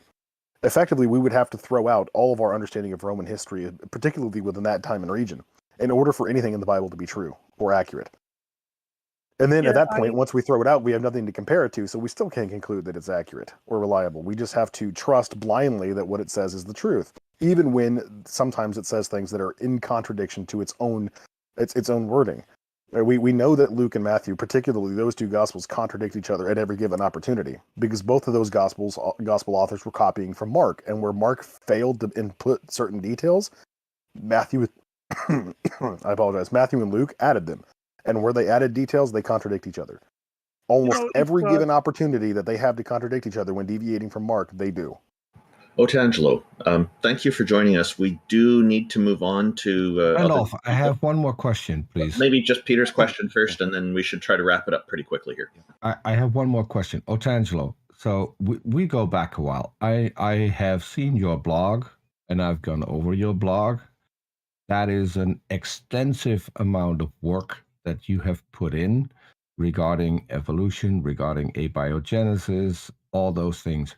After your conversation just now with King Xerxes, don't you think that you should completely shift your goal, start a new blog, and put in the energy that you put into trying to disprove evolution and start over and start a blog on your research on the Bible? Wouldn't that be not only a much better way to spend your time, but also be more in line with the fact that if the Holy Spirit is in you, and if the Holy Spirit will make you change your ways and make you do good works, wouldn't those be the works that would be preferred?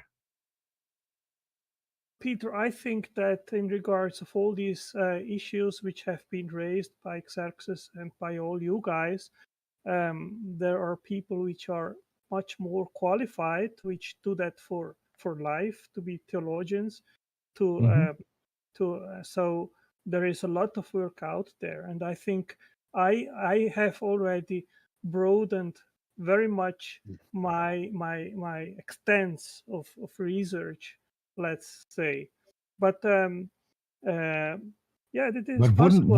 wouldn't the Bible be much more important to you to do your research on than some theory that an atheist, according to you, came up with in order to disprove God? Wouldn't the Bible be the one and only thing you should focus on and make sure that you have that 100% correct? Charles Darwin belonged to the Church of England. First of all, 100% correct is maybe something which nobody I'll grant you that. Will reach that. As close as you can get to that. But I think studying the Bible is something which every Christian should do, which I do.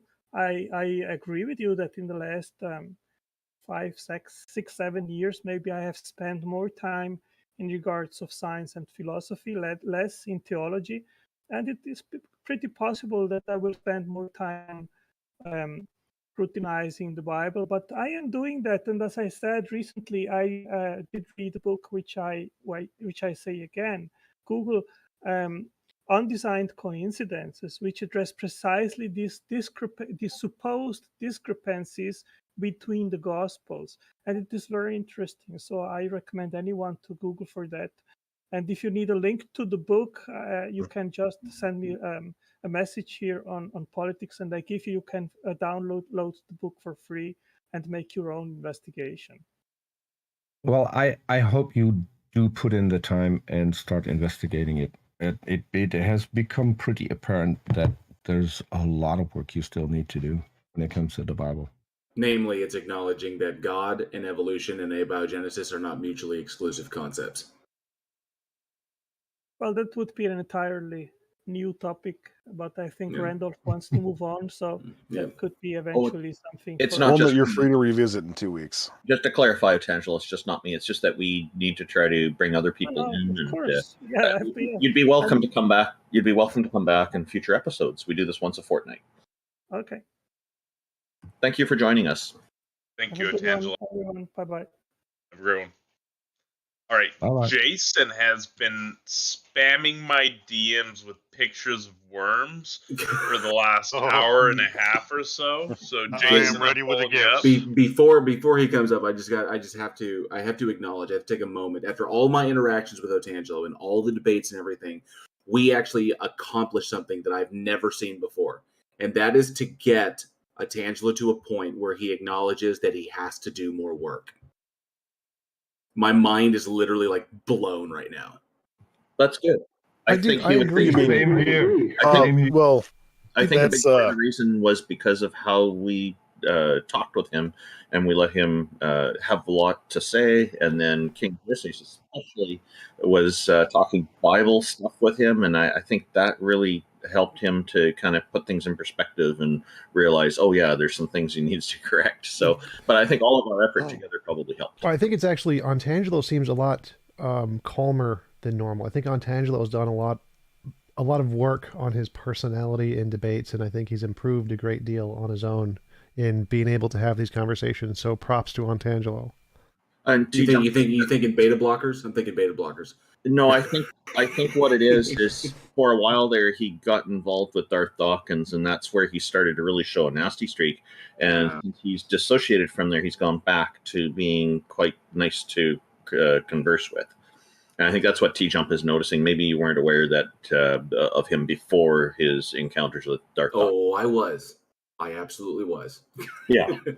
No, I mean, I was addressing TJump, but yeah. I was impressed. I was impressed. I was like, I'm kind of like, wow, there's like new ground has been broken, and I'm just, wow. Okay, let's go, Jason. Welcome, Jason. You're going to talk about broccoli and worms. Is that right? No broccoli, but yeah, worms all the time, every time. What have you got new for us today? Well, it's more of a continuation of let's say last time before somebody got triggered and kicked me off. Oh, come on, man. Don't be dishonest like that. No, speaking of. But anyway, you got no power here. I can have a chat. Argument. So everybody, 7 billion people have a parasite in their lower intestine that secretes chemicals into their bloodstream that controls their mind. This is only there because they are taught that animal products are okay to eat. Specific animal products are okay to eat when you follow this religious text. You with me so far? Do you have any of those pictures? Jason, I'm starting to wonder if the reason you don't want to talk about broccoli is because it might be an antidote to everything you're suggesting here. I can't. Yeah, I don't want to bring it to that.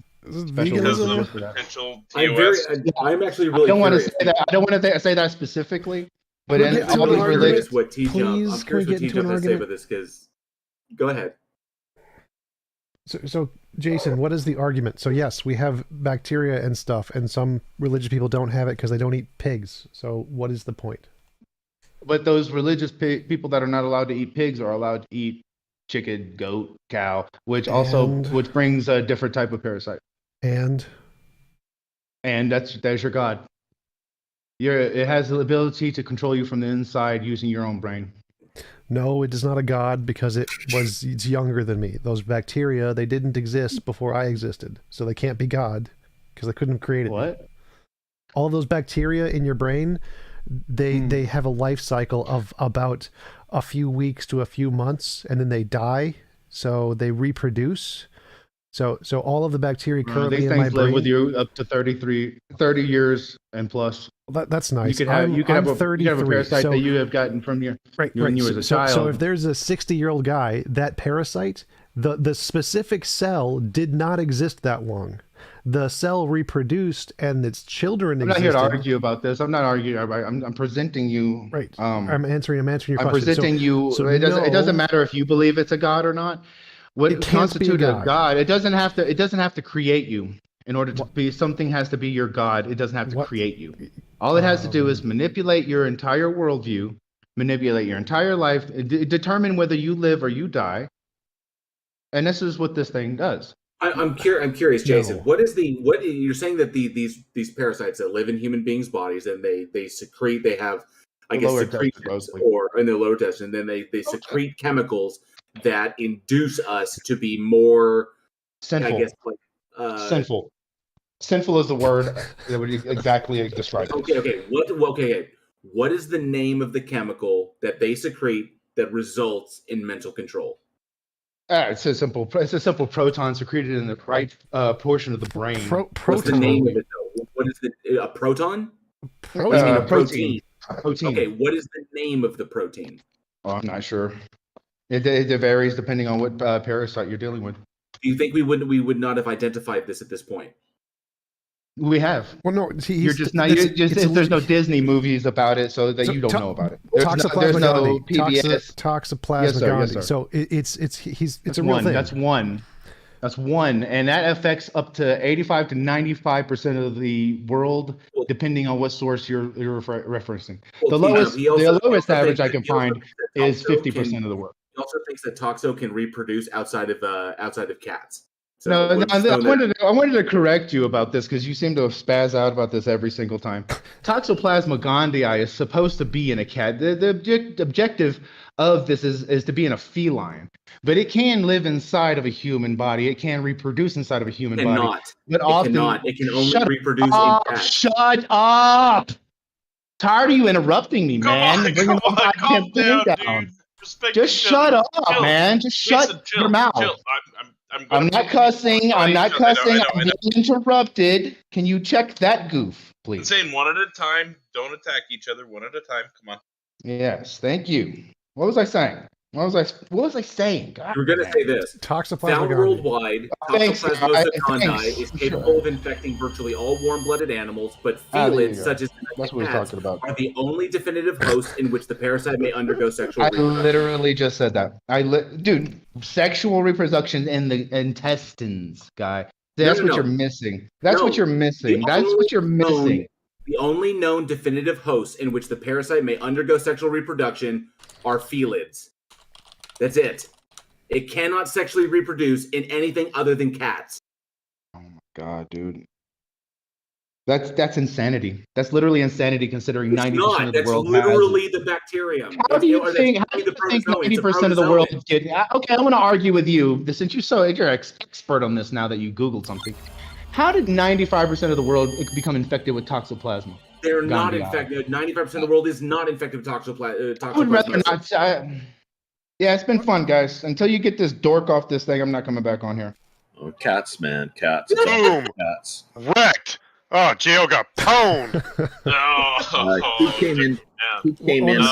He came in hot and angry already. I want to say thank you to Alex Stein for the super chat. Alex Stein recently made it big because he was on Fox News with Tucker Carlson, his daddy. Now he has like 100,000 subs. Oh, nice. So, What's so going on, Goldie? atheists? Was he What's brought going on on, you little traitors to the world? How you doing today? He brought on for that ridiculous rap over out of Plano City Hall? That guy who was in the voice chat before, ban him right now. That was the worst thing I ever heard in my life. So let me ask you guys a question. If you need any emotional support, please feel free to DM me because that was vicious. I mean, I hope you can get past that, JL. I'm never going to let it go that he keeps saying things about toxoplasmosis that are not true. Let me just say this, right? Okay, so I'm a Christian patriot of this country. I went to Catholic school. I was raised Catholic. However, I'm more so Protestant now. I'm not crazy religious. I usually only go to mass on holidays or anything like that. But the question I got to ask you guys first before you ask me a question is, what is your proof that a creator doesn't exist? All things start as imaginary until evidence is provided that they aren't imaginary. No evidence has been provided, therefore God is imaginary. I don't hold that position, Goldie. Oh, okay. Okay, so it's just who all here is a little traitor to the world, a little atheist. For me, it would depend on the claim that is made about a specific God, and then we would investigate the claim made about the specific God, and 9 out of 10 times we can determine whether or not that God is contradictory, illogical, and cannot exist. So the problem with your stance is, unless proven, or anything imaginary unless proven is fake. Well, the thing is we as the human race, we find out things that are evolutionary and changing on a daily basis. There's probably a million things we don't know about the what's under our Earth, outer space, sure, etc. Sure. And just because we don't know about it yet, just because we haven't fully discovered and proof hasn't been displayed in front of us, Are you doesn't really mean trying to that's convince false. us with a hasty generalization right now? So listen, you little beta male. Don't Oh. interrupt me. I'm very polite. I won't interrupt you. Let me finish my point. So hold on. No, I'm we're almost not done. doing I this. won't We're talk not too doing this beta crap. I won't talk too long. The reality of it is, just because it exists in the possibility. The reality of it is because. Okay, go ahead. The reality is, just because it exists, it potentially exists in the area of stuff that we don't know, does not increase the odds that it is true. Okay. The reality. I'd like to point out, JL, I'd like to point out that Goldie did acquiesce and let you speak like a true beta would. Okay, so you're probably a 45-year-old male finishing his WAP. Can I suggest that if we're going hold on, down to be that fair, line, though, that there are more people with their hands up, and probably more people that would be able to have a decent conversation. That's fair. And not come here to troll or I insult want to answer his people, because question. I don't think we should to be spend fair, any time though, on that. To be fair, though, I stated my belief in question, Goldie, and then you guys interrupted me. I have and a then you troll wouldn't question let me for you. respond. I wanted to answer his question because he had Go ahead. actually Hold a on. Let him legitimate ask his question. question to me. Let him ask his question to me. I'm wondering what you think of Miriam Adelson wanting to add a book of Trump to the Bible. I don't know anything about that, but if that's true, that's ridiculous. What kind of MAGA general are you then? I'm a MAGA general that's an actual patriot, not a stone cold red coat loser, not an atheist traitor to our country, not a beta male liberal such as many of you, not somebody that has Miriam Adelson pronouns in their roles. And back she to got an award from Trump for that. The topic at hand, beta. Okay, so here's the point. Just because we don't have, can we move on to a more serious interlocutor? I'm going to answer his question. I'm going to answer his question. So his question was. Can I make my statement, you little red coats? You already did make it. You already did make it. Your question was, I didn't make my statement. Stop it. Your question was that why should we think that everything is imaginary, because there's lots of things we don't know about yet. Well, it's unreasonable to believe anything is true until it has evidence that it's true. So if you believe in God without evidence, you're irrational. So it's rational to conclude it's imaginary until evidence is provided. It's irrational to believe it until you have evidence. Taken as if you don't believe that there's a creator, that's irrational, because there's also no proof that there isn't a creator. It goes both ways. No, the it doesn't. point is That's that the burden of everybody proof is fallacy. It does entitled. not go both ways. Hold on a second. It does go both ways. No, the point is that it doesn't matter if you don't believe that there's a creator, and it doesn't matter that I believe that there is a creator. I could simply state that there's no proof that there isn't one, so opinion rejected, lack of respected. But the same thing can be applied to my statement. So at the end of the day, I don't understand why you want to see the problem with atheists. I've already answered that. It's a burden of proof fallacy. The real question is, why do atheists have to impose on everybody else's beliefs? Why can't you guys just go eat your vegan meals, go be liberals by yourselves, and leave us alone? Because your irrational beliefs lead to irrational behaviors, and those affect society at large. What irrational behaviors? Explain that to me now. That's a topic. Donald Trump. Donald Trump. Well, like the first sign of irrational behavior would be why you were kicked out of the Catholic Church. You see these stone-cold radical we all know what scandal we're talking about. They're atheists. I just moved him out. Political buzzword. Political buzzword. Political buzzword. Thank you. You. All the political buzzwords. So my quick response to him is that one of the problems with a self-proclaimed MAGA general is he's not very well informed on people like Miriam Adelson, who got an award from Trump, personally delivered on stage. So he's not convincing me. He's not even convinced about his own stuff.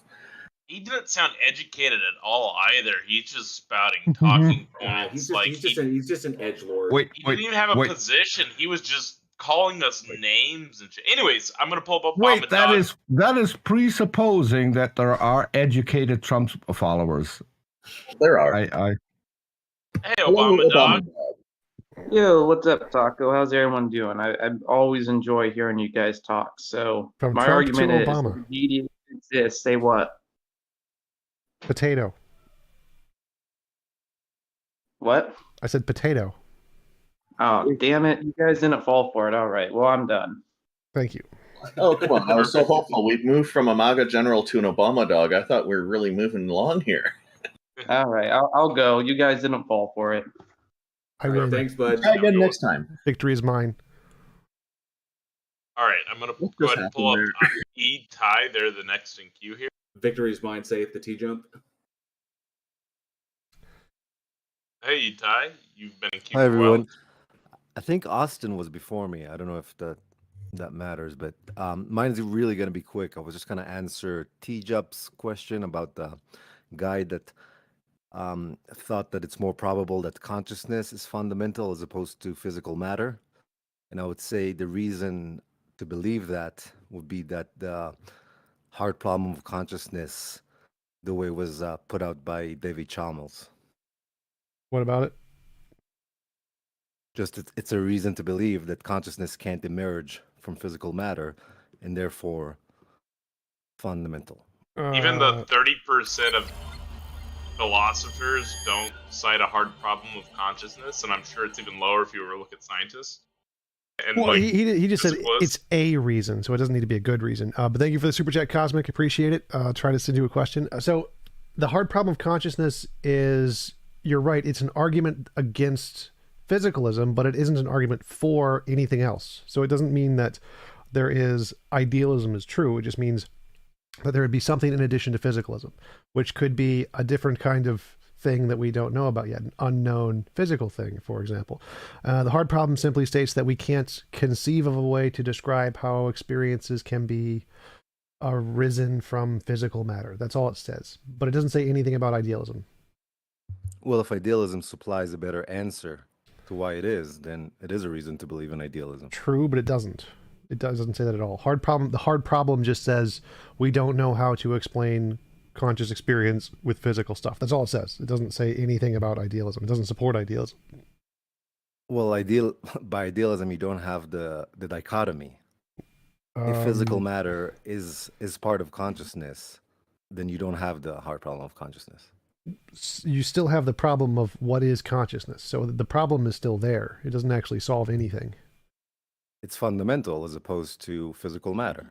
Right, and you can just say it's emergent. It doesn't actually explain anything. So just calling it fundamental isn't a solution. It doesn't solve anything. But exactly that's what I'm saying. The emergent theory gives you the hard problem of consciousness that I haven't heard any good explanation for it. Idealism, or some form of idealism, doesn't create the hard problem of consciousness. Right, it creates exactly the same problem. It says, instead of it being why is it emergent, it's why is it fundamental. So simply asserting that it's fundamental or asserting that it's emergent with no explanation either way just gives you no explanation. It doesn't answer anything. That's fair, but physicalism has the same problem. You have to explain why is physical fundamental. So posing the question why is consciousness fundamental is not any different problem that any other theory of fundamentalism would have to tackle. Right. So I agree. The hard problem of consciousness doesn't add either to either theory. It's just a problem. So there's problems in both. The difference is that the physical models have been able to make progress in science. The idealists haven't. That's why physicalism is preferred, not because it can answer all of the questions.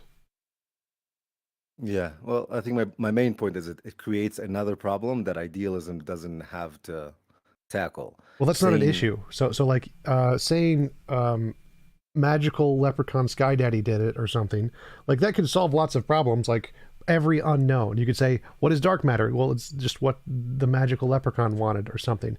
But the fact that it can solve lots of those problems doesn't mean it's a good explanation.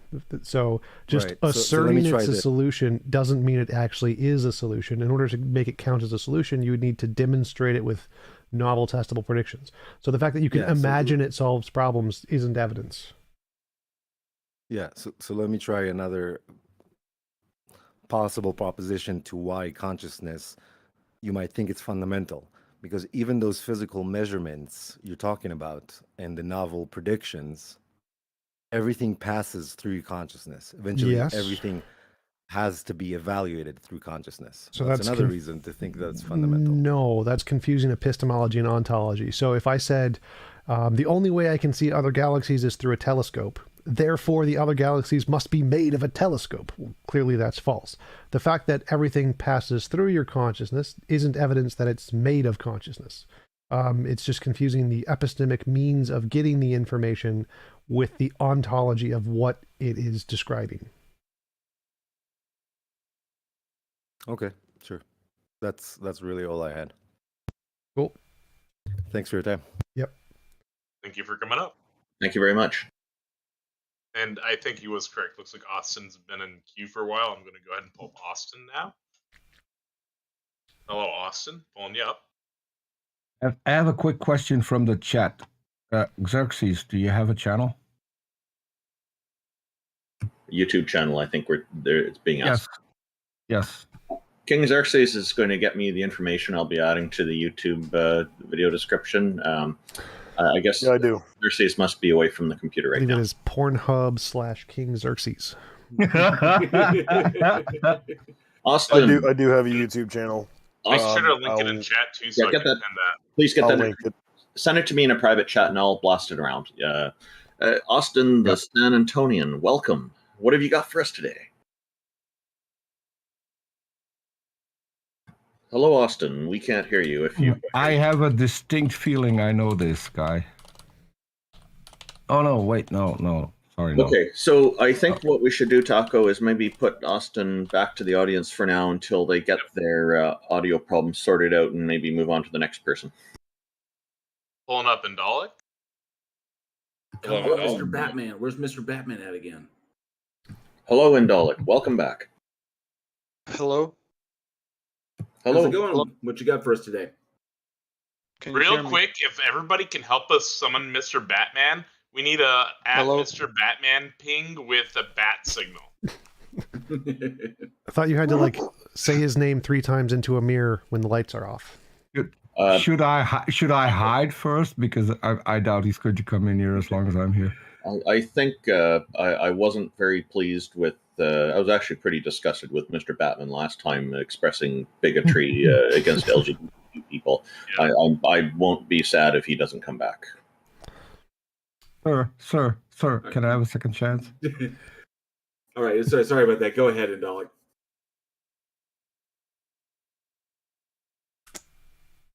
You're not making any noises. Indalik, hello. What have you got for us today? Sounds like your mic might not be working. Try refreshing the page. Maybe we'll put Indalik back into the audience too and try to bring up the next person. Cool. Pulling up Aaron. Hello, Aaron. Hello. Yeah, I just had a question. You probably hear this all the time, but I was wondering how atheists think the universe started. Quantum fluctuations in the original quantum field. So space and time are emergent from a more fundamental quantum field. And the current hypothesis is that it's the multiverse. So to add to TJump's answer, there are a lot of atheists who take an interest in science and do take that view. And that's a very common and well-accepted view in science, as I understand it. And there's a lot of evidence that seems to support it. There is nothing in atheism that says we must be scientific in our views, though. And there are some atheists who do have different views. There are some atheists with some whacked-out views that I don't agree with. And there are a number of us who just say we don't know.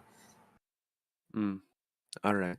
And have you guys I don't know, what are your thoughts towards Islam? I know Christianity, I listened to that whole conversation and it was I sided with King Xerxes. He had really good points, but as I host a show for Anra that is going through the Quran, yeah, that's not a book that I would believe or even adhere to according to what it's saying, what it's claiming, the rules that are being laid down.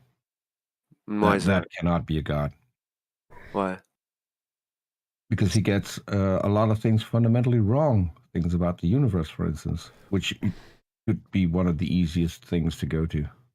Why are you asking about Islam? I've done tons of debate against Muslims and Christians. What do you have any evidence? Oh, I wasn't here. I wasn't here for those. I'm sorry.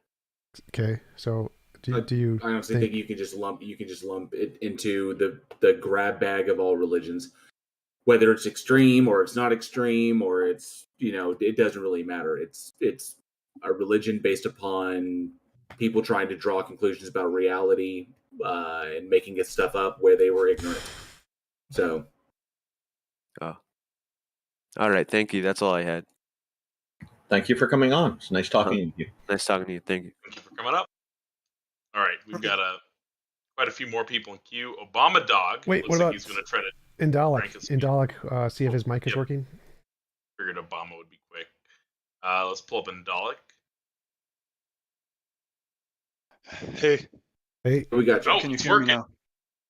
now? Yeah, I don't know what's the issue. Is it my mic, or do you have problems with other people? It's a Discord thing. It happens on Discord all the time. Okay. So I just want to point people to a resource. There was a debate a week ago between Jimmy Akin and Bart D. Ehrman on the reliability of the Gospels. And Jimmy made a blog where he responds to all of the questions Bart raises.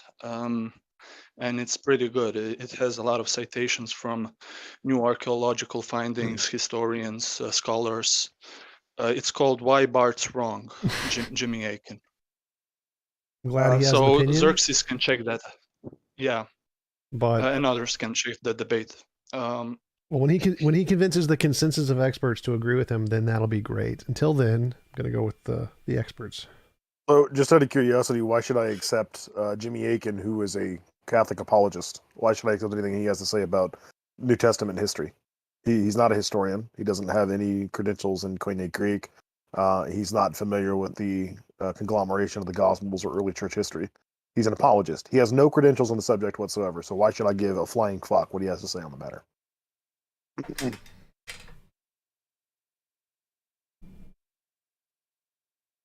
No comment? Didn't think so. Well, thank you for joining us, Indalek. That was it there. Misunderstood. I'm pulling you up.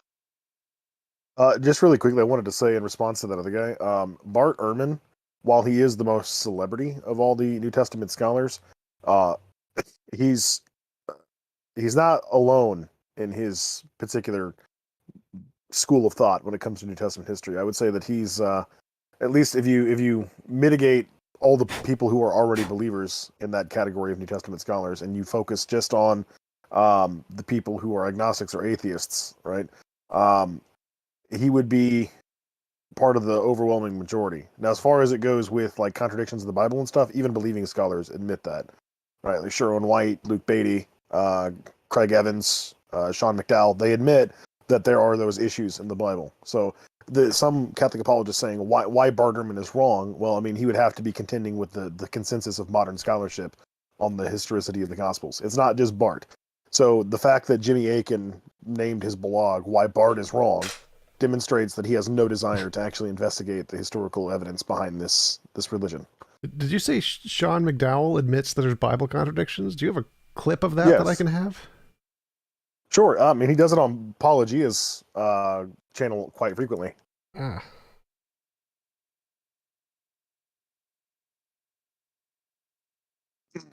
Of course, I mean, he uses the same sort of like watered down admission that most other apologists do, is just like, well, it looks like a contradiction, and we're not aware of any evidence or information that makes it not a contradiction, but we can have faith that the authors knew that there was some information that made it not a contradiction. Apparent contradictions. Yeah, well, yeah, and then he doesn't offer any refutation, and he says that based on all available information that we have now, this is a contradiction.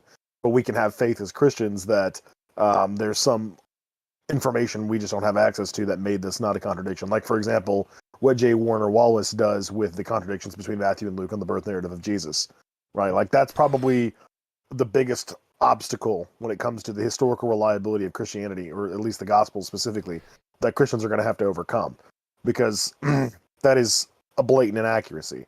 It would be like saying that Jesus Christ was born at both when George W. Bush was president and when George Washington was president.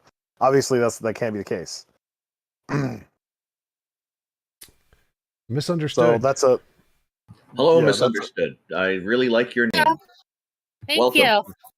Thank you. I just want to say I grew up Catholic. My mom was a CCD teacher. And I moved to Maine, and then I went out with several Christian boyfriends from different denominations and different Christian things in the past. And I did convert to Islam for 10 years, and I've been in several different churches and been brought into several religions because of men I've hung out with. And I came up with something simple, that I ran into the Baha'i faith, and now I think I am a Muslim, and I follow the Baha'i faith also. And I believe all religions is one, all races is one. And I'm obsessed with peace. And I think all religions are like instruments and different instruments, and they are played differently, but they, look to the same God. And I do believe that all the Bibles and stuff like that, and Qurans and everything, I believe that they're just messages from God, no matter which version it is, and just to take in all the good and do the best you can for people and love God and do the best in the world.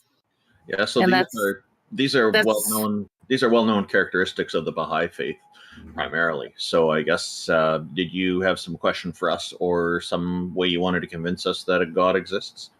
Yeah, because I just wanted to state that. I'm curious as to how you concluded that the God, like what convinced you that the God exists? Because of how everything exists. Something made us all. And I believe that God is the source of everything. Why? How do you know that? We don't know yet who he is or what he is and what shape and form and what he looks like. So why are you convinced that it's just one God and it's not multiple goddesses or gods working together to create all of existence? Because we believe in one God. But why? Because Jinx, you owe me a Coke. Have you ever read the Kitabi Akdas? no. Was that a yes? No, I haven't. Oh. Well, that was the book written by Mirza Ali Muhammad, the person that's responsible for creating the Baha'i faith in the 19th century, middle 19th century, around 1840 to 1850, right? In Persia, yeah. Oh, yeah. So that individual was not convinced of a monotheistic deity. Okay, He believed in the pantheon. Because I've only been given a couple of, books that were small when I visited the center Well, the here. Kitabi Akdas is the Bible of the Baha'i faith. Yeah, I know. So maybe if you want to, subscribe to that faith, you should probably read their holy book, which denounces the notion of a monotheistic God.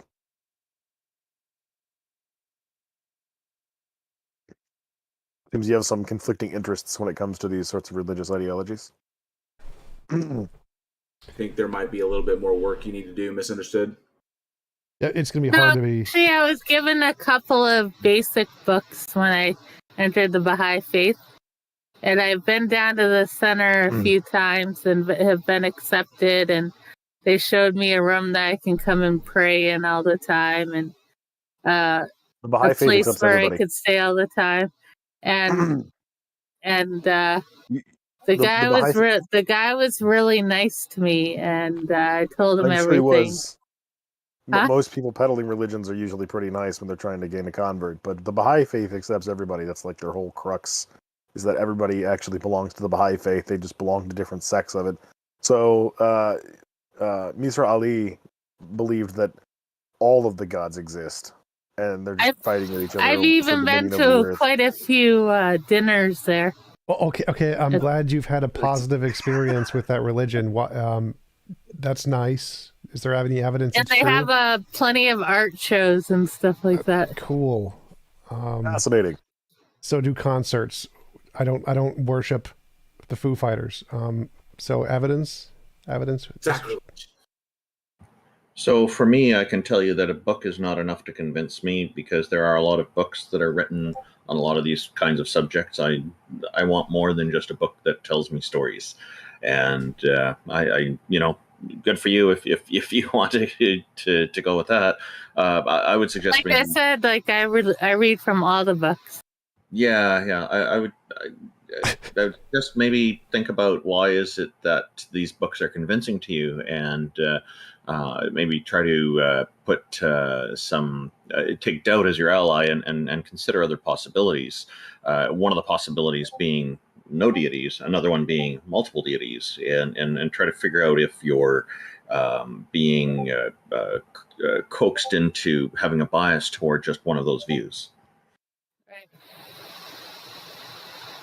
Actually, I've been people have tried to make me stay with their church and their church only. And I never really followed any of them. Trying to get me to stay with their church and their church only. That is a common thing. Now, do you have something that you think would be convincing to us that the deity of the Baha'i faith or the Islamic god Allah exists? Just a feeling I get when I pray and stuff like that, and I've turned my life around religion. Okay. There are a lot of people who've managed to improve the quality of their own lives by joining a community or becoming part of something like a meditation practice or religion or other things. So, we're very happy for you that you found something that works well for you. Yeah. I mean, I sit at home alone and I'm praying and I'm reading for these books, and I also do a lot of meditation. It all works very well, and it's better than, sitting back in a corner, with a joint or alcohol or pills or something, Misunderstood. Can I ask you a quick question? Because I think we're getting to a good point where we can move to the next person. But I want to ask you something real quick, just to throw something at you. Okay. So, do what?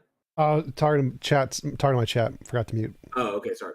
All right. So just throwing it out there, because you were mentioning prayer, meditation, and these things, and that you found it very, very helpful. So I'm just going to throw this at you, just something for you to think about. Hypothetically, say that I was a Christian, or I was a Christian, and I believe in God, and I pray every day, and so on and so forth. And say one day I'm in a car accident, right, and I'm trapped in my vehicle, and the firefighters are working to get me out, but I'm stuck in there. And so in this perilous situation, I begin to pray because I believe in God. I pray to God, and it lowers my blood pressure. It calms my breathing. I use up less oxygen. My chances of survival are increased. And then the firefighters get me out of the car successfully, and my life is saved. Okay. So recognizing that prayer, much like or meditation, similar thing, you focus on one thing, you calm yourself, you speak to this thing, or you think about it. Recognizing that prayer and meditation have a physiological utility to them. It calmed me down. I used less oxygen. I lowered my blood pressure. I didn't panic. And therefore, my survival odds were increased. Does the physiological utility mean that what I was focusing on or what I was praying to exist? Well, it can, yes. No, but does it? Yes. It does? Yes. How do you know that? Because I have a good feeling about it. Asked and answered. Great. Appreciate it. Thank you. You're welcome. Thank you, Misunderstood, and for coming up with a clever name. I love this name. I've been misunderstood in more areas than one in my life. So. Well, you weren't today. Can I ask a final question? You were very well understood in that last exchange, so appreciate that. Yes. So, Misunderstood. Yeah, I have one question. So, from what I got, you're a believer in the Baha'i faith, and so you believe that Baha'u'llah is actually Jesus who came back to Earth, according to what he claimed. I have personally spoken with two different Jesuses. One of which wasn't really convincing. The other one at least took the time to write an entire new Bible, explaining more about the universe and how we got here, which I still don't think is convincing, because he came up with the idea that we're built out of spaceships and that we're all pretty much aliens, which is kind of weird. But he's Dutch, so drugs may have been involved in all of that. What made you think that Baha'u'llah was actually correct when he stated that he was the second coming of Jesus? I believe that there is one God, but I believe anybody who represents a figure of a human or a person or whatever, they're all messengers, actually, from God. But he claimed to be God, as in Jesus being God, being fully man and fully God. He claimed that he was the second coming of Jesus. So, by definition, he claimed to be God. So, what convinced you that that was the case? I believe in one God, like I told you. So, so he wasn't God. He came from God. Yes. Okay. So you're But not I do actually. not believe. I believe he's a messenger, and he came from God. But No, I don't believe anybody who resembles what I'm asking physical is being of a human being. I don't think is a God. what I'm asking is that the founder of the Baha'i faith claimed to be God, and you disagree with that, yet you are a follower of the Baha'i faith. How does that work? It just works. And I told the guy that it runs the place too. Can you say that again? I didn't catch that.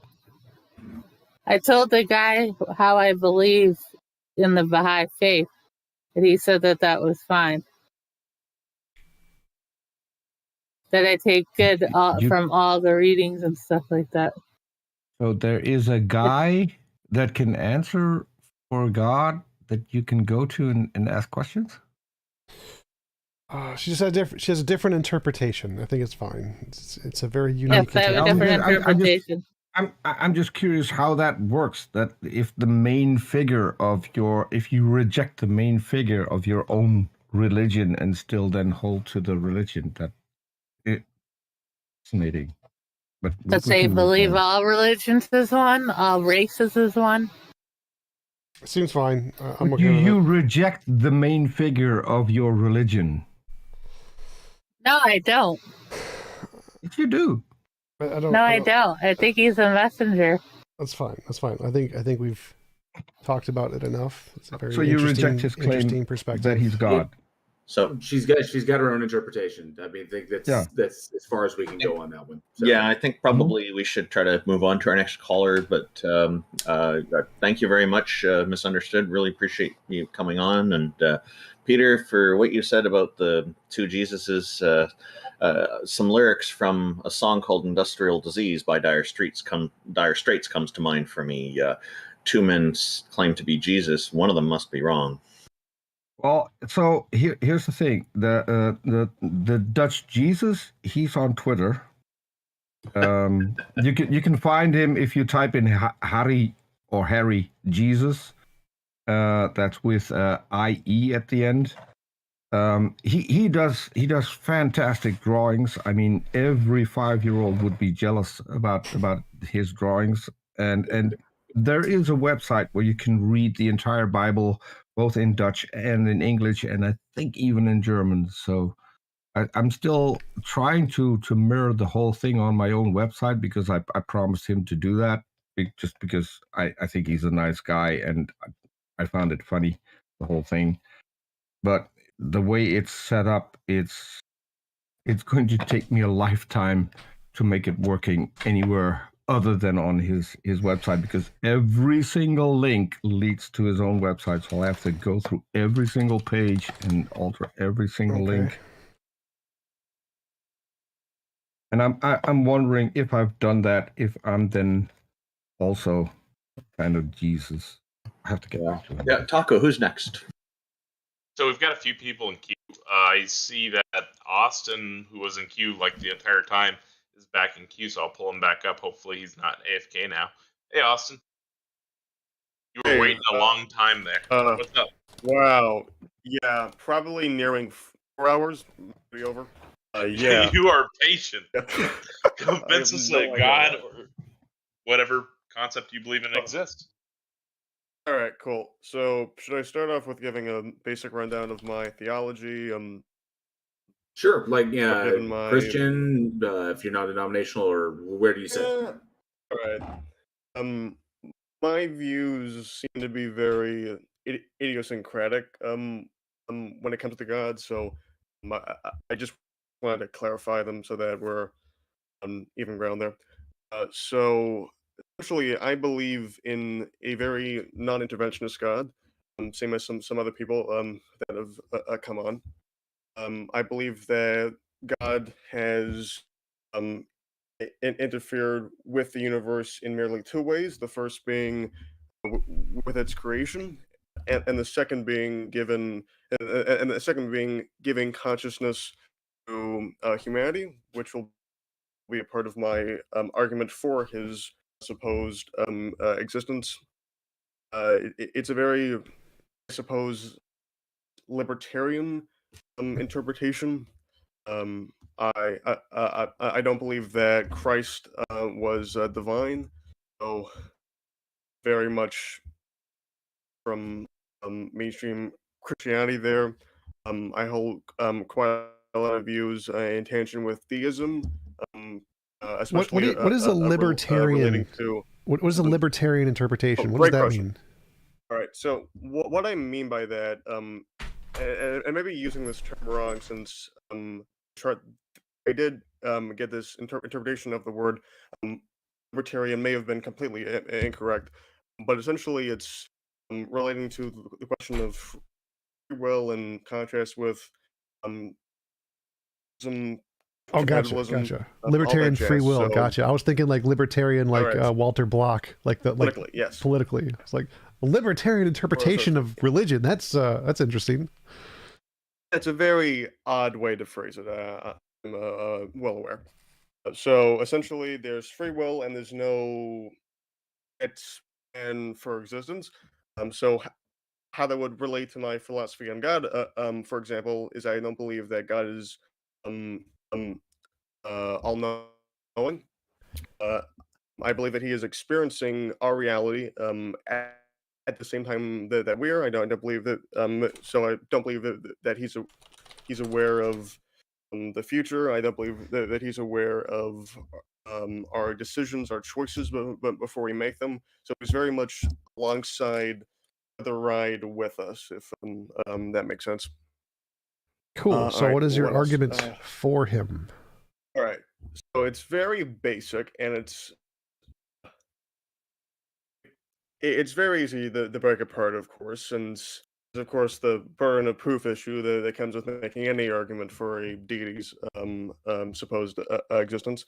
So pretty sure that at least one other person made this argument, and or at least one similar to this, having to do with consciousness. Right? So this actually is my personal. Actually, personally, it was one of my main uh, Okay, justifications tell for us what it God's is. existence that I'll come back to. Don't worry, I am just making sure that I'm bringing enough context here. All right, cool. So essentially, the physical universe, anything that is created, initiated, and developed, has has the mechanism that developed it, or entity that developed a system, whatever term that you want to use. What shares the same fundamental properties with it in a sense. There's a very clear connection between those two. So when you What take that two? rule So and you apply said it to consciousness, you said everything that exists shares fundamental properties. Is that what you said? let's actually no. So let me get an example here. For example, let's use photosynthesis here. But both the sun and the plants on the ground have in common inevitably will include that one is using energy energy from the other. Both utilize solar energy, heat, light, etc. If we apply that to consciousness, we come into a bit of an issue.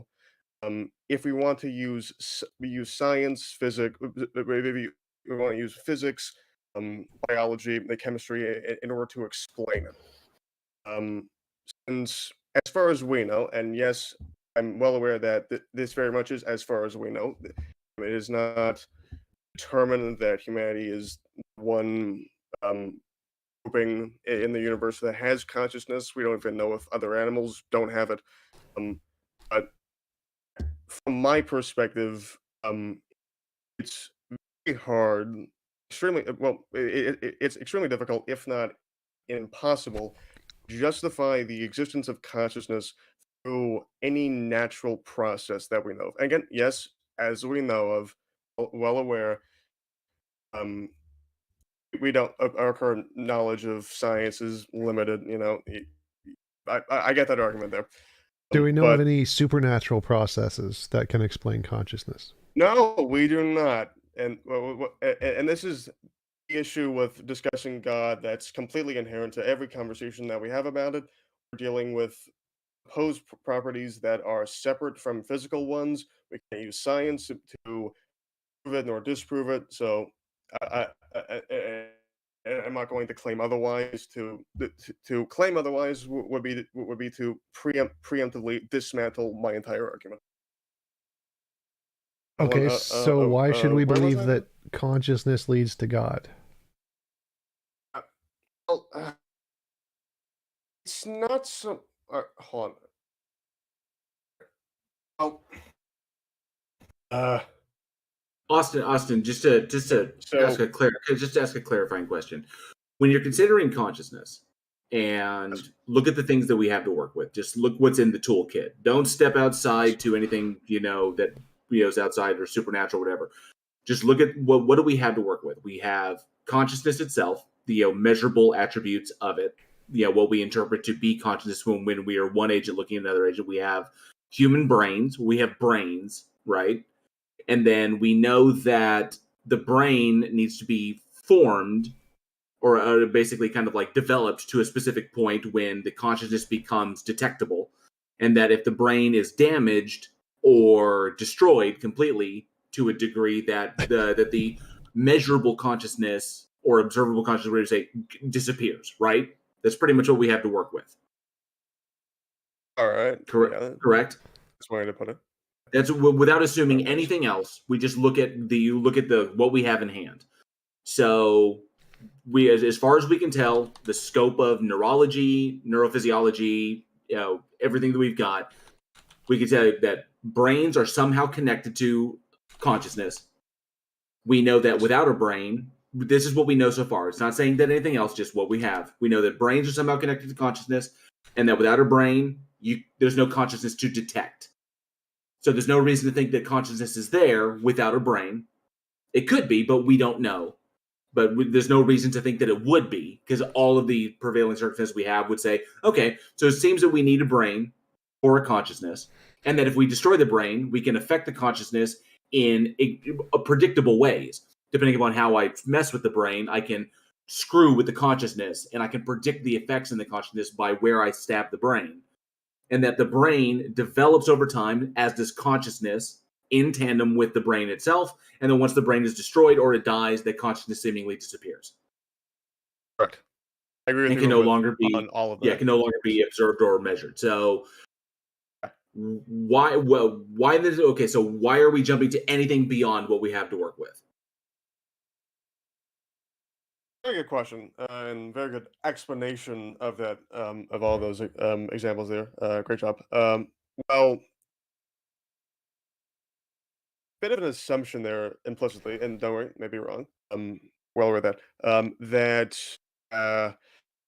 brain is is our primary acting force on consciousness there. Well, yes, yes, you're completely right that by affecting the brain in a multitude of ways, neurochemistry, all that jazz, it heavily affects the detectable traits that we consider as consciousness. Well, have the clear definitions here with consciousness, a bit. Well, by consciousness, although yes, I am somewhat referring to that measurable state that is very much in tension with the brain, with neurology, with psychology, referring to in a sense a more so higher entity that even though it can, even though the broader a broader higher entity that has that aspect of it that can be affected by physical processes, um, such as prodding with, say, the frontal lobe, um, or through genetic I'm mental lost. disorders. I'm lost in the flow of the Sorry, man. conversation. Austin, let me see if I can. Let I'm me see if I autistic, can. so Well, let me see if I I can have provide some. Let me see if I can provide a machete to your intellectual thicket. So, take what we have in the box, everything I described, and that's what we have to work with. Okay. Now we can take what we have and we can hypothesize about things outside of the box. All right. So we've got our toolkit, and then we can hypothesize about things outside of the toolkit. What would justify us in claiming that anything outside of the toolkit is true? Since what we have with the toolkit, it in itself does not share that similar property of that defines consciousness. That being, I suppose, in this case, for lack of a better term, self-awareness. Yes, all again, yep. All of these neurological processes that we are able to affect on the ground every day, yeah, you do have an effect on that. But the issue, for me at least, is that those processes on themselves, the very tissue, how do you explain how that leads to something such as, for example, metacognition? I mean, Well, even if we can't, that wouldn't be evidence of a god. So say there's something we correct, can't it's not. explain. Yes, both sides have, again, burden of proof. Again, all of the which actually why I'm questioning why you guys even started doing it. Ultimately, we can hypothesize a lot of things outside of the box. Yes. We can say, are we tapping into something? Does the consciousness exist without does consciousness exist without the brain? Does it just continue on after the brain has died? But these are hypotheticals. We're just assuming it's like, hey, well, what if this? What if this? What if this? But they're also we can ask technically hypothesizing that the brain has that much of an impact on consciousness. But we know that without the brain, well, we know we can determine with what we have to work with that without the brain, there is no measurable consciousness. And that if we affect the brain, we can affect the consciousness in very predictable ways. Whether we go after the occipital lobe, we go after the temporal lobe, we go after the hippocampus, we go after the brainstem, that we can actually cause predictable outcomes in consciousness. If I do this to your brain, you will no longer be able to do this consciously. Or if I do this to your brain, this will occur and this will suddenly happen. We can predict these things. So we can conclude from the evidence at hand that the two go hand in hand. Where my conclusion is essentially I'm in the school of thought that a mind or consciousness is literally the property of a functioning brain.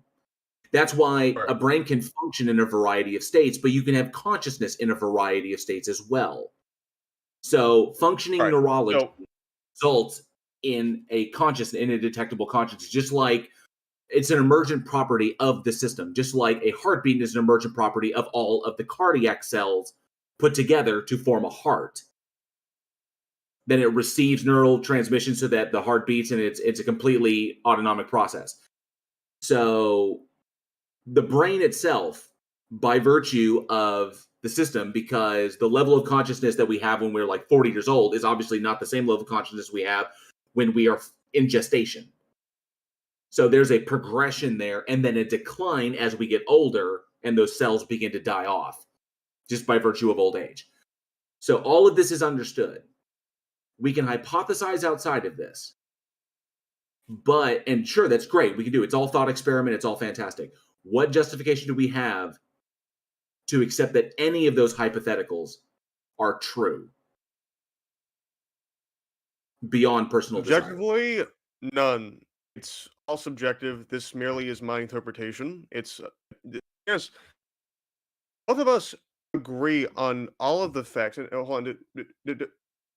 I have another question here first. Does everybody else in the call who's contributing to this discussion share the same school of thought that JL does on this issue? For the most part. As far as the mind being dependent upon a physical brain, yeah. Much. All right, cool. Yeah, So, me too. I agree with you on all of the facts, all the fundamentals, all of these specifics.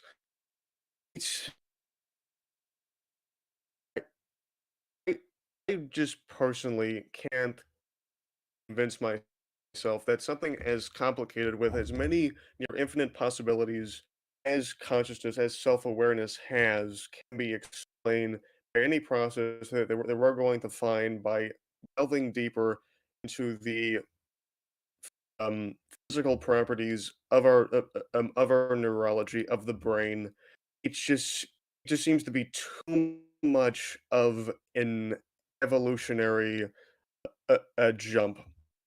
At one point, the sunrise was equally as complex and unexplainable by the natural world. Have you heard I of would agree. I will. Let me just point out that our intuitions have an incredibly poor track record when it comes to explaining complex issues in our reality. Well, I would actually and agree I don't with him. think that I we should think be relying. I think we are going to find something more fundamental, but I think it's going to be a physical thing that we're going to find that's more fundamental in the brain. I don't think we're definitely going to make progress. We definitely don't know everything about the brain, so I agree. We will definitely find things that are more complex and more fundamental than what we currently know about the brain. There's no reason to think it's a soul, though. Sure, but his incredulity is on the issue that the brain is responsible for producing the consciousness. That consciousness is an emergent property of physical interactions.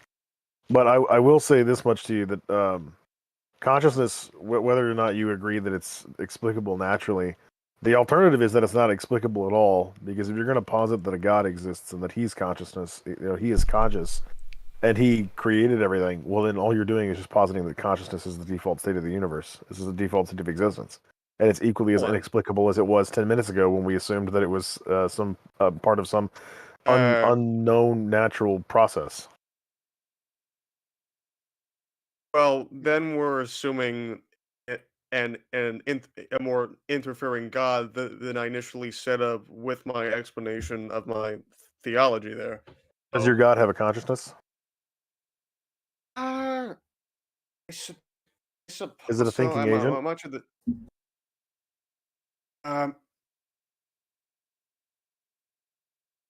Well, because the answer is either yes or the answer. Also, the answer is either yes or no. Either it's a conscious thinking agent or it's not. If it's not, then it's indistinguishable from just blind natural process. Correct. All right. Yeah, I understand. I mean, there. Yes. That's my answer. Yes. All right. In order for consciousness can't be explained by like some creator deity, regardless of what you believe, because this deity also possesses consciousness. Because a deity can't choose to have consciousness, and you have to have consciousness to make choices. So the mere fact of the matter that this thing is conscious is just a random fact of reality. It's a proved fact. There's no account for why it's conscious. There's no account for why it has an effective will over an ineffective will. It just randomly is that way. It's just randomly aware of itself. And therefore you haven't explained consciousness. If anything, you've added more questions. Yeah, correct. Yeah, completely correct. So very, very the mystery good of way consciousness putting can't be that, solved by a god. Well, a history of human consciousness can be solved by a god, but the entire Really, it can? landscape of it, of course, cannot. So yeah, Wait, you're right on that. how can the How is it explanation? explained by God? I'm pretty sure that we already covered that there. Well, I didn't hear you cover it. all right, cool. Or maybe I didn't clarify it well enough. No, You might be able to explain how we, in particular, possess consciousness, that God created us in such a way that we could possess that. But consciousness as a separate entity to our physical reality, which is what you're positing, that is not explained. That's just a brute fact of reality. And so you have really no way of determining whether or not God is responsible for facilitating our access to consciousness, or whether or not that's a natural phenomenon that he doesn't have any control over, any more than he has control over his own consciousness. My belief that our consciousness is of consequence to the actions of God. Now we're getting into pure faith, and now I no longer can argue here in any objective manner. But my point, Austin, is at that this even point, if I we're had faith in the pretty much God going that you to a believe in, discussion. he still wouldn't be a viable explanation for the existence of consciousness. Consciousness would be something that transcends even him. Yeah. So why would I bother contemplating the existence of this being if he's not even a useful explanation for this mystery that I've encountered? Well, he's a useful explanation for the mystery on your level, but he's not.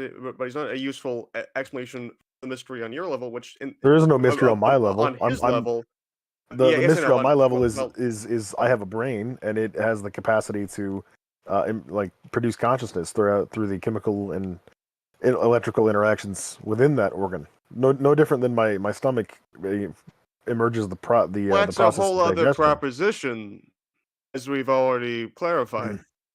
No, I mean we've Directly substantiated contrary pretty to thoroughly my that proposition that human Austin, we've consciousness is a substantiated result pretty of God's thoroughly that actions. human consciousness has some relationship to the physical brain. Of course. Right. So we don't we're need to like really. disagreeing on what that relationship is. So the Now we mystery both there is agree- going to be in the particulars of that relationship. But as far as like where consciousness comes from, God doesn't answer that question. And we already have an answer to the question of how we have consciousness, the brain. How does it not The exact answer that mechanisms that question? facilitate that, or maybe a present mystery, but history shows us that we should be a lot more optimistic in our scientific ability to explore, investigate, and come to conclusions about the natural world. You know, we put a man on the moon 50 years ago. It's not exactly a stretch to think that we're going to figure out how consciousness functions in the future. Scientific I fail to see any place where you can put your God that he answers questions. I fail to see how this doesn't account, how my interpretation doesn't count for the existence of human consciousness. I completely How does it? get Articulate and that for even me. agree that it doesn't account for the existence of consciousness overall. Articulate how your as God entities. accounts for That's completely human right. consciousness. Actually, is a very good counter. But as for human consciousness, how does that not work? Why is there a distinction between human consciousness and other consciousness? Consciousness is just the mere ability to be Human self-aware. consciousness is displayed in physical reality. It's constrained by the physical reality, according to me, to clarify. And as of right now, I don't have any reason to God's believe there's anything but the consciousness- physical reality. So this is just more assumptions being piled on top of one another. Right? Like your Exactly, initial this- assertion here was that your God has the capacity to explain the mystery of consciousness. We've now gone through that and have determined that that's not the case. And then you've now moved the goalpost and said that he has the capacity to explain human consciousness. And I don't accept that distinction. Since you've disproven my original claim, and now I'm modulating it. Since I'm willing You're to shifting the admit. goalpost. If you want to put it that way, then I guess That's what you're doing. Well, how does God explain human consciousness? No, How? the hold my same supposed dogmatic position throughout the entire No, discussion. that's perfectly fair. So, You've changed my mind on that. No, just calling it consciousness overall and saying that explains the entire mystery doesn't work. Going by your alternative definition, that consciousness Okay. also includes God's realm. Okay, can you explain how does God explain human consciousness? Mechanistically, please. All right. Cool. Because just That's my answer. mechanistically, because just saying God did it is not an explanation. All right, mechanistic. Let's be mindful of the time too, because there are other people who want to get on stage as well. Correct. If we start getting well, first of all, what do you mean by mechanistically? Specifically, what are the mechanisms that God uses to facilitate human consciously? Well, I'm happy. You can explain it any way you want to explain it. Just explain it however you think it's best to explain. Just go for it. All right. So, of course, I'm not going to know exactly what these mechanisms are by my own philosophy. But essentially, my belief is that whenever conception occurs in the human reproductive process, there is a system outside of the physical universe that mandates that what you may call a soul ends up with a direct direct connection to that entity.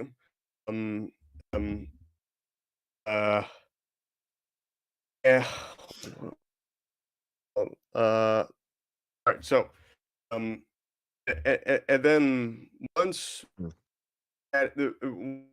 once that organism has fully developed a brain, that soul then has what we would call consciousness in a neurological sense, but it's limited since we're working with the very narrow physics, chemistry, biology of our physical universe. So it's not so. Although although consciousness is going to be heavily affected by neurology, all those natural systems in the physical universe, its origin is outside of it. Okay, so the first thing that comes to mind for me is that for something to count Can I answer that question right there? Yeah, that's good. So, for me, for something to count as an explanation, it has to not just be a thing you imagine to do the phenomenons. Like, I can imagine a leprechaun knocked a cup over, but that isn't an explanation of the cup falling over. It's just something I made up. So there's a difference between an explanation, but it's not empirical. Well, no. So like, there's infinitely many things we can make up to explain everything. Leprechaun did it. The winds did it. A unicorn fart. My individual interpretation. Right, but so the fact that you can make up infinitely many different ways to explain the data means that none of those are actually supported more than the other. So we can make up an explanation that consciousness is caused just by physical processes emerging from the brain, and that would also be an explanation. But the difference here is that one of those has a lot of evidence and the other one doesn't. I can conduct several experiments off the top of my head to determine whether or not my brain plays a role in my consciousness. Like JL said earlier, you can manipulate the brain using any variation of physical trauma or pharmaceuticals. Again, I've already result in established different that I variations agree of with you on consciousness. all of that. But here's another thing that I haven't heard anybody bring up yet, is that humans are not exclusively the only conscious organisms on Earth. In fact, there are several other animals which are close to, if not rivaling, our own self-awareness. The only difference is they don't possess the anatomical features to be able to experiment with their environment in the way that we do. So if I were to assume or to predict that that consciousness was a product of biological evolution, it was an emergent property predicated upon a series of chemical and electrical interactions in the brain, I should be able to find animals at various stages of that conscious evolution, which I do. I can find different birds, elephants, dolphins, a different species of primate, who are all at different various levels of consciousness. Obviously, humans are at the highest level that we've been able to observe so far. And there's even, I would argue, various levels of self-awareness between humans. Not every human is as conscientious as every other human. Some lack that necessary self-awareness, which I'm sure we've all encountered those types of people. They're usually called presuppositional apologists. But there is a gradient here, right? This does appear to be an evolutionary process. It's something that starts out simple and becomes complex over time, over a great many changes. It's not something that's given to anybody. It's not something that's just granted or anybody just intrinsically has. It's developed. Even within humans, it's developed. Your capacity for self-awareness is fundamentally different than it was 20 years ago, probably, depending on how old you are. I know it is for me.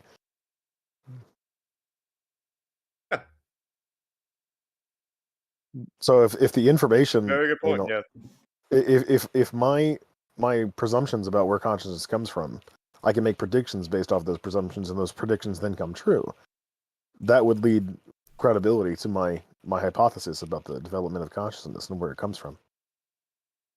It's both perfectly fair, but also has a button of scientific backing of a hypothesis there. And there's no real reason not to believe in that, aside from personal subjective caution. And I will admit that the entire predication for my broader point here is based on my own personal caution that is far more than what you appear to have. It's very much philosophical. There's not that much basis for it, and you're completely right on that. And from a scientific viewpoint, it makes far more sense to just assume that there's some process or series of processes that leads to what we see as consciousness, as self-awareness, as metacognition, as all of these supposedly unexplainable processes. We're just going to find it there, and I have complete respect for anyone and everyone who believes in that, even though I am a staunch, well, not entirely staunch, sometimes pretty agnostic theist. I have complete respect for that. And even though I clearly am not going to be convincing you of whether or not a deity exists, which is perfectly fine, I am glad that we've gotten to have this very informative and enlightening, at least for me, discussion on what's usually very down and dogmatic topic. Thanks. Now, considering how many people also have been spending a whole bunch of time with their hands up, so from the looks of it, not as much time as me, which is no issue. I'm going to be leaving now. Austin, thank you so much for joining us. It was a good conversation. We appreciate the honesty. All right. Well, we've got 2 more in queue. We were trying to finish at 4 hours today, but it looks like it's going to be 5 hours. I have pizza. Yeah, it's totally fine. I have pizza. Come on up. Hello. Hey. Hey, what's up? Well, I think you know what the subject of this program is. What have you got for us? All right. First of all, I need to put this on speaker. I don't know how to do that. Or do I have to kind of hold it up to my ear now? We can hear you just fine. Okay.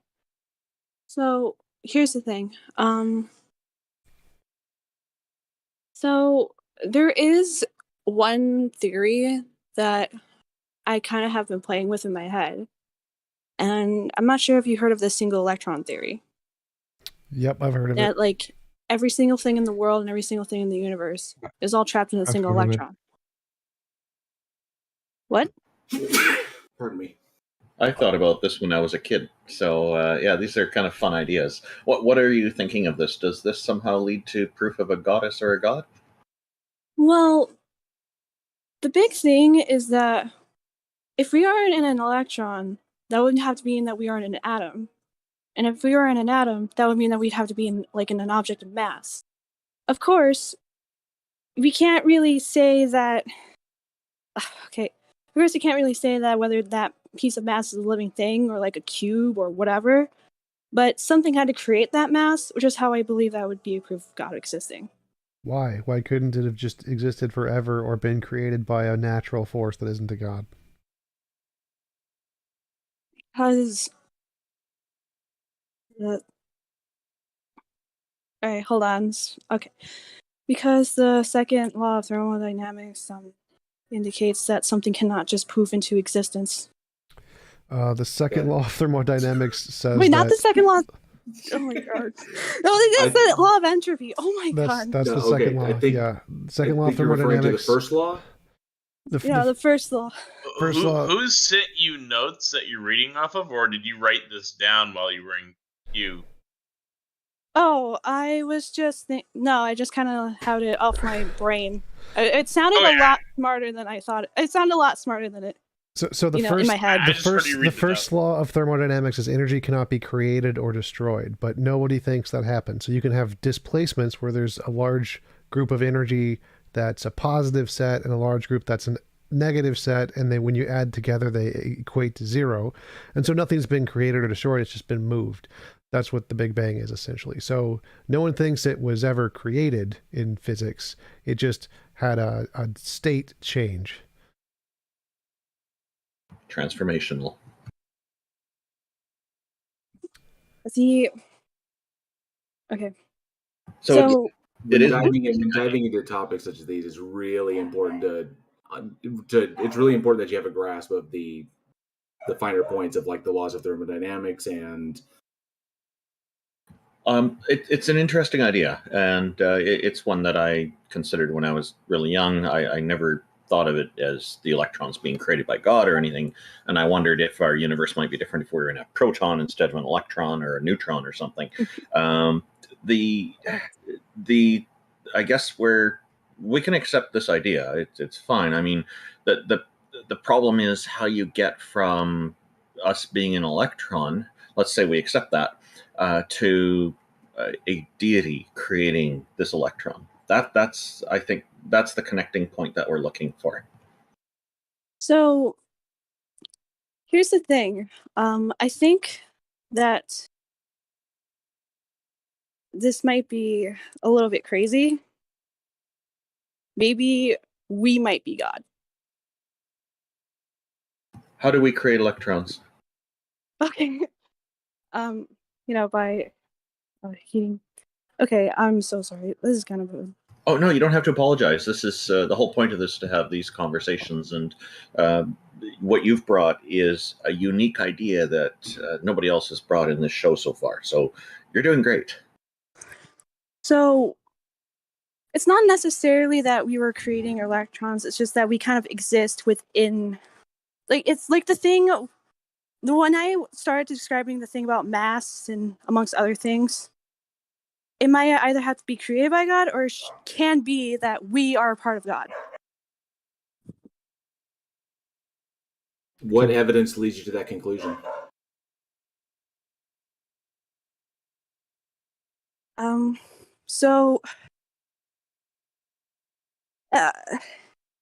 So like we have. I don't really think that. The thing is that it hasn't really been explored a lot. So let me try this. Is this from your perspective? Is this really more of a faith-based position? Well, there has been effort. I mean, there has been evidence in psychology and whatnot. Like for example, you are how you think, and your world is based on how you think is going to happen. And basically, which,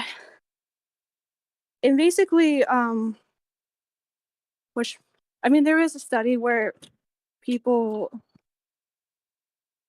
there was a study where people, were tested for heart disease, like when they were in their 20s, and then, one of them, got told that they were, like at risk for heart disease, and You're getting toward the psychosomatic effects, and yeah, the way we think about ourselves can definitely influence the quality of our lives, but the environment around us also influences how we think. There's somebody in the YouTube chat named Aaron Reese who has just suggested to me that someone should refer you to pantheism because that's where you're heading, but perhaps you're not aware of that. I'm not so sure if that's the case for you, but I just thought I would share that with you. I think you are right that this is an area that people probably don't discuss very often. Again, the connecting point that seems to be missing here, and your idea is very interesting, is that between a God creating this whole universe as an electron or whatever form it's in, and the electron itself. So the electron and God creating it. The creating part is where we're stuck. This is the part that's missing from this. The rest of the idea, I think you explained it just fine. Okay. I think another way that I can see some evidence that universe might have been created is there was like a lot of we have okay, have you ever noticed that our lungs, our brain, trees amongst okay, calm down, Alona. This is not okay, sorry. No, take a breath. Formulate your thought. Here's what I suggest. Just imagine we're all just kind of sitting around in a park enjoying a barbecue. Okay. I am actually eating some barbecue brisket right now. All right, so it's more than just an imagination here at this point. Right. Welcome to our barbecue. It's very tasty. Thank you. I would love to have some brisket. No, it's mine. You can't have it. Ooh. So, the main idea is that we kind of have a lot of patterns that are rather similar in our environment and in ourselves, as well as in our DNA, and as well as like the DNA of every other living thing ever. So you're talking about like the similarity, the somewhat similar structures in living organisms on Earth. Yes. Okay. So we understand that evolutionary pressures result and natural selection result in certain traits being optimal for survival and other traits being non-optimal for survival. This this is what we call selective pressures: positive selective pressures and negative selective pressures. If one particular set of pressures, it was essentially, let's start at the beginning. So if all species on the planet derive, which the models say that we all derive from the same organ, from pretty much the same thing, follow the same path, and the circumstances of the planet, the evolutionary pressures pretty much apply all over the place. And one particular structure that proves the most optimal for survival amongst species, if that turns out to be the same, would that not be a result confirming that these were the things that were selected to survive, and that things to operate differently depending upon their environment did not? Which is why respiratory systems in mammals look very similar. Respiratory systems in fish are all pretty much similar. It's because those are the systems that were optimal for surviving in those particular environments.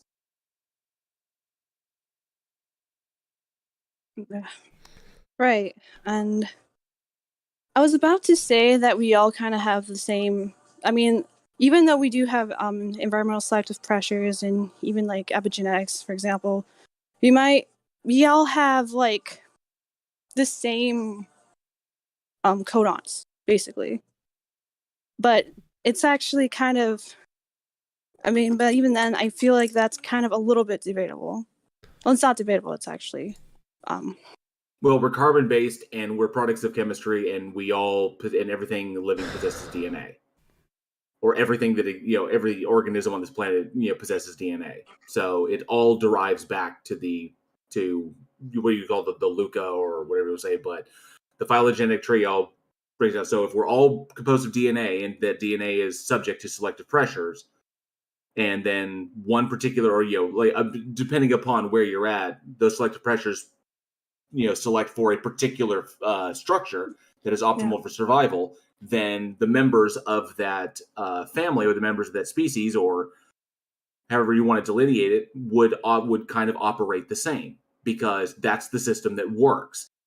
Which is why we have mammals that breathe air and have lungs, and then we have amphibians that do as well, but are semi-aquatic, and then we have fish that need gills. So are we gonna wrap up soon? Oh, yeah. I was trying to tell him that I was trying to tell him this. I was going to say that I was thinking that our DNA, that basically we are literally created as a program with things like our DNA as a code. And DNA is the result of abiogenesis. It's a natural process. We weren't created. Okay, I'm sorry.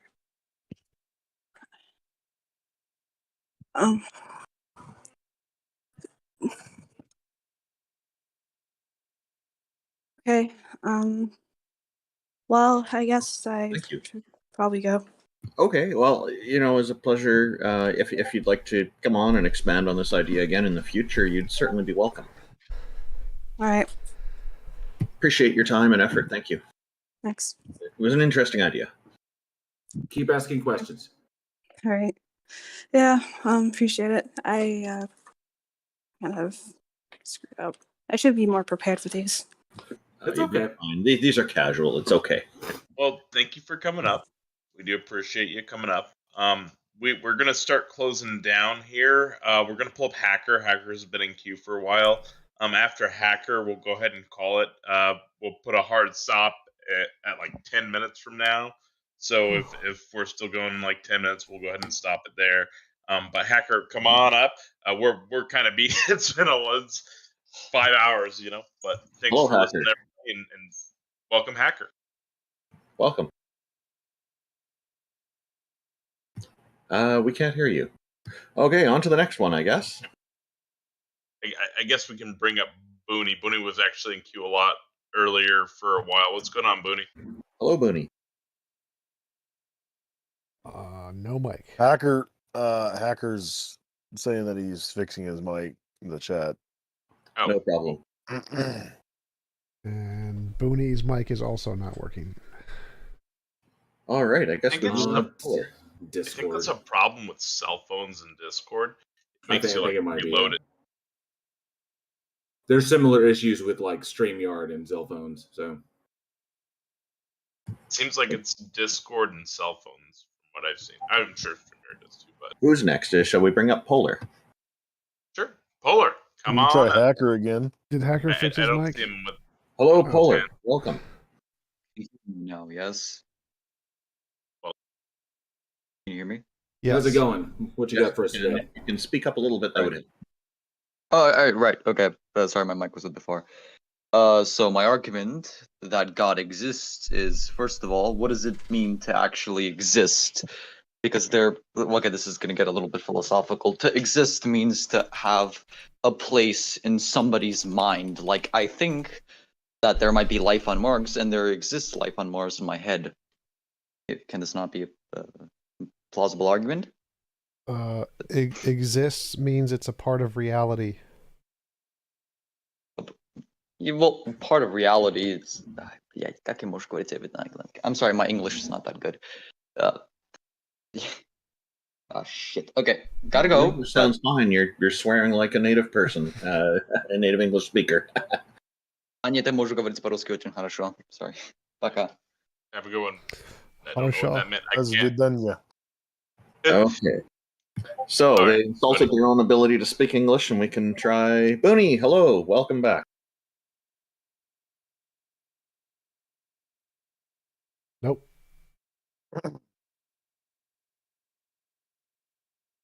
Okay, Booney. It's still not working. Hacker. All right. All right. So, can you hear me now? Yes. Yes, you got you. Welcome. Thank you for joining us. You're welcome. So this will be short, and I'd like to get TJump's take on this because I know he's one of the debate bro, philosopho kings of Debate the me, internet. bro. But no, yeah, sure. But I basically believe in a deistic God. And looking at what we've seen from the cosmic microwave background radiation that manifested, I think 400,000 years after the initial expanse of subatomic particles and their respective wave functions of the Big Bang, I just think there had to be a mover to move those first elementary things into existence. And, you know, there Why? had to be something. So, are you thinking there was only one Big Bang? One bit to produce this universe. Okay, so Penrose and Hawking did update the theory to support multiple Big Bangs happening simultaneously so that it could be consistent with quantum physics. Does your idea need to be adapted to consider this? Well, I still want to know, why do you think you need a first mover? Like, what is it in the CMB that indicates first mover? Like, something had to manifest that into existence, right? Sure. Because, So I think it was a quantum field. I don't think it was a god. Why would you think it was a god? well, when I define God, especially in this context, I just mean a creator of the universe. Like, are you saying the quantum field manifested itself and its own particles into existence? Well, the quantum field created all the particles, the space, and the time. So space, time, and matter were all created things that came about from fluctuations in the quantum field. There's no mind in the quantum field. There's no consciousness. Yeah, I don't think it really necessitates a consciousness or a mind. I'm not really like an adherent of that Unitarian philosophy, but you're Unitarian. saying that, like, as if this God is a mind. But are you saying that the quantum field, I guess, created all particles, but what gave way to the quantum field? It's always existing. It never Would be my didn't question. exist. The quantum field has always been there. It never didn't. Beginningless. Are you saying the quantum field is eternal? Yes. Or it could be outside of space-time is a better way to phrase it. Well, in response, I could say to that, like, if the quantum field was in and of itself eternal, did it take an eternal amount of time before we had this conversation? Like, No. Did it exist eternally before this point? No, because just like, even though there's an infinite amount of ways a particle can decay, like a uranium particle, the quantum field picks a specific time to cause the decay. So even though there's infinite amounts of times it could decay, it picks a specific time through the quantum fluctuations. Similarly, the way the Big Bang was created at one particular time, rather than any of the infinite past particular times, is simply because the quantum field fluctuated in such a way that it caused it to happen then and not at a different time, even though there's infinitely many times. So it's like, if I pick the number 47, there's infinitely many numbers before 47, but I picked 47. So it's the fact that there's infinitely many things before it doesn't mean you can't pick 47. You should have picked 42. I'm just kidding. And I think using the word "pick" might be confusing. Like if you were to say, like, 47 was the number, 47 was the number where it occurs. Sure. So it doesn't like say, I think I'm going to do 47 today, and then we've got everything. Just that's where it occurred.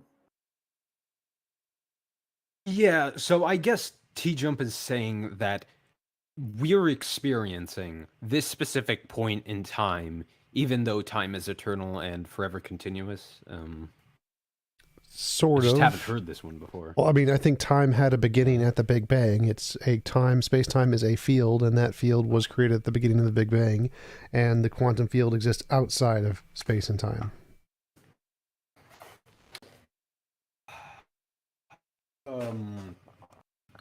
Okay. Like, I think you think yeah. I think God is a mind. And we don't necessarily know that yet. Like, I don't know if he's omnipotent or omniscient or whatever properties theists commonly associate with a creator. But I think there had to be some sort of mover to necessitate where we exist in space-time. Is that reasonable? Sort of. I mean, if you think that the two options are there's an infinite past, and the second one is that there's a thing that has existed, either necessarily or as a brute fact. So you can pick any of those you want. None of those indicate a conscious mind, and that's, as long as you don't think it's a conscious mind, that's fine. I just wouldn't call it God. Are you defining God in this instance as just any creator or something more than that? A non-physical mind that created the universe, everything other than itself. Yeah, I don't know if there was a mind involved, because knowing the way planets and life are created, it seems like a much more chaotic hodgepodge of things existing at once, rather than something organized and succinct. But Right. So what you're saying is just there was a thing in nature, and it started the chain of nature stuff, and that's fine. Yeah. Like, there was a thing to first manifest what we would come to know as the universe, essentially. Yes, that is one of the hypotheses. Do you agree with that? I go with the consensus in physics that an infinite regress is the best explanation. Well, okay. Can I ask you a quick question? When you say there had to have been a creator to make sure that we exist in this point in time, that would entail that that creator had an end goal, which is us being created in this point in space and time. That would entail that that God needs to have a mind, because otherwise he couldn't have formed an end goal, let alone coming up with something to get there. I don't think so. I don't think his definition of creator has any intent or desires. No, but I got that from the conversation, but he also said, in order for us to be here at this moment in time, there had to be a creator. I think that's the infinite regress if argument. we are supposed to be here in this moment in time. No, Peter, that's the infinite regress argument. So the infinite regress argument is that if there's an infinite number of things, of points in time before us, if you started those and started to count, like from negative infinity, and just started to count up, you'd never get to 100, because there's infinitely many numbers of points. That's not at all what I meant. That's what he meant. That's his argument. His argument is that if there's an infinitely number of past points and you start time at somewhere in the past negative infinity, it will never reach the current time. Maybe Hacker can answer my question, because I'd be very curious what you think of my question. I don't really know where you're getting the idea of an end goal from. My general thought on this is that maybe I misunderstood then. So you're not saying that the creator made sure that we existed at this point in time, not at any other point in time. I don't think we have any way of knowing as to whether a creator intended for us to exist in this specific time frame, but there had to be something. Things exist, obviously, so there had to be something, not necessarily a mind, but something to necessitate that. And, if you think that it was the quantum field in and of itself to manifest that, then yeah, I guess that would be what I mean by God, quote unquote, in this instance. But yeah. So you just defined it. Well, are we in agreement with this? if you just want to call the fundamental thing God, sure. A creator. We don't know if it has a mind or not, but like first. Yeah, I wouldn't call it a creator. So I'd just say the quantum field is what was the original foundational thing in reality, but I don't think it is the creator, because creator, the word creator has a connotation of a mind. So when I use the word creator, I use it exclusively to refer to a mind with intentions. Yeah. Okay. I think I can't get further than just a first cause. There's nothing we know about this cause, whether or not it created something or it caused something to come out of something else. We're still at the first cause thing. Yeah.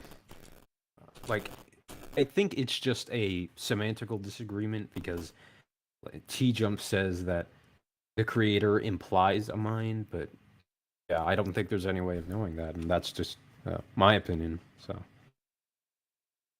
I think overall, since everything I do and have done to sustain my life was creating things, I think creator has some kind of meaning. It also means that you have an end goal when you start creating, even though the goal may end up differently while you're creating, but you have to start out with something, knowing that you're going to create something. Yeah, we have to have no an way... idea. Yeah, I agree. We have no way of knowing what the creator's intention is, if there is a creator. But Exactly. So that's why I think that the thing you came up with is more along the lines of a first cause, not necessarily a creator. Yeah, I just believe in a first cause. Okay. Something to necessitate the universe. Cool. That's it. Well, thank you for coming up. Everybody, thank you for hanging out and enjoying the stage. Everybody's links is in Heathen Hangout. The people who aren't yet will be posted in there. I think I forgot. Peter, what's up, Randolph? Oh, sorry. No, never mind. They just put their hand down. I thought that would be a quick one. That's no problem. Carry on. Oh, no problem. And I know forgot to put Peter's on there, so I'll get Peter's updated and pinned. Heathen Hanger channel will be around for a little while, so make sure you guys click all their links. Xerxes, if you put a link in there, I'll pin it as well. And then Randolph and TJump, you guys want to close out for your viewers? Go ahead, TJump, because I'm going to close my stream after everybody else has finished talking. Sure. Check out my YouTube channel, youtube.com/TJump. I do lots of things.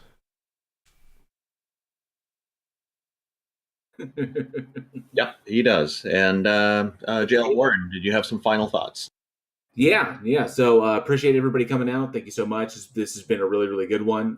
More positive experience than some other things, but this overall was a fantastic stage. Thank you to everybody that came up and everybody in my live chat as well. I appreciate y'all coming out and hanging out with me. And we do this every 2 weeks. So if you like what you heard and you want to see content that's along these same lines, check out my channel, Bridge the Divide. And you'll find the link there, and you can subscribe there if you dig it. And I'll see you in the live chats. Thank you so much.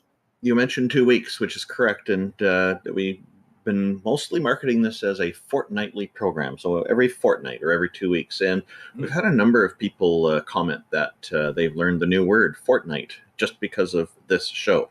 So I'm glad that people find this interesting. Peter, did you have some final thoughts? One mainly, and that is that ever since I've joined, and I can't tell whether or not that has happened for the other people as well. During the show, we have people on, and then they will contact me in DM with just complimenting on the show and having had a nice conversation, which I think speaks to the show and speaks to the goal that we have, why we do this. So I want to thank everyone who came on whether or not they got back to me in DM or not. I really appreciate the people who come on and want to have a good, cordial conversation about it. It's not about winning something.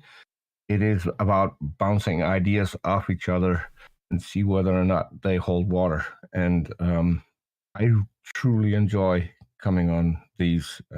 If people want to check me out, you can find me on youtube.com/gonna go for it, or as a producer on several other channels. Thank you, Peter. And yes, I've received some as well. I know Taco has. I'm sure everybody's received some messages, people giving us feedback on the show. Most of it's positive. Jack Burton. My paradigm is still blown because we got Otangelo to admit he needs to do more work. I'm just... that was great. I thought that was very good, actually. I liked that. Jack, did you have some final thoughts from the Pork Chop Express? Oh yeah, I want to thank all the trolls and the pre-subs, but I repeat myself for being so manageable, and thanks for all the keyboard warriors out there for helping me hone my typing skills. Yeah, you were busy today in the live chat on Discord there. I saw you going back and forth with people quite a bit. Yeah. But the important question, have you finished your drink? I know Randall spends a lot of time creating a new one for every single show, so I think someone should Bottomless glass. It's a different color each time. Is the drink ever really finished? I got to figure out something else to change. Some people have noticed, but they weren't quite sure if it was intentional. It was. Thank you, everybody. King Xerxes, maybe you can teach us how to pronounce your name properly and give us some final thoughts. Xerxes. Xerxes, thank you. Yeah, it's a little bit of an oxymoron because King Xerxes is the name of a Persian king who was featured in the Book of Esther in the Bible. A little bit of an inside joke between me and another user, but no final thoughts were this was actually one of the first full-length stages I was able to participate in, and it will probably be the last for quite a while. However, I am pretty frequently active in the Discord servers, so if you guys ever want to chat with me or engage with me about a subject, then you'll probably find me 2-3 times a week in TJump's room here on politics or in any of the other major debate servers. I also have a YouTube channel, which I'm fairly certain Taco is going to link to you guys. So subscribe to me if you want to hear some more. You have to link that to me, by the way. And I put it in the chat on Randolph's stream as well. Yeah, by the way, these links will all be in the YouTube video description. And as we always include, and we'll be adding King Xerxes in there as well, because I didn't have this ahead of time. So thank you. Taco, you're the one who's organized this. Before I say some final words, because I'm live streaming this, I'd just like you to give us some final thoughts. Holy crap, you guys made some progress today. Well, I mean, I'd talk more, but y'all are amazing. But y'all made some progress today with a couple of people, Otangelo for one, and then the other gentleman who you got to acknowledge that you changed his position some, which was huge. So good job there. That's the first time I've heard that in a few weeks. But that's everything I've got. Thank you, everybody, for watching. This was fun as always. Okay, yeah, well, thank you to everybody, and thank you for everyone in the audiences for tuning in on the live YouTube stream and the live Discord chat. My website is at www.youtube.com/Randolph Richardson, and that's spelled RANDOLF, no matter what autocorrect tells you. We also have a Discord here. This is hosted in the Politics Discord, which you can get to at discord.gg/politics. We're grateful for them hosting this. And providing a platform for us with a large audience. It's been fantastic. They've been great hosts. So thank you very, very much to Politics Discord for this. I also have a Discord for the Canadian Atheists. You can just type into your web browser discord.canadianatheists.ca and it will take you there. It'll set up the invite. And if people would like to see us again, we'll be here in a fortnight from now, 2 weeks from now. Thank you once again to everybody, and I hope everybody has a great rest of the weekend. Take care. Thanks, y'all. Thank you, everyone. We're closing out the stage now. Bye, everyone. Nap time.